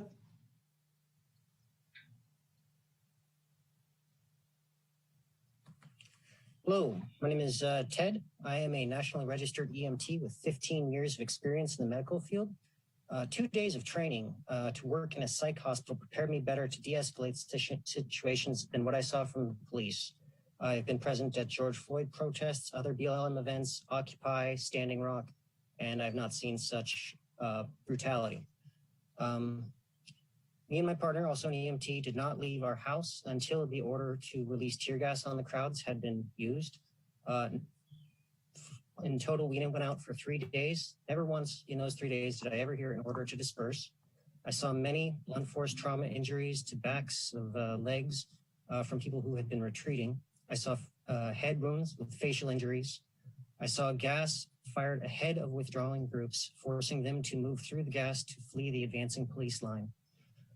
I saw police vehicles charging protesters in the street, forcing their way through crowds and generally traveling at unsafe speeds. I had some limited observation of property damage, broken windows and tagging, no burning or successful looting. And the police's response to that was completely disproportional. I saw 0 observations of use of force against police or fireworks aimed at them. What I did see was a dragnet, grab and book and charge of groups who were either standing their ground as peaceful protesters or leaving as individuals. I feel that the curfew was a violation of the right to protest, but the folks who went out with the expectation they would be arrested, understanding of the consequences, but were committed to feeling the need for change. As an EMT, I feel I was arrested in a honeypot. The group of medics I was with were misled via social media reports that led us to a concentration of police who, once we were arrested, I overheard saying that they were with a group that was looking for the medics. Being an EMT, I have some good old boy privilege. Being white, I was able to talk my way out of any hostile or violent interactions with the police. But shortly before my arrest, I did witness police pull up, jump out of a car parked up on the curb, and run down protesters who were people of color. Once in jail, my N95 respirator mask was removed, replaced with a flimsy paper mask, and masking was not enforced in the crowded jail situation. Injured protesters in the jail in holding were not treated for many hours, and various inmates were treating each other for abrasions and injuries sustained from their arrest. The continued trend of militarization of police in Santa Rosa, Sonoma County, and the U.S. at large must end. You need to know the world is watching. History will judge your response, especially since you have the distinction of being a small part of a small group of municipalities that deployed chemical weapons against their own citizens. I recognize my time is done. Thank you. Thank you for sharing your story, Ted. Elizabeth, followed by Lee. Good afternoon, City Council. This is Elizabeth Escalante, 2nd District Human Rights Commissioner and President of the Wine Country Young Democrats. So it seems to me that some of us have not fully read the Commission on Human Rights report. And I just wanted to emphasize and make it a little bit easier by referring to page 26 of the commission recommendation supporting injured protester demands. Bullet point it, conduct the review, must be conducted in compliance with the standards for accountability laid out in the United Nations standards, including in this report being CHR. Okay, and investigations and the likelihood of warranting criminal investigations of the SRPD. And let's also not ask for more money. What the people are asking for is removing and banning these military grade weapons such as tear gas, rubber bullets, grenades, projectiles. What the hell do you need all that for? These protesters were peaceful. And to put it lightly, I'm really, really, really concerned about how some of us are talking about this as if this is just a divisive political issue. It's not. This is a human rights issue. And I'll say that again, I'm also really, really, really, really concerned that we may not be seeing this as so. People read through the report. I should not have to repeat some of these instances that have happened to these people. Unspeakable. And all by the hands of the SRPD. It was not the protesters who incited the violence. This was violence perpetrated by the police department. That's the truth right there. And Councilmember Tibbetts, what's this talk about the divisiveness between your public? No, I think I'm hearing the white privilege just coming out of that. Okay, if you're going against what the people are asking for, I don't see that as divisiveness. Rather, I think we need to listen a lot more closely. I yield the rest of my time. Thank you, Elizabeth. Next, we'll go to Lee, followed by Concerned Citizen. Hi, thank you. First of all, thank you to Ms. Smith and Mr. Threet for your long overdue presentation. I appreciate your work and the work of the Human Rights Commission. Regarding these internal apologetic reports, I think many members of the public will be very confused by these reports, since what actually happened was the city settled something like $2 million due to law enforcement brutality. These investigators admitted their own negligence in not interviewing protesters or looking at videos taken by observers. No wonder you just had to settle. The minimizing of things like sexual assault and blowing a person's face off is blatant systematic racism and toxic white behavior. It's quite the display. I look forward to the contents of this lawsuit being public so the public can compare these reports that the city funded. And to focus on things like broken car windows instead of the driver who tried to kill a child is just sick. And to keep bringing up fire as a fear tactic is also deeply disturbing. I wonder what Martin Luther King would say hearing white men say, not a department in the country is not dealing with growing pains over this. Andy Lopez is watching, and so is history. Like so many, I called to protest and to report what I witnessed, drivers who tried to kill protesters, and I was dismissed multiple times, both by police and by the DA. So yes, we are divided. We are divided by white supremacists and those trying to unwind racism and to be hold each other accountable to systematic oppression. We are divided between people who value human rights and who value property. That said, this council continued financial support of brutality during the past year has been troubling, to say the least. Law enforcement already knows about crowd control and contagion. You just Google criminal justice curriculum. While city council members may be new to these terms, law enforcement is not, and that's deeply disturbing. When to witness calls for training, when we know the trainers has been historically people like Barry Broad, is very troubling.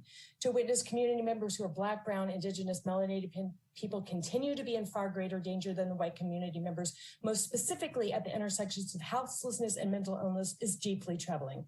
For this discussion to come almost a year after human rights were violated is deeply disturbing.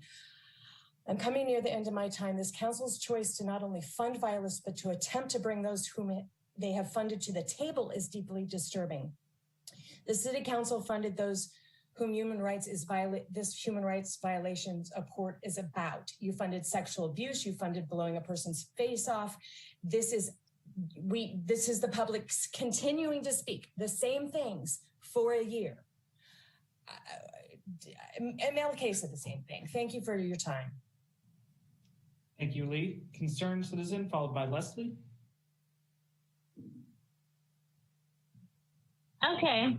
I'd like to start off by saying that the cringe level I experienced here today is heavy and it deeply hurts. We came here to talk about the brutality to protesters by police, but have spent more time acknowledging the property that was damaged, but not the property that was damaged by the police. Why say that it's the public versus the police when the police hold the power? They are often the aggressors, and we are constantly begging the police to rectify and protect this community. As a Black woman and a protester who was present for all of the event, I can say that the police barely acknowledged us and often try to treat us like we're not humans. Navarro is asking for more money for officers when it has constantly been put on record that they lack funding to run rape kits. I heard that they could only find videos from the police's point of view. How about you guys use Google or ask the community instead of sitting around and waiting until it's time to say that you have not had any communication with the community? We have come to every meeting constantly complaining about the things and the misconduct being treated on us as we were outside. And you guys want to say that you haven't had any way to communicate with us? We've called the police. I myself have showed up to the police station myself because I got tired of being ignored, only to be pushed to the left. You know, my son and myself have often experienced great bodily harm or been the target of a car too many times and called the police just to be told to hold on or someone will reach me back, and I've never heard anything else.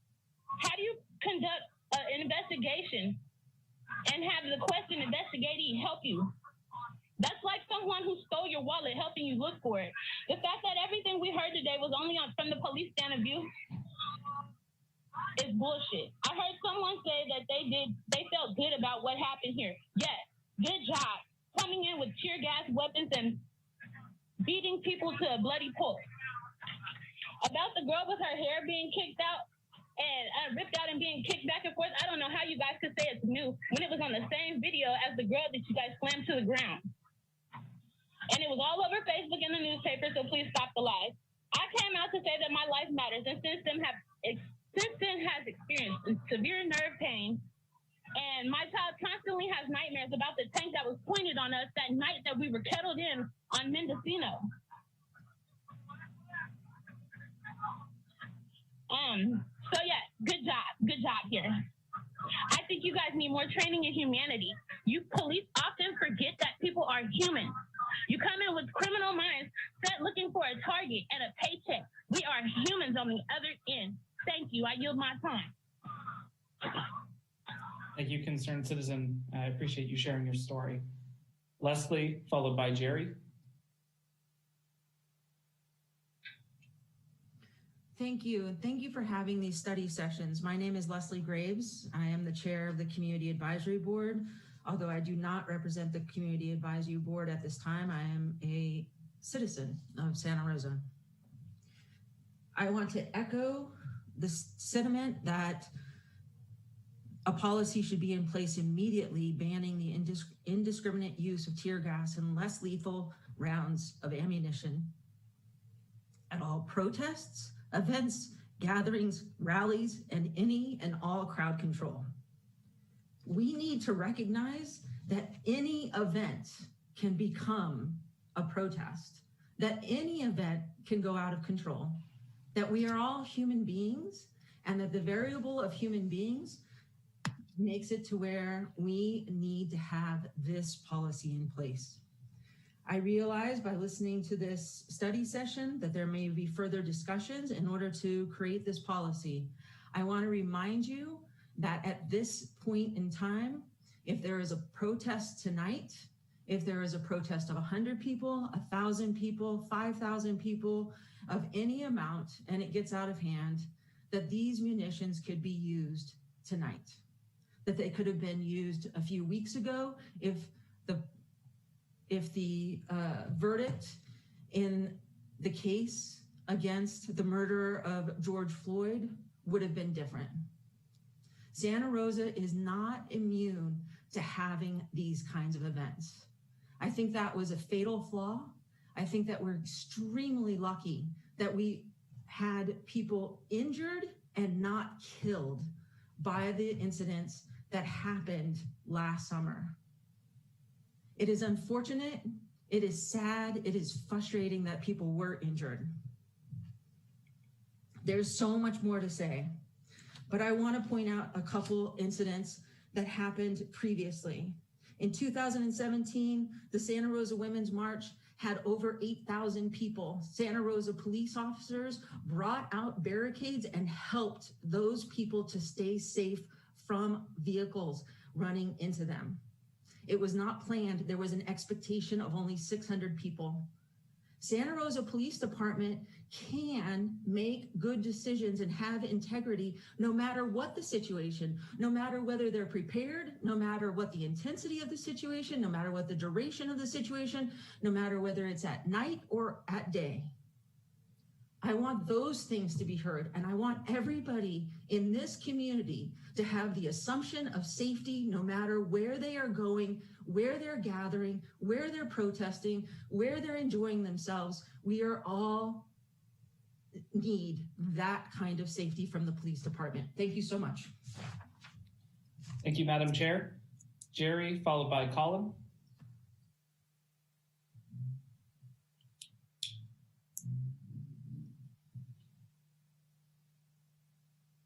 Hi, this is Jerry Threed. I want to clarify a few factual points that came up during the hearing. At the CHR meeting between protesters and city and county officials that happened last summer, Chief Navarro took contact information from some of the protesters there, yet never followed up by calling or otherwise contacting them. I know this because we checked in with the protesters to ask them what follow-up happened. During the meeting, protesters shared facts strongly suggesting officer misconduct happened during the protest. So follow-up is the fundamental obligation of the chief of a police agency who's concerned about whether his employees are violating their oaths. In addition, the chief obviously read the CHR report because he then characterized it as an unfair blanket condemnation of his employees. Yet the department did not follow up with the CHR or the identified protesters to gather more information that would allow an actual investigation of the very serious and concerning allegations in the report. Because of these fundamental failures, the IE division of SRPD apparently did not investigate these issues. and therefore OIR was unable to determine whether there was an adequate investigation of these complaints. And to be clear, the CHR PowerPoint did not raise anything new that was not already in the report published last summer. Every agency must investigate when information comes to their attention that raises the issue of possible misconduct by officers. The onus is not on the public to file a formal complaint to ensure that happens. It's on the department once they have that information, as they did here. The failure to do so sends a troubling signal about the department's attitude toward possible misconduct. Accountability is very important. Hopefully it extends to everyone in the department from the top to the bottom. I heard the chief say that he's willing and ready to investigate these reports that are in the CHR report. I hope that's true, and I hope he follows up with the folks who are identified in the report and with the commission to actually conduct these investigations. Thank you. Thank you, Mr. Chair. Colin, followed by Ian. Hi, can you hear me? Yep, go ahead, Colin. Hi, I just want to respond to a number of very concerning things that I heard throughout this meeting. The Human Rights Commission was addressed so briefly and had so little interaction was concerning, to say the least. And to follow that up with two other reports that read to me as community gaslighting of just saying, oh, you know, it really wasn't that bad, or it was pretty bad. It was very unfortunate, but we're doing better than other places. It's insane to me. And I don't know how so many of our city council members can sit back and continue to say, oh, yeah, you're right, it was better. Well, maybe we can do better. To have Navarro come on and ask for more high-level officials so that they can have more supervisors on staff in case some of these situations happen is also insane.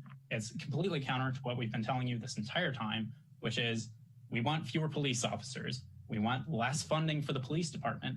I don't know how you think putting more cops on the street is going to do that for anyone. I mean, there were dozens of police officers out there already, and yeah, maybe you think it's an operational thing, but ultimately when it comes down to it, regardless of how many supervisors you have out there, you still have cops out there saying inappropriate comments, like others have said, that you won't elaborate what those comments were, making, you know, use of force situations that were inappropriate that you also will not elaborate on. All these situations are terrifying. And to hear Tibbetts and other council members cotton on to the idea of maybe we should just target the violent protesters, the bad protesters. What does that mean? What does a bad protester look like to you? What constitutes a necessitation of the violation of someone's First Amendment rights to you, that you can take a mobile team of people in a car to go out and essentially do hits on who you think are bad protesters? As someone who has been labeled as a bad violent protester, who has been arrested for alleged violent activity at protests, fuck you. Honestly, like, to hear that is just frightening. To hear that you want a more effective and efficient use of police force against individuals is terrifying. It's an expansion of state repression, and it's not something that people are going to stand for. We need less police. We need no police. We don't need you. You don't need to be out here beating people, injuring people, putting people in the hospital. No police. We don't need you, and we never have. All right, thank you, Colin. Ian, followed by Jenny.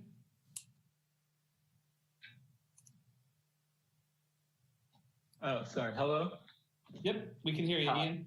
All right. I would just like to speak on the fact of just on the tear gas. It's very interesting to me that tear gas was banned in 1925 with the Geneva Convention. So not only is it banned in actual warfare that the whole world respects, it's for some reason our police are allowed to use it against our citizen, which is not even against our citizens, which is not even close to any form of war or war-like conduct. So that's just one thing that I find very interesting. The second thing is, as far as giving the police department more funds, when they're costing money left and right on lawsuits, on trying to fix this lawsuit, trying to fix that lawsuit, we're already funding them more. So why do they need more money internally? It just makes no sense to me. Another thing is, with the cooperation of the sheriff and the police department during the protest, you found, later did we find out that when Measure P was put on the ballots, the sheriff office tried to call on judges to try to get that evoked from the ballot. So that's a weird little trust thing. And now he is also suing a member of Sonoma County over abusive comments and not letting those out to the public. So the cooperation between the Santa Rosa Police Department and the Sonoma County Sheriffs doesn't seem to be, it doesn't help any sort of trust at all. Now back to the Santa Rosa Police Department, it is very strange that they want more money, yet they have to have brand new cars every 5 years. No regular citizen gets a new car. If you're in the lower or middle class, you don't get a new car every 5 years. You repair those cars, you keep up repairs. Those cars last for they last for at least 100,000 miles. So maybe they should sell off some of the cars, not buy new cars for a little bit. I don't know, just a thought. Another thing is all these weapons with the tear gas, you can just not have those anymore. Just sell those back to the government. Easy little, oh, they need some more money? Great, there you go.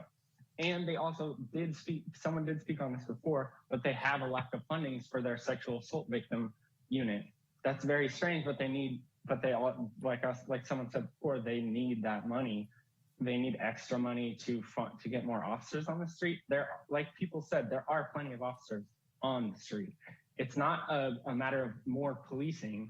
That is scientifically proven to not help crime rates across America. Look at Canada as an example of a well-established first world country who has a police system that does somewhat a better job. Sure, it doesn't do the best job. Not all police officers, they don't really do that good of a job, but they do. You can look at them as someone to take examples from. Thank you. Thank you, Ian. Next, we'll have Jenny, followed by Noah. Hi, can you hear me okay? Yep, we can hear you just fine, Jenny. Thank you so much. Yeah, I really appreciate everyone, especially from the Human Rights Commission, calling in and reiterating that you did not or were not contacted on the human rights report or whatever this report was. It just seems really weird to me. I just want to point out a few things. I'm trying to find the article, but Santa Rosa Police Department just settled a $2 million lawsuit for the human rights. And so I'm just a little bit confused as far as why we're painting protesters as these villains, because as far as I'm aware, don't we fund we're funding you. We're funding you. That's our money as taxpayers that you're paying out. That's not like getting cut from salaries. That's not, you're asking for more. You just messed up. You just shot someone in the face. You sexually assaulted people. You did countless literal human rights violations. And now you're asking for more money, for more things. This really seems to me like an abusive partner gaslighting you and being like, hey, I'm really sorry I had to do that, but if you give me more love, if you would only be a better wife, then I wouldn't have to hit you. So I also want to point out that this is not isolated to Santa Rosa. I feel like the council today is acting like this is just Santa Rosa's problem with protesters and the police. This is literally happening not only across the country, but globally. There is a shift towards Black Lives Matter and defunding the police. There's a movement, and we are not crazy. There's a lot of movement towards mutual aid, funding education, funding mental health, funding families. It's not just us. It's not just us asking for this. And like it was said, it's not just here that we're asking for this. It works in Canada. It works other places, maybe not perfectly, but there are places where that not every city in the US gassed and shot their protesters last year. I also want to point out, what are the long-term consequences? So far, tear gas has also been found to affect women's reproductive systems extensively, even after a year after being gassed.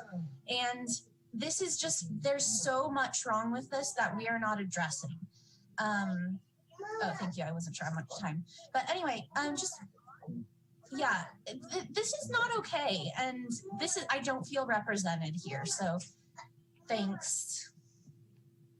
All right, thank you for your comments, Jenny. Noah, followed by Elias.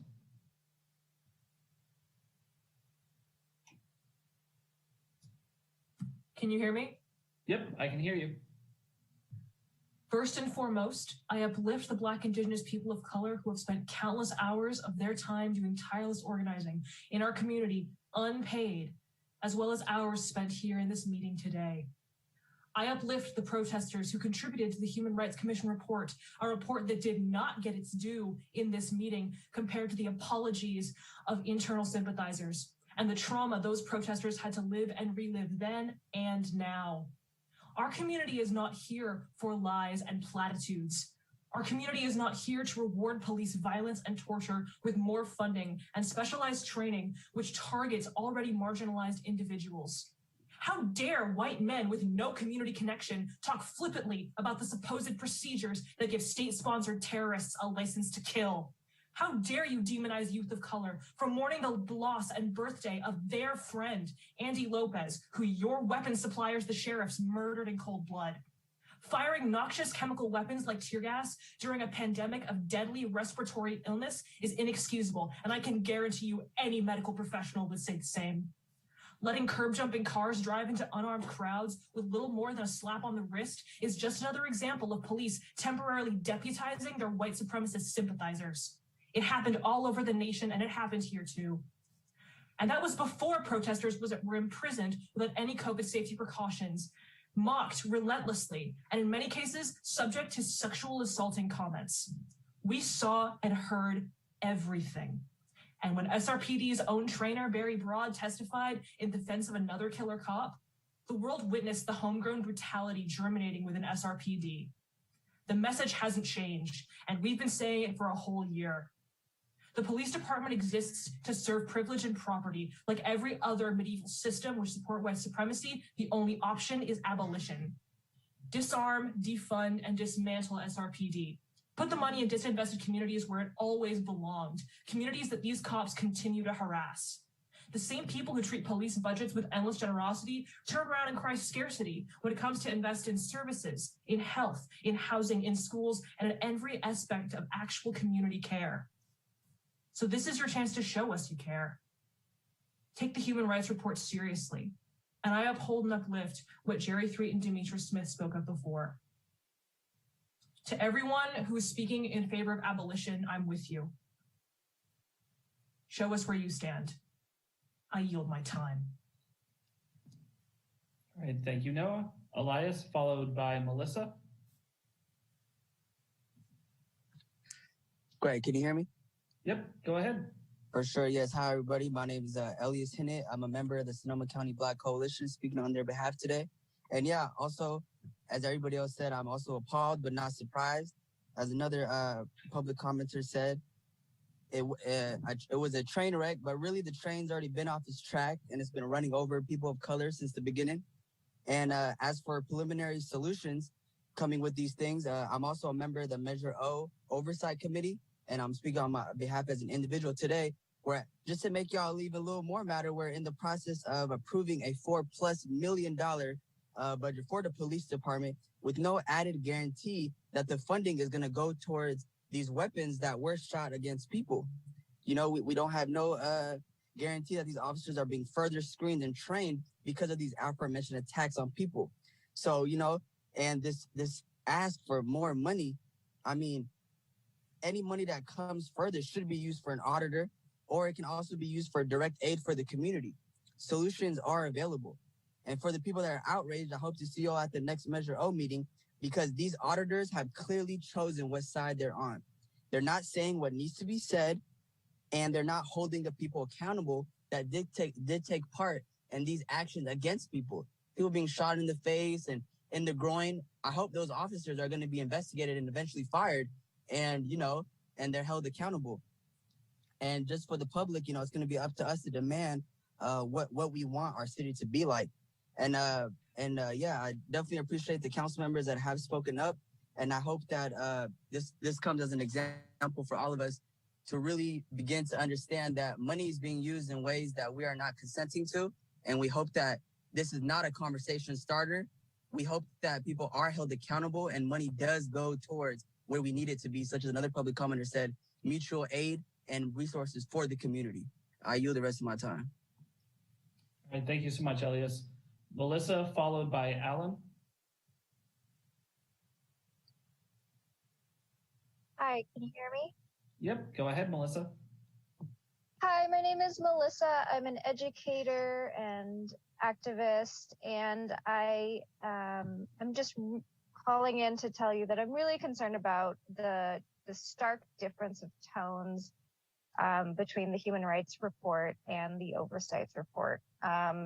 We hear, human rights violations from the UN being outlined in the Human Rights Commission's report, and then on the other side we have the Oversight Report, which seemed to uphold a one-sided narrative that the police did the best they could and made a couple of mistakes.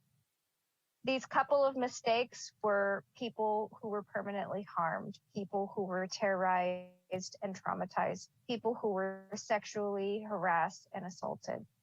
These are not just a couple of mistakes. These are incredibly harmful things that have been done to our community. And I hope that the City Council understands that as much. I really hope that more money is not sent to the SRPD, because that is not the answer. The city just settled for $2 million, money that is coming from the community. The community is paying for the abuses of the SRPD, and I just don't see how giving them more money for training and staffing is going to repair what they have done. They have made a huge mistake, and they need to be held accountable. They should not be given a bigger budget. That money has already been taken from the community, and so it needs to be reinvested back into the community. It needs to be taken from the SRPD, and that should be part of them being held accountable for what they did. And we need deep systemic change. So I hope that when we talk about policy tomorrow, we really talk about ways that we can change the system of policing in Santa Rosa, because we are a model for Sonoma County. What we do here changes how the rest of the cities in Sonoma County see policy and policing and ways forward. We can see that with the CAHOOTS program. So I really, really hope that the City Council thinks about the human rights violations and moves forward using that lens rather than the one that said the police did the best they could with a couple of mistakes. Thank you. I yield the rest of my time. Thank you, Melissa. Alan, followed by North Bay Jobs with Justice.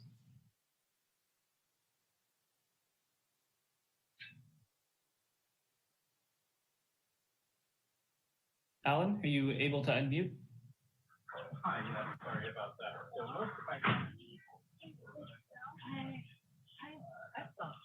So, Alan, we're having a little bit of difficulty hearing you. I'm unmuted. Can you hear me? I can hear you. You sound like you're 1,000 miles away. Okay, I apologize for that. So I called in and didn't record my time, but I have to call to ask one more thing. Where my daddy?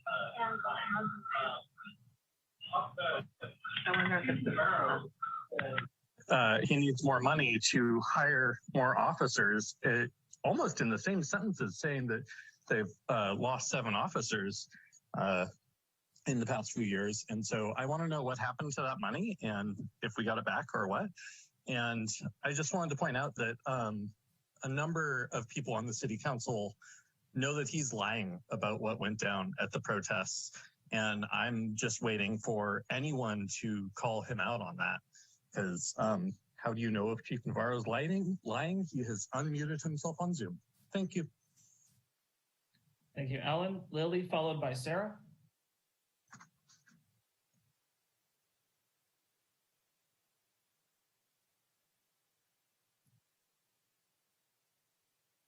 Lily, are you able to unmute?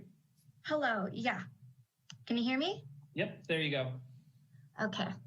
I wonder why this special meeting is being held near the anniversary of these protests instead of closer in time to the events being talked about today. It's never too late, but it's telling the lack of urgency this council seems to be taking this issue with. Mr. Jerry 3, I want to point out when you advise on how to better, quote unquote, quell these protests by targeting individuals who may be throwing empty water bottles at officers who are dressed head to toe in armor suitable for war. You seem to be contradicting your earlier statement, acknowledging that police treated white protesters differently than protesters of color. Do you expect police officers to treat these arrests fairly? Do you expect these officers to treat those arrests humanely, to even arrest the right person? It's concerning how you seem to explore this idea that peaceful protesters might be deserving of more rights or better treatment than violent ones. I'm speaking as a protester who attended every single one of the May June protests. I was also arrested on the birthday of Andy Lopez. I saw firsthand the accounts we are talking about today, and in some ways, I'm happy that these events I saw and know to be true are being treated with the seriousness I would hope they would be treated with. But I'm concerned about these lines being drawn, categorizing protesters in this way, talking about this scalpel approach. You're reframing the idea of stopping the human rights abuses and instead targeting people for these human rights abuses. You either care about the public and how the police abuse us, or you don't. It could be that black and white. I urge the council to remember what we were protesting for in the first place. We want the police defunded. We want the police gone. I yield my time. Thank you, Lily. Sarah, followed by River. All right. Can y'all hear me? Yep, go ahead, Sarah. Great. Here we are again. So as folks have brought up, I really want to know how many of the people in those listening sessions were actually among the ones who were under attack by SRPD last summer.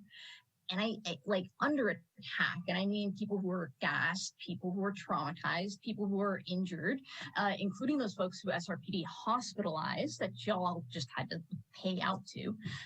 Those folks that were kettled and arrested during a pandemic, including medics who are like local health professionals, like during a pandemic. People who were told that they couldn't wear masks in a jail during a pandemic. How many of those folks were in those listening sessions? I don't think I know a single person from any of the organizations y'all had listening sessions with. And if you're seriously counting the community conversations on race panels, that is a joke. Like, I hope it didn't get named conversation so y'all could prop it up as a listening session. And I know that you didn't talk to those folks because the first thing on your list of things to do is to build trust. And the folks who were attacked by SRPD last summer are not asking for trust between SRPD and the community. There's no amount of listening circles and community events that you can do to convince folks who experience that level of violence to trust the source of that violence. Y'all are repeatedly and blatantly ignoring a substantial part of your community, of your constituents. You're on your phones during these meetings. You're rolling your eyes. You're incorporating zero feedback from these comments from the community. If you actually listened to us, we probably wouldn't be here. I have better things to do on a Tuesday afternoon than drag public comment on, late into the evening or night. But like, really, it's worth it because I hope we keep at it. Because if y'all's conscience won't keep you up at night, public comment should. People who were under attack last summer want accountability. They want this prevented from happening again to more of our friends and people that we care about.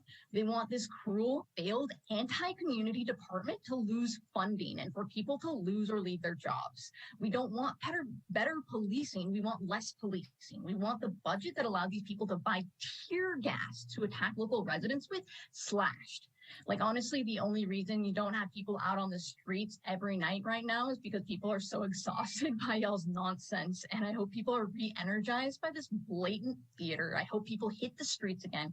And I hope it rose to the level of like an uprising, like a nonviolent uprising or whatever, because just with y'all's performance today, y'all have absolutely earned that. And I need a drink. Thank you, Sarah. River, followed by Allegra. Hello, can you hear me? Yep, go ahead, River. Hi, I've been an educator for about 15 years. I've worked with adults, I've worked with kids. And when I'm on the job, the safety of my students is really, really important to me. And I work very, very hard to make sure that my students are safe.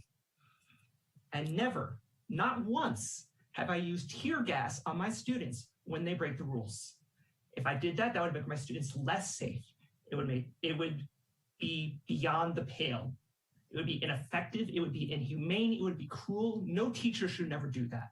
Our local law enforcement's reaction to the protest last summer was ineffective. It was inhumane. It was cruel, and I am utterly appalled. And I want you to make sure that it never happens again.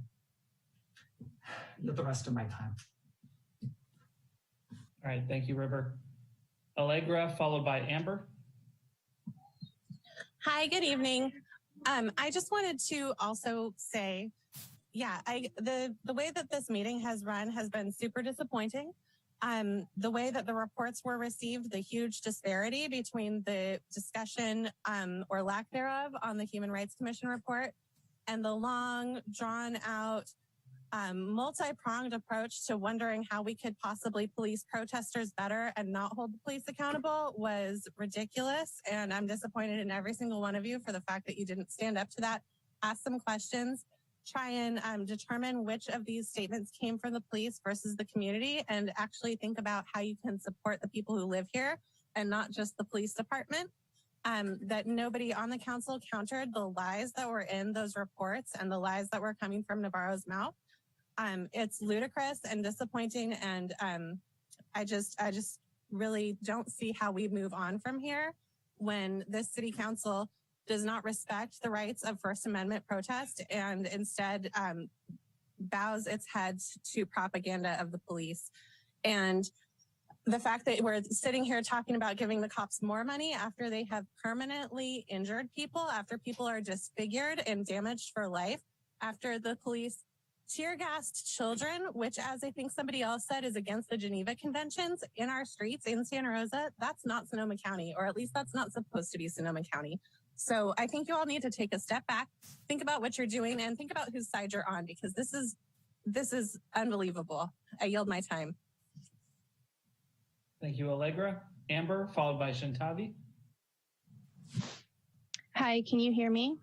Yep, go ahead, Amber. Okay. My name is Amber, and I am a concerned citizen of Santa Rosa. Santa Rosa, you are on trial right now in a really big way, and your citizens have a right to be heard. Your citizens have a right to assembly, and your citizens have a right to protest. What an absolute joke that oversight report was. The stark contrast between that and the human rights violation report could not have been more black and white. Chief Navarro, you have shown a willingness to show up only when you are able to look good. You continue to gaslight this community in such a grand and performative way that I am left to wonder if you're simply making a mockery of us. What a joke. What an insult. Tibbetts, you are a part of the problem. You are a direct part of the problem of why we are here. For you to stand before us during a human rights violation report and suggest that we place a hit and or a target on quote unquote violent protesters within a crowd is a joke. Do you hear yourself? Do you hear yourself when you say things like that? That does nothing to strengthen the complete lack of trust that citizens have with their local law enforcement. It's a complete mockery of why we're here today. Protesters have been and are being stalked. Our privacy is being violated. Last summer, law enforcement declared war on us, on citizens of Santa Rosa. You tear gas children, you tear gas business owners, you tear gas local citizens simply exercising their right to make their voices heard. Ask yourself why we had to take to the streets in the first place, because you won't hear us in council meetings. You won't hear us in board of supervisor meetings. You won't hear us, and you're still trying to silence us. SRPD spent how much money in 2019 and 2020 to get all their vehicles wrapped? SRPD spent how much money sending out bogus, overly violated, and overly biased reports on press releases? You want to talk about the white Porsche? Who does that driver know? Who is that driver connected to? And now you want more money? You want to tell us that you're going to try and do a better job? You had your time. It's time to leave. You paint protesters as villains, but you pay out literal millions for your brutality. And then you have the gall to ask for more money through funding and better training. Fuck you. We are seeds, and we're not going anywhere. Thank you, Amber. Shantavi, followed by John.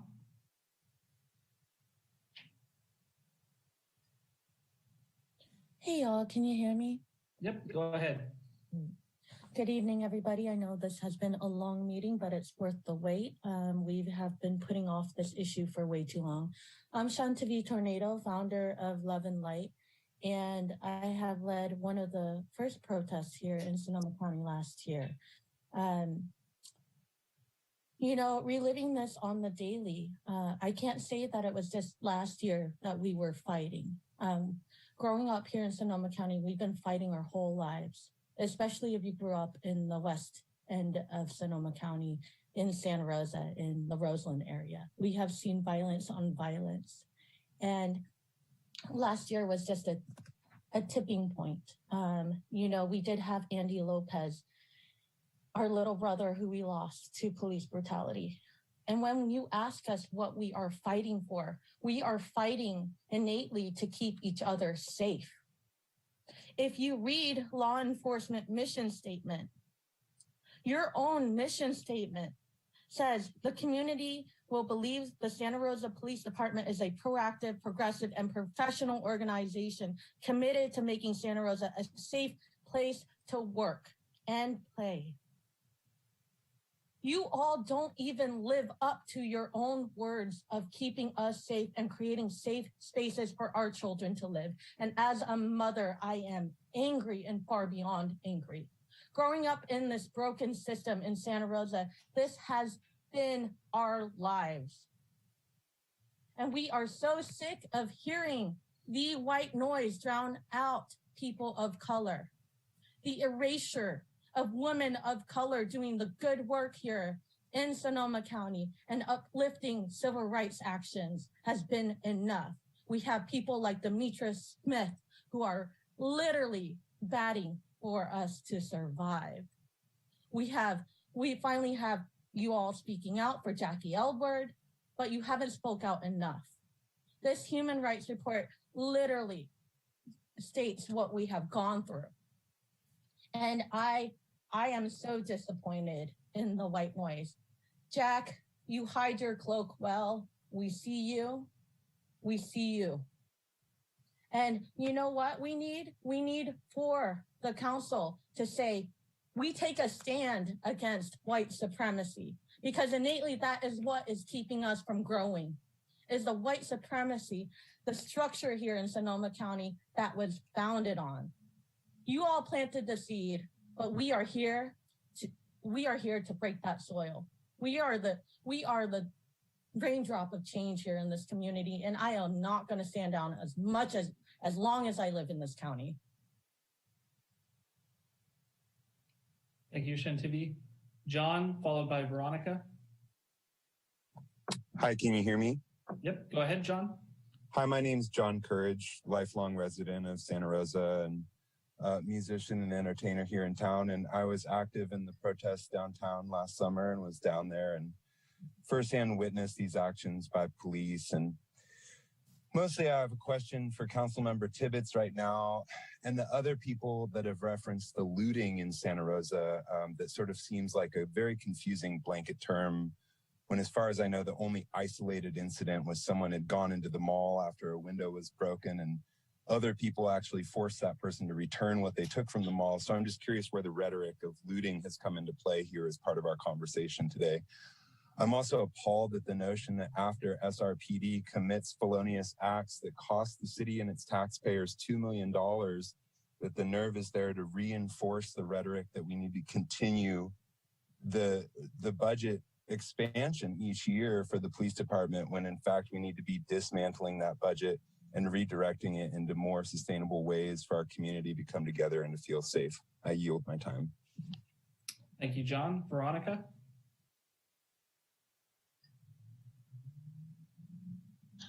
Good evening. I just want to start with the reports. And to me, it's like you have to really follow the money here and you figure who paid to have these reports prepared and investigated. So, of course, the preparer, the investigator is going to make findings in favor of who hired them to do that report. So people out there, it's no surprise that two of them were pretty favorable, or they were softball, I guess, softballish. Because really the city of Santa Rosa is investigating itself. And I would really want to know how much money they paid to have these reports prepared.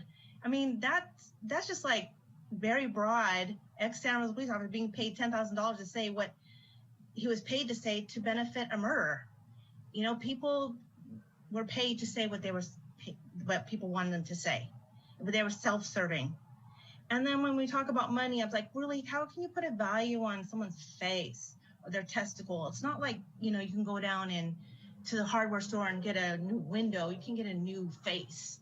I mean, that's just priceless. There's no price you can put on that.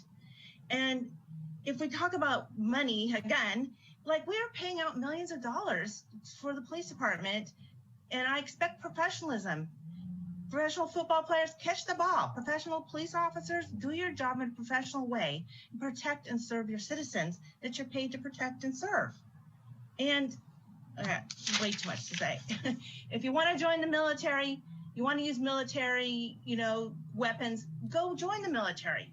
Go knock yourself out. Go to war. Get shot at yourself.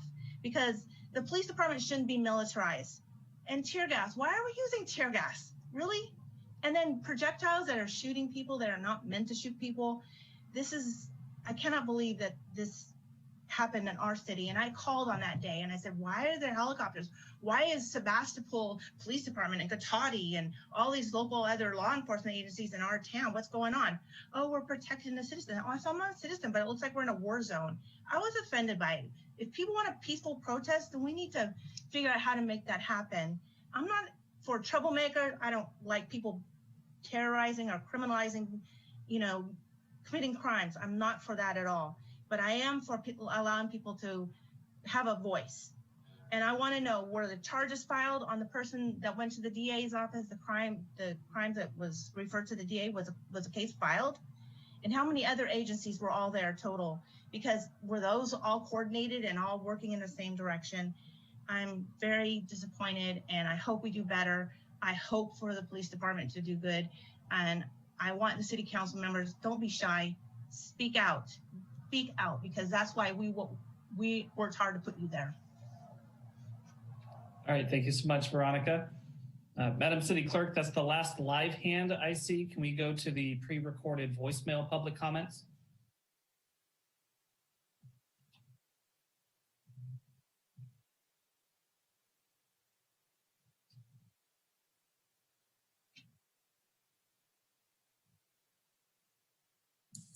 Sorry, Mary, I wanted to refresh my screen. We're having a problem with the audio coming through. I'm not sure if the indicator was coming through, so I'm not sure if that audio is going to play. but we'll give it a shot. Okay.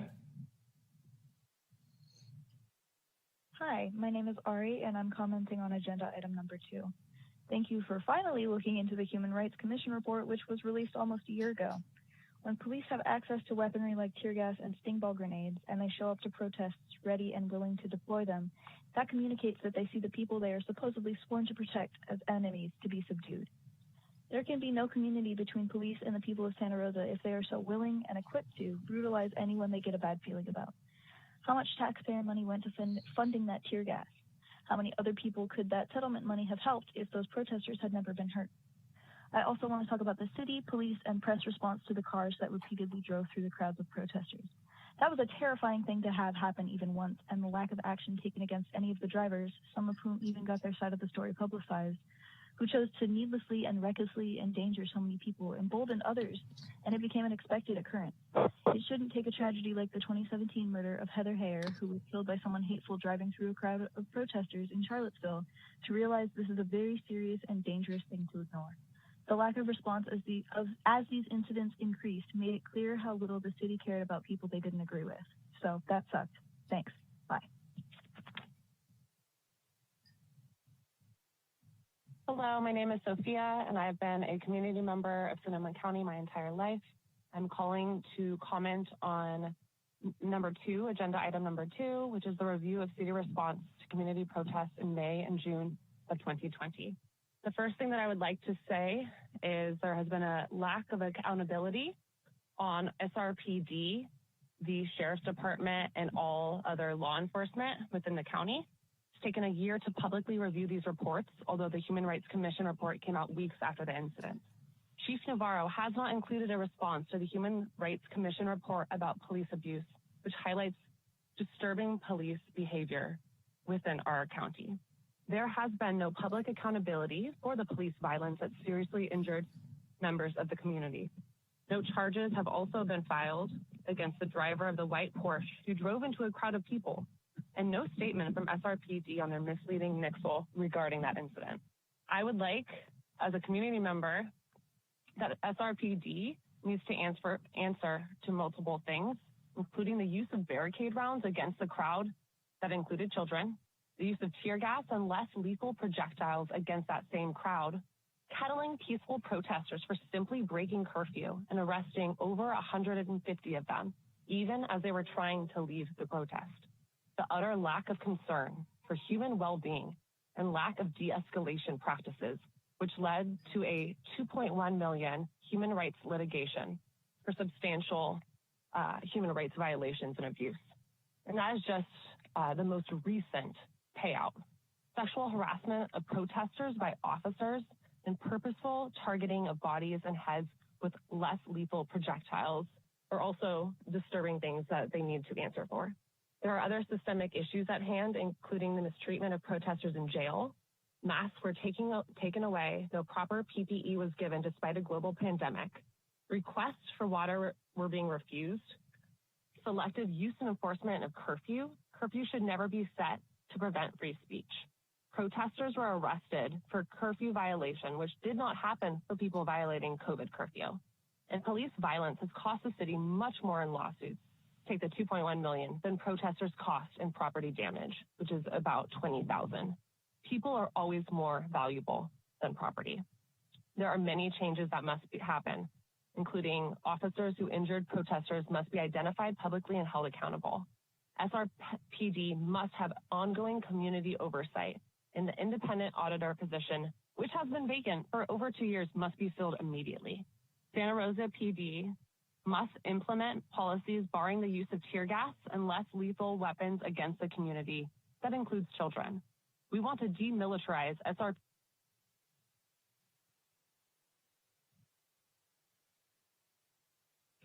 Hi, my name is Allegra Wilson, and I'm a Santa Rosa resident. I'm calling to express my outrage at Mayor, I'm going to pause that comment because Ms. Wilson spoke during my public comment.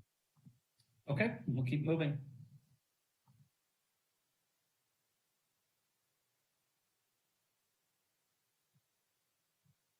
Hi, my name is Cecilia. I'm a resident of Santa Rosa. I'm calling in response to the police's response to protesters in the summer of 2020. There has been such a significant lack of accountability. There was the Human Rights Commission report that came out weeks after some of these incidents were happening, and there was never a response given to us by Chief Navarro. There was a horrific incident that happened while I was there with a white Porsche running into a group of protesters. These were my friends and people who I'd known for much of my life, and to hear what was happening and know that there was no justice and no repercussions and no accountability whatsoever for a person who literally could have turned the car around and chose instead to accelerate straight into a group of human beings. If our police force is not going to respond to that, which is a definite threat against the community and the people here during a very peaceful walk down the street, then what are you doing? We need SRP to answer for the violence that they used against the crowds, including children, tear gas, and other projectiles, the general lack of concern for human well-being, and no de-escalation practices. I know that y'all have paid out a lot for the lack of care that you've given to the people. Sexual harassment of the protesters, mistreatment of protesters in jail during a COVID outbreak in the Santa Rosa jails. We need change. We need change, and we need it now. The officers who injured and harmed protesters must be identified publicly and held accountable. There needs to be ongoing community oversight in every police department, but certainly not least the Santa Rosa Police Department. And we need to demilitarize the SRPD so that none of this happens ever again. Please consider protecting the people instead of using and abusing your power to continue to harm them. Thank you for your time. Hi, my name is Kim, and I'm a resident of Santa Rosa. This comment is for the Council Special Meeting Police After Action Report. I know that the police have been under scrutiny lately, but I wanted to call and show my full support of the Santa Rosa Police Department. We have very loyal and brave men and women who faithfully serve our city and our community. Yes, they are human and they make mistakes sometimes, but our department as a whole seeks to do what is right and what is best. We need them to feel supported so that they will continue to keep the peace and help us. They actually need increased staffing to meet the high demands that we have in our city. Demands from the big protests, yearly fire evacuations, and other emergencies that rise up. They need our support so that more young men and women will want to serve in this area. Thank you. Bye. Hello, my name is Alan Worstel, and I am a resident of the city of Santa Rosa. Mr. Worstel spoke live, Mayor, and then move on to the next presentation or next portion of the public. Okay. Hello, my name is Josh, and I'm a resident of Santa Rosa. And I would like to leave a comment about the Council Special Meeting Police After Action Report. And as a citizen in the community, I just wanted to say that I love and care for our community very much, respect our city council very much. I care for our community. I care for our police officers very much. And I know that in this unique time and difficult season, while it has been hard, I think this is, again, a great opportunity for us to come together as a community and care for one another and encourage each other. And I think our police need to be a big part of that as they continue to grow and help serve and help protect our community, especially considering all the things that they protect from, whether it's helping out with the fire evacuations and all sorts of things that they do. So I just want to encourage the council and I think really helping our police and giving them the resources they need to care for our community well would be a great benefit to our community. I appreciate your time. Thank you so much. Hi, my name is Angela, and I'm calling in regard to Agenda Item D for the City Council special meeting on the police protest response. During the protests in Santa Rosa last summer, I watched online as police officers mustered up great composure as they were subjected to abuse, such as withstanding fireworks, rocks, and bottles being pelted at them. I went to dinner downtown with my kids, and we read graffiti together on a streetlight that said, "Kill the cops." It is unacceptable that local law enforcement, for whom most Santa Rosa residents have a great deal of respect, was expected to withstand this persecution from the same public they protect and serve during fires and on a daily basis. When members of the public need protection, we want to have police officers who want to work in our city and respond to our calls for help. Since the City Council has taken funding and therefore some of the ability to protect and serve away from our Santa Rosa police officers, there has been a recent uptick in crime and traffic violations. I want myself and my family to feel safe living in the community of Santa Rosa. I do not feel safe walking in my own neighborhood due to the lack of police officers to do traffic enforcement in Santa Rosa. I am asking the City Council to refund the police and budget for more police officers in the city of Santa Rosa. I am also asking for these police officers to receive a much-deserved raise to help keep them in our city and therefore show them that we respect and value them. These police officers have a tough job to do. They are not perfect, and neither are any of us. We need them to keep law and order in our city and to be there for us. Let's support our Santa Rosa police officers and trust them to do the excellent job we know they are capable of doing. Thank you for your time. Hello, my name is Olivia, and I'm speaking on behalf of the Santa Rosa Police Department and lack of accountability during last year's protests. There has been no public accountability for the police violence that has seriously injured community members.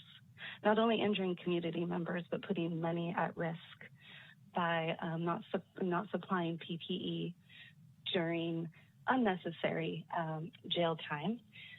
And I feel like I'm not really going to trust a police department that treats its community like this. We won't stand for it, and we won't continue to allow it. So this is a point where Santa Rosa must implement policies taking away the use of tear gas and less lethal weapons against the community. I'm going to say it again, against children and teens. If you're not protecting everyone, then you are not welcome in Santa Rosa as a police department. This is my opinion, and I feel like everybody in elected position in Santa Rosa should agree with me. Demilitarize the Santa Rosa Police Department immediately so this never happens to any residents ever again. And also all officers who have injured protesters should be identified. And I'd like to see Chief Navarro in particularly come out from hiding and address in his Human Rights Commission report just anything. Is he listening at all to the community, or are we just selecting who we are protecting? Again, I'm demanding accountability, and that's it. Thank you. Mayor, that concludes voice message public comments received before the 5 p.m. cutoff yesterday. Great, thank you so much. I'll go ahead and bring it back. And I had a couple of notes here. If the chief is there, I've got a couple for you. Sue, I think I have a couple for you as well, just based on some of the public comments that we heard. Chief, I'll start with you because this is one that we hear pretty frequently, and I know the answer to it, but I think the public has an interest in hearing the answer. Do we have a lack of funding to process rape kits at SRPD? No, we do not have a lack of funding. It does get more expensive every year, but we do not have a backlog. Okay, and if you, the follow-up question, if you ever did need additional funding for something as important as that, you would come to the council to ask for it? Yes. Okay, thank you. We also heard considerable public comment about the white Porsche incident. What I heard from you in the presentation earlier, and I just wanted to confirm, is that SRPD investigated, put together information, sent it over to the district attorney's office, and that the district attorney's office did not file charges in that case. That is correct. Okay. And then there was also an additional question about the use of sting ball grenades during the protest. Did SRPD use any sting ball grenades, or to your knowledge, did any of our mutual aid partners utilize that munition? Not to my knowledge. No, we definitely did not. And I said to my knowledge, I'm not aware of mutual aid officers deploying that either. Okay, and perhaps that's something we can follow up on tomorrow as well. Sue, and there were quite a few comments, particularly about discipline. So I know in the reports it was vague. It did talk about some officers were disciplined. What information can we give the public on those deliberations? I know that obviously it's a complex web between state laws and personnel laws. Is there a point where some of that information becomes public for discussion? Yes, in general, the personnel, the disciplinary investigation, disciplinary process is all confidential under state law. We are constrained by state law on that. There is a provision in state law adopted a couple of years ago for release of information if an officer in 4 situations: a discharge of firearms at a person, a use of force that causes death or great bodily injury, a sustained finding of sexual assault, or a sustained finding of dishonesty on the part of an officer. In those cases, there will be information that can be released. The disciplinary processes are not yet to that point of having any final decision that would, for any instances that may or may not, but may fall into one of those 4 categories. Those processes have not run their course to get to that point. So if any of those 4 are sustained, that information then will be released, but not until that time. Again, under state law. So. Okay, I appreciate that answer. Thank you, Sue. It's good for us to know what the expectations are, and it's something that I know that the public will be interested in following up on as it does run its course. Yes. I'll come back to the rest of the council and see if there are any additional questions based on the public comment that you heard. Okay, I'm not seeing any. I also mentioned at the outset of our meeting that we would be recessing and resuming our meeting tomorrow at 10 a.m. for the next presentations, more public comment, and then council members' discussion. I will open it up really fast. I know not all council members are prepared to comment yet, want to process what we've heard today, but is there any comments that council members would like to make before we recess today's meeting and come back tomorrow? Councilmember Tibbetts. Thank you, Chris. Yeah, I wanted to, well, first of all, let me start by saying that, yes, I will be taking this information that we got today. And as we go into tomorrow, definitely processing that. And I do think that this council is going to arrive at some meaningful policy changes that are going to prevent a lot of the things from happening that happened a year ago from happening again. I do want to make some comments, though, in regards to my previous comments about divisiveness in response to some of the public commenters tonight. I want to just be clear, I in no way, shape, or form meant to lay the divisiveness that I feel in this country and sometimes in this community at your feet. I was actually more trying to lay it at the feet of our institution at City Hall, if you will, based on my frustration with the fact that we bring forward information tonight in the form of bullet points and reports from different entities. And it wasn't lost on me either that all of the people who did an independent audit of us were white males as well. And these bullet points state things like that you are naturally going to question given your experience that night in the protests. And what I wanted to see from us was more concrete evidence to show the perspectives of our police officers as well as the perspectives of the protesters to help influence this council more in policy decisions tomorrow. So I just wanted to be very abundantly clear about that. I appreciate this dialogue. It is going to influence me going into tomorrow. And the other thing I wanted to say is just really round out my comments with what I touched on earlier. And that was just my general sense of how much of a travesty it was that this protest was cut short. Some people will point the finger at City Hall and the police department for cutting it short and silencing the voices of people who have been subjected to generations of systemic racism in this country. And then others may point the finger at the people who were among the protesters, but not necessarily protesting themselves, who were clearly, from my perspective, based on the video footage I had the privilege of seeing in closed session, were doing clear acts that were endangering people's lives and also property. And so, you know, when I talk about wanting to look into things like these mobile field units, that's coming from a place where I don't want to see protests in this community get silenced again. And so I just want you all to know that. And that's it for my comments, Mayor. Thank you. All right, thank you, Council Member. Are there any other comments from council members? Okay, seeing none, we'll stand at recess and we'll be back tomorrow at 10 a.m.